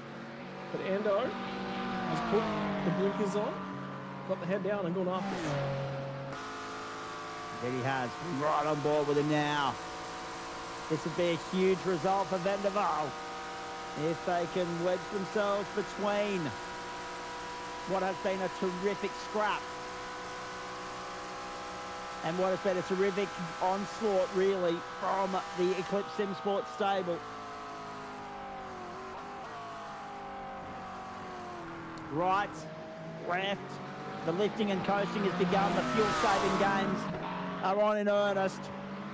But that would be a huge result for Van der Waal, Scott, if they could wedge themselves between, score second on the podium, and deny Eclipse Sim Sport a 1-2 here, in the same way that they were denied cruelly by their own, incident at the Circuit de Spa-Francorchamps. So it'd be completely different circumstances, but it would still be a spanner in the works for those guys, a little bit of a dagger in the heart. Yes, they'll take the race win. Yes, they'll take the podium. Yes, they'll take the points, but they would be disappointed not to have a 1-2 if Josh Anderson can pull this off. And now look at this scrap and squabble. Bradley Ratu has his hands full. Oh, contact, definite contact. Varndell and Jones side by side. Exchanging phone numbers, they were that closely together, ladies and door in door. How they didn't come up to blows is beyond me. My goodness. My goodness. And now look at this, it's on behind them as well. Have a look at Dean Mackay. Stephen McCartan down on the inside. Kobe Jones and Dean Mackay makes a huge run against by both of them. Mackay to 9th, McCartan back to 10th, and Jones back to 11th. But how lucky they were, Scott Rankin, Kobe Jones, and also Sebastian Varndell, that didn't end in tears. I couldn't find the right word a moment ago. It took me 30 seconds, but we got there. Yep. Yeah, very, very lucky not to end in tears as well. But have a look, everyone's now just given up the patience game, the fuel-saving games. The only reason that Josh Anderson's playing with Zach Rattray White is he's got the room to. You know, there's no one hunting him down, there's no one pressuring him, and he's the one that's applying the pressure. So that's why he's playing the game, because he's got the opportunity to. Now back to the inside, though. And this will be the battle, I think, between 606, sorry, my apologies, not the 606 car, it's the second of the OPR cars in this chain. Stephen McCartan, the 51 machine, was earlier on the leading OPR car. Now it's the second one, and it's going to get a little bit of assistance from Dean Mackay to shove its way through there, and then Mackay is going to use that to grab 2 spots in one. Brilliant. And the battle is on for second. Anderson still lurking, looming large, ready to pounce on Zach Rattray White. 5 laps to go.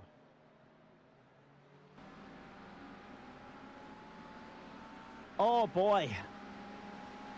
It's tense. It's intense. We say 17 minutes, but it is 5 laps. It's close enough to 20.5 minutes coming away, ladies and gentlemen. So that's 3.5 minutes of overtime. And Dean Mackay has bailed out of it. He's gone to pit road. Smart, because he was just starting to see the whole pack squabbling amongst themselves and starting to cost each other a little bit of time. So again, that's him just diving out smart. Press on, like, make time on my own.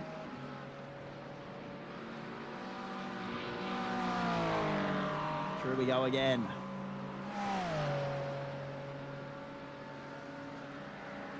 There's the Summit Sim Sport entry. Kobe Jones still under pressure.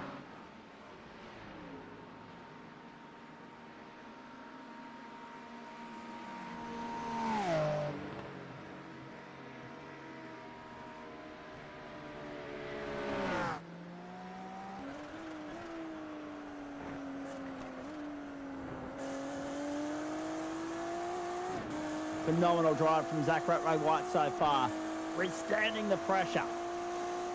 But it's not over yet. And Anderson's the type of character, Scott Rankin. As you can see, the sweat on Zach Rattray White at the moment. He knows the stakes, the pressure that's on here, and what is at play. But what we know about Josh Anderson is he's one of those very consistent performers, formidable driver, true campaigner. Seriously, he will keep Zach Rattray White very honest all the way here, won't he? Keep your eyes on the grip that Zach Rattray White's got in the steering wheel. Watch his right hand. So that's our left hand and the shot. Look at the way he just moves his hands around. He prefers when he's got his finger, his pointer finger, up and on that wheel. That's a really odd grip. That is not very common in terms of the grip. There's something I've just noticed. Me watching him, and I can remember, I was watching clips back from the last race. He's done that for a long time. That's not a new grip. So this is something, but that's just a very, very odd grip, the way that he goes about things. See the right hand that's on the wheel? See where that pointer finger's, that's not common that you do that. So either that's a problem with the hands, are just slightly too big for the grip or the wheel that he's got. And that's just a unique way. So, but he's just fidgeting the whole time as well. Yeah. So he's that kind of fidgety style driver. And again, he's like the rubber out of the Dallas Motorsport is what you're saying. Yeah, he's just a tinkerer, constantly fidgeting with something. Oh, don't worry, I'm the same here in Central Commentary. I can't sit still, so I can relate to it entirely. Yes. I just got an update directly from Jack Vlahovic for Momentum Motorsports. They will have to pit again. Okay, copy that. So it's going to take them out of the fight there as well. Most of these guys are going to have similar fate, I think you'll find. Although Josh Anderson must be saving some juice, surely, by getting away from Zach Rattray White. Will it be enough to get him home? That's what remains to be seen. We're going to find out at the end of 45 laps, ladies and gentlemen. There'll be 4 laps to go when Kobe D hits the line this time through. Phenomenal scrap further back. Kobe Jones there on screen in 9th place at the moment. Bottom shot. Top shot is the lead battle. So, yes, we're not side by side per se. We're top and bottom, ladies and gentlemen. With the totem pole on the left-hand side. You're watching the battle for 6th. Kobe Jones is 9th in that. Bradley Ratcher has got himself up to 6th, ahead of Adam Hughes, ahead of Sebastian Vandal. So the orbit drop there, boys, have got themselves where they want to be. Back-to-back on the running order. at this point. So too are Eclipse. Vanderwaal is third, Vermilion fourth. Josh Perwin under no threat at the moment. Nor is, of course, Josh Anderson. Anderson is applying all the pressure to Zach Ratway-White. Cody Deeth continues to lead and extend the lead out beyond 7 seconds now. So it's going back in the right direction for him and Dylan Burst and also Damon Woods. That team has been formidable from the outset this season. Been on the podium in all 3 rounds so far. 2 of them have been on the top step of the podium. And that's why they're the championship leaders. That is why they are the unbackable favourites with the final 2 rounds ahead of us in October and November. Just 5 weeks apart, those 2 rounds. October 17 at Shell V Power Motorsport Park. November 21 at Mount Panorama Bathurst, what is a huge weekend for the Australian Sim Racing Group. More details on that later. Have a look at Anderson. Just getting ready to SMS. Zach Ratway-White, reach out and say, hi, how you going? Can I get a pizza delivery? Have you got them in the trunk? I'll take them, thank you. How good. 4 laps to go. Who would you rather be at this point? I'd rather be in Josh Anderson's shoes because you just get all the... There's nothing that Ratway-White can do. No matter what he does, because if he starts trying to fuel save as well, you just save harder. So the only thing that will happen is if you start getting backed up into Josh Perwine, that's the only time that it'll really matter. But still, even then, you've got more fuel in him. So you've got time. You can play the game. You can play it back against him as well. So it kind of doesn't really matter. And the other thing is he's now saved enough fuel that he's been stuck here for that long that he can press on a little bit. And if Ratway-White goes, oh, okay, I'm going to let him lead, well, he can try and take off down the road. So if Ratway-White tries to save the fuel, he's not got enough time to cover it back off in the other direction. No, definitely not. Final few stages here, ladies and gentlemen. For that Ferrari of Kobe Jones, that's the driver of the night as far as I'm concerned. Take nothing Acuras and the McLarens and the Mustangs have done, but we expected them to be formidable forces here.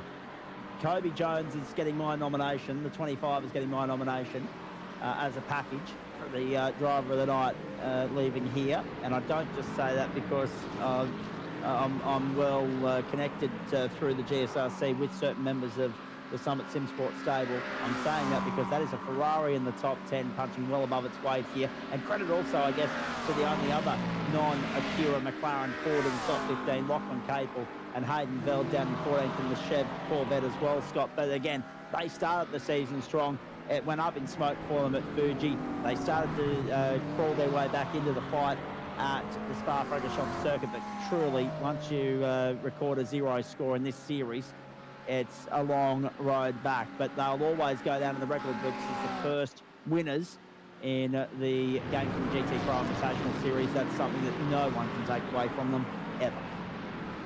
The shock if you do it too, which was the big thing. No. Yeah, they did a great job. So, you know, that's something you're right. No one can take away from it. How about the drive as well from Brady Myers? Remember, I said there was one car I didn't think to the qualifying time earlier that I expected to? Yeah, it could be this guy. Yeah. Jake Maloney was behind the wheel of this car in qualifying, failed to set that time. So they made that mistake, started from the rear of the field. 32nd to 15th, and that is Lachlan Capel car just in the front bumper. I was about to say, is that a new car with damage on the front end of it? No, that's one we've already seen. Job done. Josh Anderson a second. Josh Anderson a second. The Vanderwaal entry has put McLaren second in the car race. Have a look at that for Commitment Plus on the run through the final sequence of corners on the 42nd lap, and Ratway-White's got him back. Was there a slowdown here for Anderson coming through onto the main straight? Have a look at this for a moment. Yes, there was. There was a moment there for Anderson, and Ratway-White's going to blast back up on the outside. So it's again Acura 1-2, McLaren 3. But is that the last of it for Josh Anderson as Lockhart Brownlee bails and goes to pit lane?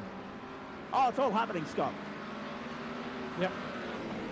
Now, there's work to do because they're just barely in the toe as well. So if Anderson can run another reasonably quick lap, they'll be okay. They'll be pull back into it and be a lot closer to Ratway-White. But that takes the fuel saving game off the window just for a few moments. But maybe critical, I think, between those two. Indeed. Oh, boy. plenty unfolding here at the moment. Of that, there is no doubt.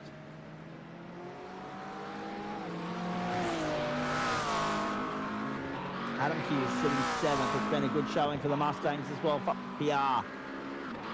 Has he got anything left to offer? Bradley Ratu. There are 2 laps to go when we get back to the line. Even though there'll be 5 minutes on the clock, ladies and gentlemen, we will go into overtime. Again, something about us in overtime, Scott Rankin, and we don't get any extra pay for it either, quite frankly. Apparently Jay does. He's on a minute-by-minute pay deal, and I don't know how he managed to negotiate that, but I'd like to have a conversation about it at the end of the season with regards to next year, quite frankly. Well, he didn't really, ladies and gentlemen, but he was jobbed in, thrown under the bus that way by Brenton Hobson earlier today, and that's a moment from Bradley Ratu. Wide through the Mulsanne chicane. That's unfortunate. He's in a great spot. Is this going to trigger a slowdown, and will that prompt Bradley to lose a couple of positions here? Should be okay. Should be relatively okay. Yeah, they're actually fine. Another car actually has just picked up a black flag. It's the 525 of Blue Bell Racing Team, so that'll be incident point related. That would be, absolutely. Anderson is now only 0.65 behind Ratway White. So again, the pressure is on here as he tries to claw back the deficit for a second time. Unbelievable drama in the closing stages.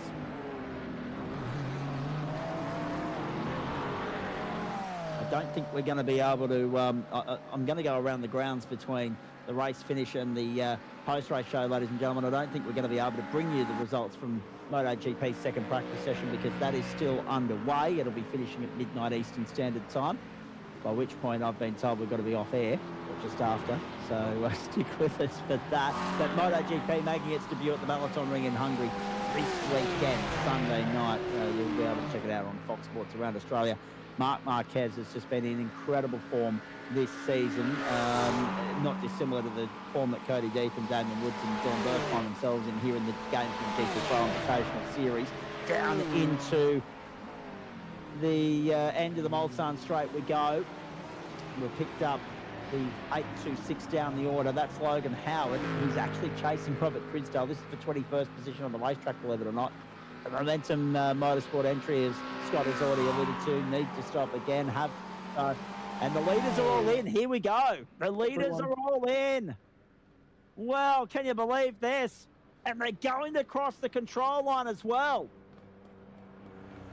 So it's bound to be 2 laps, regardless. Yeah. Because they haven't seen the white flag yet. They will do that next time through, irrespective of how much time they burn here. And I therefore think we're in for still 45 laps as they head back out onto the racetrack.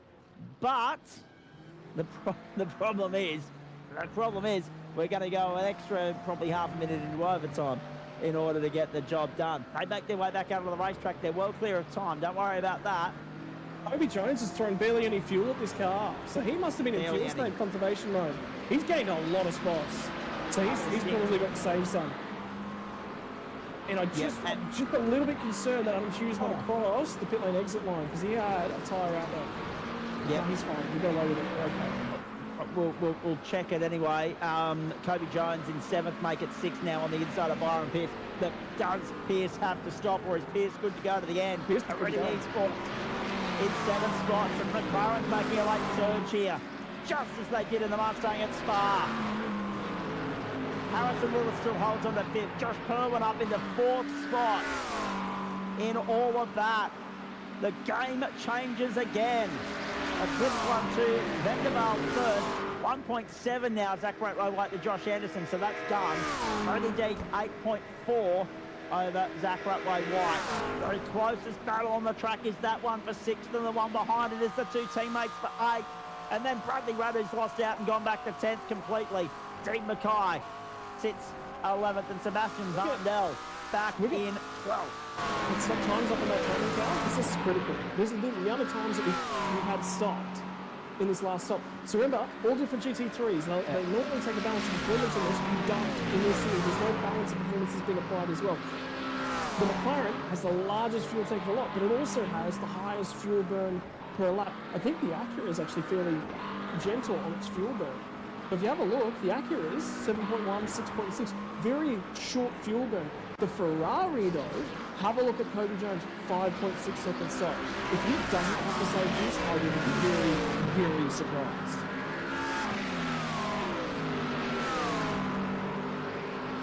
Stephen McCartan in 10th place at the moment, fighting with Bradley Ratty. Ratty's past, up into 9th. McCartan pushing him along. Oh, it's nice and spicy here with only 11.5 Circuit de La Salle. How good is a GT3 racing on a Friday night? This is exceptional. Little bobble there for Radu. Byron Pierce in 7th. They make their way through. Second last time. That is a phenomenal run from Kobe Jones for what could be 6th position. But Byron Pierce definitely has something to say about that. Top 5, pretty much home and hosed as long as they don't make a mistake. Down the inside, there was a move being made a little bit further back, but I think Byron Pierce is tucked back in and yielded anyway. Cody Death's about to see the white flag, ladies and gentlemen. And there's going to be about a minute to go when he gets back to the line. That signs us up for about 3 of overtime on a huge night at the Circuit de La Salle. Are you ready for one more time around? Lap 45 is upon us. We've gone beyond 11:30 Eastern Standard Time. We're fast running out of time here, ladies and gentlemen. The clock's about to expire, but not before Cody Death gets back to the control line to see the white flag with about 57 seconds on the clock. 3, 2, yep, there it is, 57. White flag in the air one more time around. And these guys have just been at their clinical best yet again. And they're going to reach out and put at least 1, maybe even 2 fingers on the championship this time round. We'd love to see it go to Mount Panorama, but the odds are firmly in their favour going to Shell v Power Motorsport Park next time out. Zach Bretlow White second. Josh Anderson, Josh Purwin, Harrison Willis bottom a shot. Have a look at that from Kobe Jones and Byron Pierce. And Byron's under pressure from Adam Hughes now. Look at Adam Hughes. Almost conjoined to the McLaren in front of him of Byron Pierce. Magnificent. Stephen McCartan 9th, Bradley Radu 10th. Again, it's 2 orbit drop there. It's 2 One Performance Racing entries. It's a Summit, it's an Areti, down the inside. Brilliant from Adam Hughes to go to 7th. Yeah, had to be concise because this is the last opportunity to sort of scythe your way through and have a crack. Kobe Jones is not saving. He's pulled margin on these guys. In fact, he's broken the toe to them. So as they continue to squabble, he's confirmed 6th spot for himself. A magnificent result for Ferrari and for Summit Simsport. Their best of the season so far, I think I'm right in saying. An overdue result for those guys, they'll feel. And they'd be right to feel that way as well. Look at this. Pierce back up on the outside, the inside now of Hughes. Contact. Millimetres in that. They barely got away with it. Hughes on to reset and go again. Ratu's all over the back of McCartan like a cheap suit. This for the final 2 spots to the top 10. Can Dean Mackay find his way back into the top 10? On to pit road, like the pieces, Andre Heimgartner. That's unfortunate for those guys. Harrison Willis has bolted.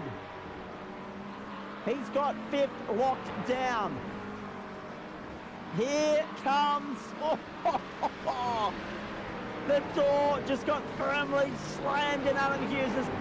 McCartan's got Radu in the company still. McCartan's not out of this yet. Final half a lap. Cody Death and Zach Bretlow are going to secure that one too that eluded them at Spa. Vanderbilt are going to be on the podium. That's a phenomenal drive from Josh Anderson. Have a look at Bradley Ratu pushing McCartan all the way. And here comes Mackay as well to the right-hander. Full throttle, full horsepower on the run up towards Indianapolis now. And now look at Hughes down on the inside. He wants the spot of Byron Pearce in 7th. Pearce, I don't think, would be willing to give it to him freely. He'll have to work for it. He's on the outside. That's the wrong place to be as they head down to Indianapolis. And that is very nicely consolidated by Pearce. He holds on to 6 for now. Ratu has got by around the outside of McCartan for 9th. And now, oh my God, there it is. We were waiting for it. McCoy gets through. McCartan's left in the weeds. McCartan's going to drop down. Unbelievable. McCoy's trying to retrace it. Sebastian Varndel's going to get himself into the top 10 as a result, Scott Rankin. Sebastian Varndel's going to steal 10th of the death. Daniel Poulton up to 11th. Lockhart Brownlee to 12th. And it just unravels, unfortunately, for Dean Mackay and Stephen McCartan. But in the meanwhile, these guys have been faultless from first until last. It is a 3rd consecutive round win. It's a 2nd for them in the Acura. Chalk up round victory number 3 for Cody Deeth and Damon Woods in the Gamesman GTPRO Invitational Series. Friday Night Motorsport conquered at Le Mans by Eclipse Sim Sport 1-2. Zach Ratway White secures 2nd. That's redemption for Belgium. 3rd to Josh Anderson. That's a great drive for the Vandervelde stable. The Millions, Josh Perlin in for 4th. A difficult night for those guys, but they got home in the end, and that was despite having an incident earlier in the piece. Harrison Lewis and Kobe Jones make up the top 6. Byron Pearce held off, Adam Hughes for 7th, Bradley Rudder in for 9th, and Sebastian Varndell steals 10th. Unbelievable drama late in the piece, and it's not over yet, Scott Rankin, because the squabbling for the minor placings still unfolds. Bruce Carvalho's just lost 2 spots, and remember we said this is a momentum car. This car is on a fuel save. So, uncertain of whether or not this car will actually make the flag. In fact, he's lifting out already, so he might be out of gas. Unlucky. The Iridium car, one of the Porsches just in behind it's out of gas as well, so a bunch of cars cutting the decline on fuel. Pass through the final chicane, why don't you? Or can you see that? I was just having a big gulp of a lime, Golden Circle lime mix-up, boys, just to try and lubricate the tonsils after that final up call. Cavalio's out of fuel. That's unfortunate, but we knew it was going to be tight. That's why most of these guys made their way back to pit lane for an unexpected 4th stop in the end. That wasn't in the script. A poorly timed safety car for the sake of the cohort, but not for those of us watching on from the sidelines or at home right around Australia and the world on the platforms of the Australian Sim Racing Group and also, of course, the SimSpeed Esports Network. We've enjoyed that. We hope you have as well. It's an Eclipse Sim Sport 1-2, and they continue their dominance in season 2025. They left Daytona a little bit disappointed, but Lockie Capel and Hayden Veld one up them. But they have been the standard, the benchmark for the competition to try and reach and match and surpass in the round since Scott Rankin, and the competition is yet to be able to do so. That's the problem, isn't it? You've got to challenge that 56 car. If you want this championship, well, you're going to have to come over and try and take it off them and try your very, very hardest, because it is going to be impossible to do so at the moment. They've got to make a mistake. They've got to put themselves in the wrong position and have something bad go wrong. Now, the big thing I will say about that car is they've got to manage their egos going into these final couple of rounds. They are quick enough. They are good enough to be there. But traffic will be an issue at both the Bend and at Bathurst. If we go green for all 3 hours of both those circuits, Bathurst, we're going to get a safety car for sure, but that will be something to talk about. Indeed it will be, and looking forward to it immensely when we get to both Shell V Power Motorsport Park and Mount Panorama. And that is a huge week because you've got the co-driver sprint race on the Wednesday night for the 1,000. You've got us on the Friday night. And then you've got some support action on the Saturday, the 1,000 on the Sunday. That is an enormous week for the platforms of the Australian Sim Racing Group, and we'll have every second of the action here live and exclusive and free for you across the SimSpeed Esports Network. Cody Deeth tonight, too good. Got the better of Zach Ratray White, Josh Anderson, Josh Perwin. Again, when you look at that top 10, 2 Vermilions, 2 Orbits, 2 One Performance Racing entries, 2 Eclipse, a Vendaval, and a Retia Summit. I'm missing someone in there, aren't I? I've mucked that up. 2 Eclipse, 2 Orbit. No, 2 Orbit, yep. 1 OPR, that's right, because the other one dropped out late in the piece. So 1 OPR, 1 Areti, 1 Vendaval, and 1 Summit, but still Eclipse, Orbit, and Vermilion end up in the top 10 twice, and they've done it beautifully. Manufacturer interest, of course, 1 Ferrari. There was a Ford in there, a small swarm of Acuras and McLarens. Outside the top 10, Daniel Poulton got 11th in the end. Walk up Brownlee, Dean Mackay. Unfortunately, Stephen McCartan has come through, but it was 1 minute and 6 off the pace. And that's why Mackay was trying to redress it, but then I think he gave up because I think he must have thought that McCartan wasn't going to be able to rejoin the race, and he just got on with it. But expect a post-race investigation into that one, I'm sure. So a bit of overtime for our race control tonight. Dean Mackay 13th, Oisin Colangelo back to 14th in the end. Adam Briggs 15th, the best of the Synergy Sim Racing entries. Brady Myers, Lockie Cable, Stephen McCartan, Brendan Hobson, and Robert Crisdale made up the top 20. Scott, talk us through 21 through 30. Yeah, outside there, William Morgan from Brewster Carvalho managed to limp that one back home in 22nd out of fuel. Scott Hasler, Logan Howard, Andre Heimgartner, Nick Kearney, Ben Jeffrey, Sam Chapman, John Peasnick. This is where we get into the retirements. So 4 laps down from Kearney back. 8 laps down for John Peasnick, Liam Reston 14 laps down. Outside the 30, a few more cars to jump through on this one. And we'll have Adam Moore from Simon Mazzomo, Byron Phillips and Tommy Wallace, all a multitude of laps down. And in fact, I actually don't think these cars will be scoring any points tonight that are this far back. No, that's exactly right. Just give me a second here, guys. I've had a bit of audio just blast through my eardrums unexpectedly. That was not in the script. Sorry. Trying to set up work after the broadcast and didn't think the audio would start playing automatically. But anyway, that's a rookie error from me. Now, got to go and have a quick chat to these guys in the top 3. On the way there, just for footy fans, Raiders over the Panthers in Golden Point 20-16. Storm over the Bulldogs 20-14. Caben very happy because Mum's a Bulldog supporter, so I won't be hearing from her tomorrow. She'll be very quiet. Collingwood edged out Melbourne. Upset. Collingwood stay in the finals race. 82-76 over Melbourne, and Port Adelaide controversially over Gold Coast 71-67. Gold Coast now must beat Essendon on Wednesday night to get into the finals, and I'll go through everything else that's coming up this weekend at the back end of the broadcast. Hard to know where to start analysing that one, Scott Rankin, but I reckon we start with our third place men. Let's get Josh Anderson and his co-driver in here, shall we? Josh Burton, of course, sitting there ready to have a chat with us as well. Damon Woods is standing by with Cody Dietz. Zach Ratway White will be here as well. Josh Burton and Jake Burton and Josh Anderson. Boys, good evening to you. Almost good morning, actually. We're almost out of time here, but we'll make it quick. 3 hours around the Circuit de la Sarthe. A real gutsy slog and fight from you guys every step of the way. Josh, let me ask you this. You made the move. You got by Zach Ratway White, and he very quickly got back past you. How close were you to being able to consolidate that move and push on with it, mate? It was an impressive drive. You made him work for second.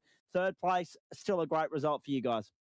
Yeah, thanks, mate. Oh, I got to slow down. It's pretty... twice in the last stint, I got 2 dumb slowdowns, which I was pretty annoyed myself about. So, yeah, it was awesome to go side by side with Zach through there. To be honest, it was kind of much because I knew that he was going to get me back anyway. Like, I thought maybe if I get a good run through the first sector, yeah, like we were half a second slower down the straight. We did no prep, which is probably obvious because we were very slow down the straight. I just found some dock shop set up and we raced on that. So yeah, when I realized how fast they were in a straight line, I thought, oh shit, we're in for a long night. So honestly, getting third's pretty good. Yeah, Jake did a mega job. So obviously in a car that was like, we drove the McLaren and it was loose. Like the car was still sketchy. So seeing just how fast those guys were in a straight line, like how loose their car would have been, because we were, half a second quicker in the last sector, right? So, Yep. It made for an interesting race probably because we, massive strengths and weakness in different spots. But yeah, like so I think Zach would have got me anyway. It was kind of just a let's have a crack and see what happens, and then I got to slow down, which is pretty silly. But yeah, credit to those guys. They put the work in. They slapped us, and credit to them. They did a great job. Damo especially was mega quick. Yep. And like the last team was fun. We were just obviously there was like fuel questions, and then it was a fun race. Okay. I'm hoping we're still on air, ladies and gentlemen. We've got the test pattern going up in front of us at the moment. Thank you, Jack. Sorry, I talked too much. No, it's not you. It's all right. It's usually me that's doing too much talking, mate. My screen's just gone green. That's all. It's we'll push on here. I know we're still going, so that's not too much of an issue for me. Let me have a chat to you about a couple of things here. After I bring your co-driver Jake Burton into the discussion, mate.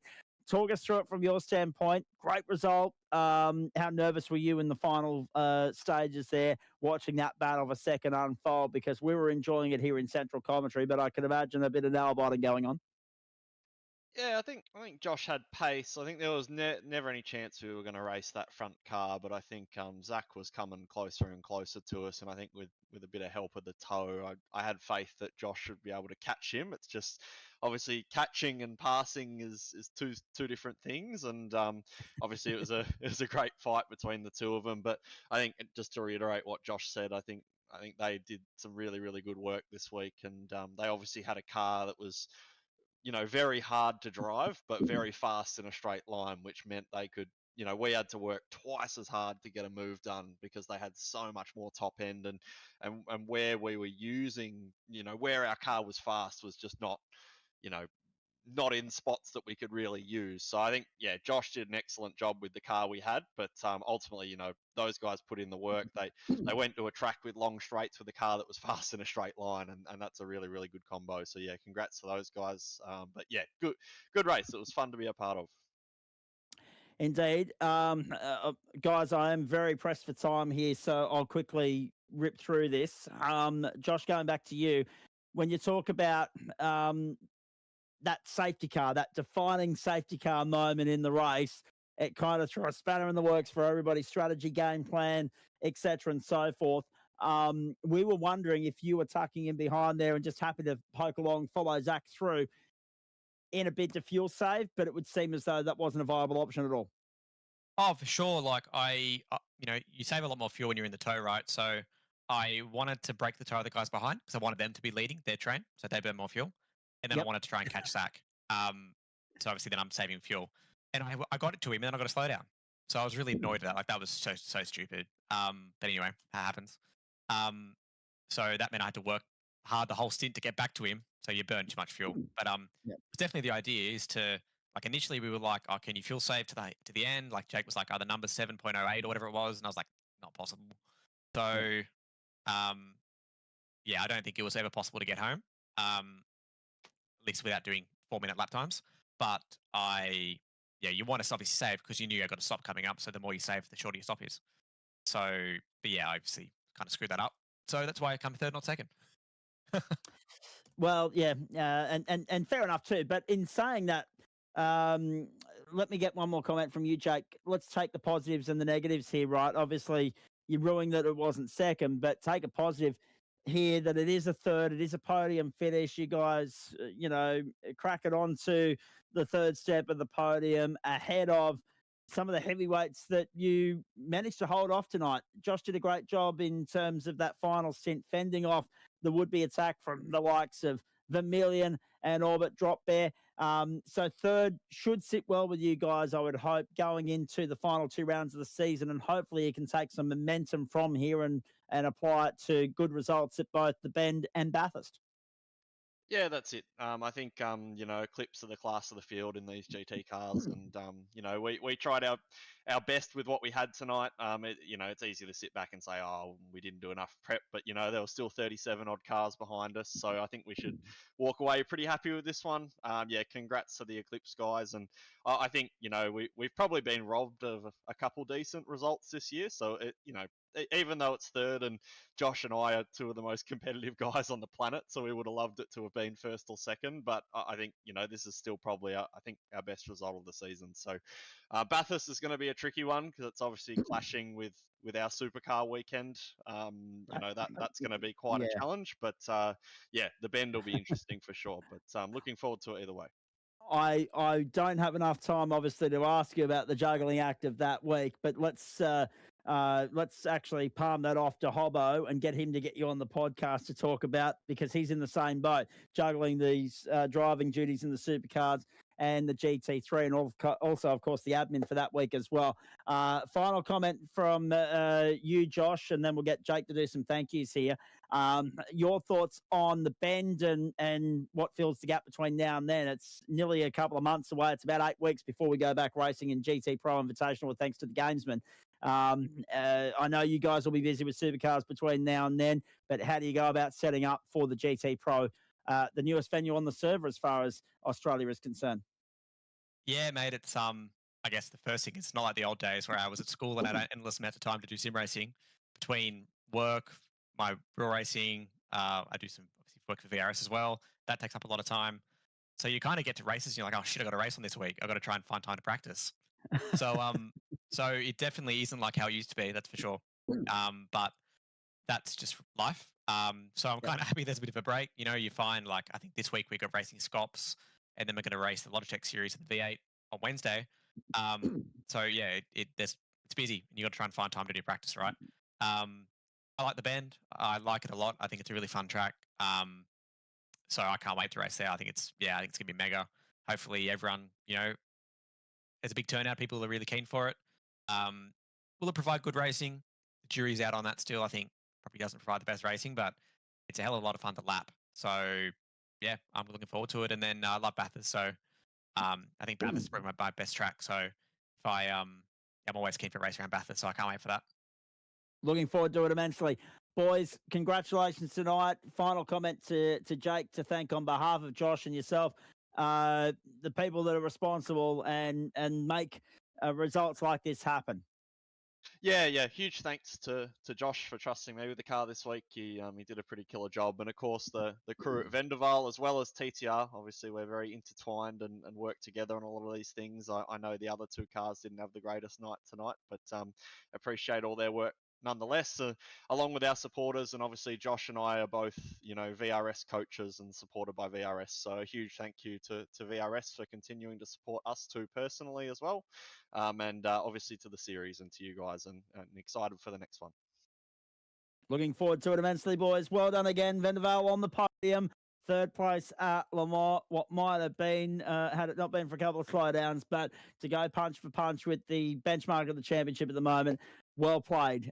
Enjoy the sleep that follows this race. Good luck with the supercar stuff. In the meantime, we'll see you when we get to South Australia. Cheers, mate. See you, mate. Have a good one. I will indeed. You guys too. We're just about to hit midnight. Scott Rankin, probably a good opportunity to get. It looks as though he's only got himself here. It looks as though Zach Ratway-White's a little bit lonely as he joins us in the booth to have a chat with you, second place tonight. Zach, interesting race there tonight. Obviously, a little bit of dialing it back in the early phases of that race, and then some work to do after the car was handed over by Jamie Christensen. That was a challenging one to sort of fight your guys' way through from a little bit deeper in the field. Yeah, I think qualifying was just a case of who got the best toe, and then in the race it was quite painful to watch Jamie get every slowdown he could find on the track.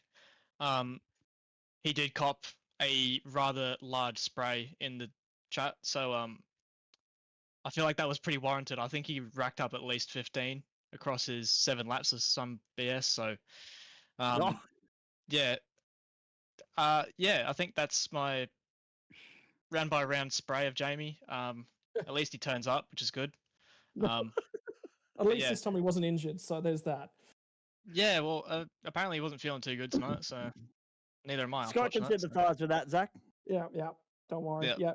Mate, look, challenging. I know for you guys it was a little bit frustrating getting the penalty late on the piece last time out as well. But P2, obviously more championship points on the table. That's the big target. Is second realistically the target now? You gotta be there, you gotta be in the hunt and hope for something to go wrong for your teammates, which is a horrible thing to say. Well, I'm not catching P1, so I mean, if we can snag second, that'd be good. Yeah, I think the penalty was probably warranted last round, but I think the doubling up of it was a bit rough. Yeah. But I mean, that's what you get in the rule book. But yeah, hanging on. I'm for with you on that P2, one, I Zach. think, yeah, is what it is. It's racing, I guess. Mate, in terms Absolutely. of things, off to the 2 Australian rounds to finish off this championship now. Strength of this car and what the car selection will probably be like at the bend. Is it going to be stick with the Acura, or what are you thinking next round? No idea, to be honest. I think both of our cars are probably not the greatest there, so I think we might get a little bit more competition, which would be good. But yeah, I'm not even sure. I don't think I've done a GT3 lap there at all yet, so God knows what the best car is. Mate, finally, preference between this thing or a dirt sprint car and the 410s from last night after a good result there too? Did you watch the race? No, I didn't. I was out last night, so I didn't make the feature, so no, I'd rather prefer this one. This car was sketched tonight, so it was I'd almost prefer the V8, which is a wild thing to say because that thing is a pig. But I would prefer this. All right, thank you very much for your chat, mate. Enjoy it, and we'll see you next time out. Thanks, Scotty. Finally, we're gonna go ahead, brother. No, I was going to say the age-old adage, Scott. Some of these people do their best work after dark. I think Zach Ratway White gives his best post-race interviews after midnight. Yeah, just don't feed him after midnight. Who knows what will happen? Oh dear. All right. At this point in time, let's get our winners in here, boys. Let's wrap this baby up. Let's bring this baby home and have a chat too, as we did at this time when I was in Grenfell, first Saturday morning of July. We say a very good morning once again to our race winners, Damon Woods and Cody Death. Cody again with the tough part of the assignment, finishing off the exceptional job that Damon started, bringing that thing home. Well done to you. Were you a little bit nervous when the safety car was deployed and that deficit was wiped away? Oh, absolutely, mate. I keep getting screwed by these safety cars every time. That Damo's got, 15, 20-second lead. The safety car comes out. But, fairly happy with it. Pace was actually a lot better than I thought, so I was pretty happy with that. Clinical drive in the closing stages, though, mate, to work that gap back out to what was 8.5 seconds in the end. You must be very happy with how the car was dialed up, how you guys were dialed in, how everything just fell into place for you beautifully tonight. You didn't miss, a marker. You hit all your points, and it showed with the way in which Damon firstly built up that lead and you went on with it. You would have been a little bit disappointed with the timing of the safety car, though, because what should have been just, a one-stop stint ended up being 2. Yeah, absolutely. I can't bloody credit Damo enough, mate. The car was on rails. Probably one of the best cars I've driven. Just how fast it was. Like no one could really touch us in a straight line, which is nice. Bit sketchy in the corners, but really fast on the straights, which made up for it. And Damon, as we bring you in, mates, to be fair, Cody's already set it for us. You set that thing up beautifully, and he's brought it home. Not just set it up in terms of getting the car prepped, but then obviously your faultless drive through the first 2 stints as well, mate. Well done for that. Were you surprised by the way in which you were able to pull away from your teammate, Zach Ratway White, considering that you guys are in the same stable and the same car, but you guys left them in the rear view? I guess the pace advantage to Zach was a little bit surprising, but in the end, Cody and I have done a lot more GT3 racing than Zach has, and also more racing just in general at Le Mans. So understanding the little quirks of the track kind of help, especially going through the Porsche curves on a low wing setup. So we were able to maximize 2-3 tenths maybe every couple of laps over him through there. So that's where that kind of advantage came from. But if you look at going through the chicanes on the Mulsanne and even Sector 1, it was very, very similar pace-wise. So there's only little elements that really kind of contributed to the big pace advantage. But yeah, that just comes with laps and experience in this kind of car. Indeed. Circuit de la Sarthe, Le Mans, you guys have now claimed 3 wins on the trot, and it doesn't matter whether it's the McLaren or the Acura. You're very comfortable with both.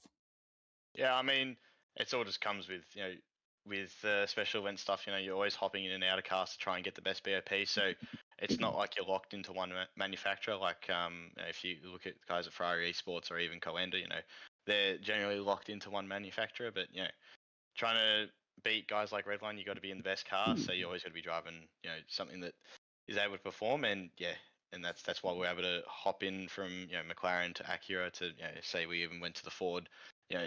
Just that kind of diversity and ability to build a setup, contributes massively, and makes life a lot easier when it gets to crunch time.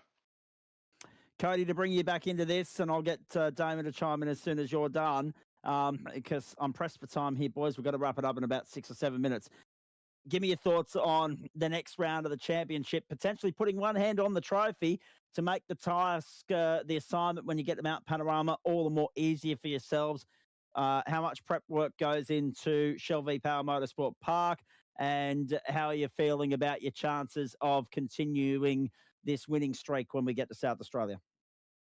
Well, I hope we can do well. I'm not really sure what the car is going to be around there. The Ford and Merc seem pretty strong at the moment, but I'm sure we'll be able to rig up something for that track, and it's very different to this track, so a lot of fast slowing corners, so it'll be interesting, but I think we should be able to get on top of it.